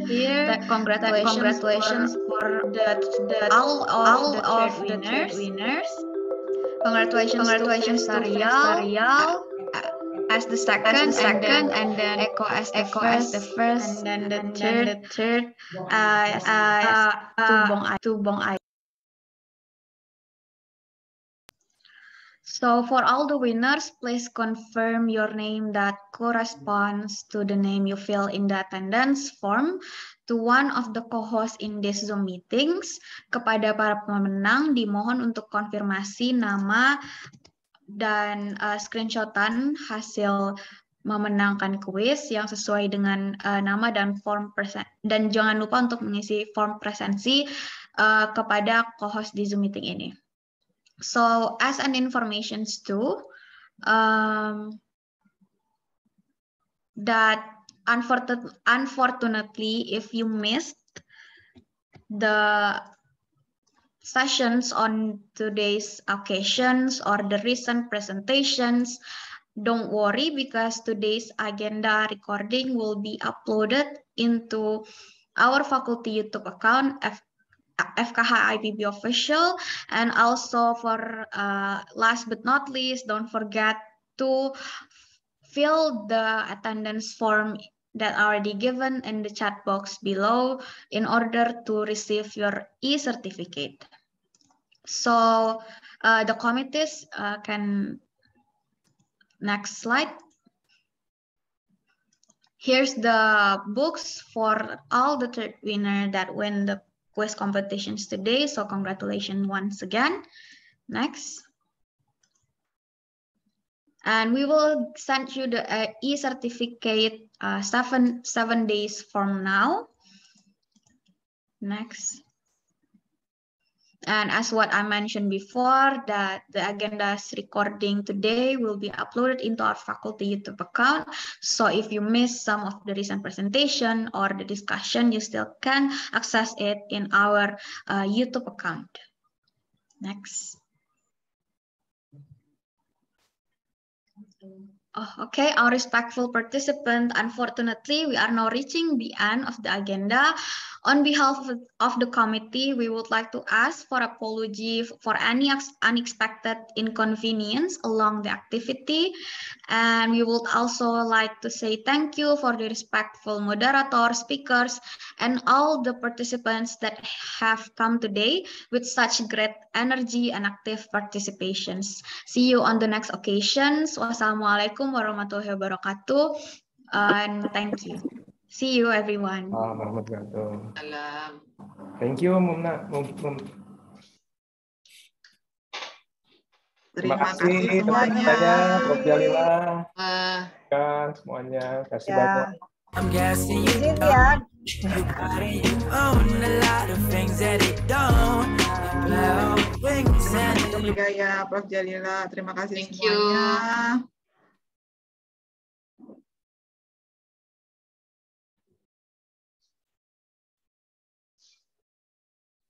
Mohon izin leave semuanya. Oke, bye. Terbaik, integritas, kuatkan tujuan. Kampus terbaik, beri terbaik untuk negeri, untuk dunia, umat manusia, dan alam semesta.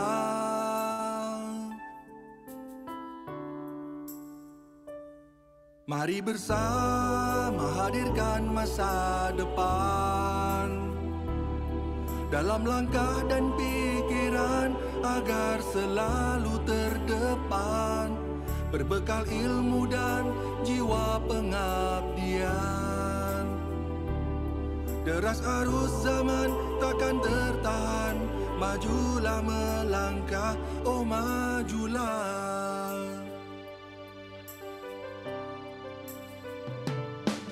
Kampus terbaik, inspirasi, tebarkan harapan. Kampus terbaik, inovasi, wujudkan impian. Kampus terbaik, integritas, kuatkan tujuan. Kampus terbaik, beri terbaik untuk negeri, untuk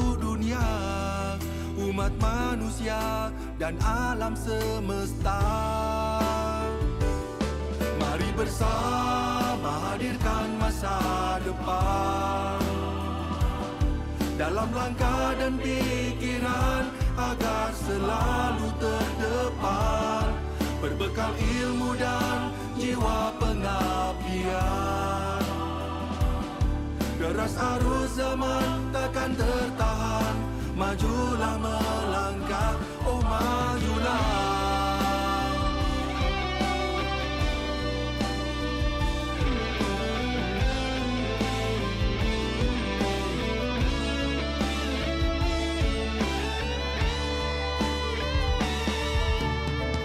Terus berpacu dalam keunggulan, lincah pembelajar untuk kehidupan. Inilah semangat baru, tekad raih kesempatan, wujudkan kampus terbaik selamanya.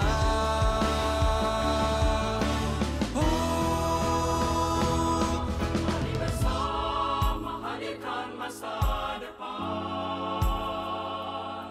dalam langkah dan pikiran agar selalu terdapat, berbekal ilmu dan jiwa pengabdian.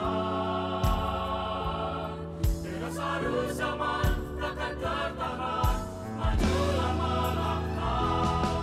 Mari bersama hadirkan masa depan dalam langkah dan pikiran agar selalu terdepan, berbekal ilmu dan jiwa pengabdian. Deras arus zaman takkan tertahan, maju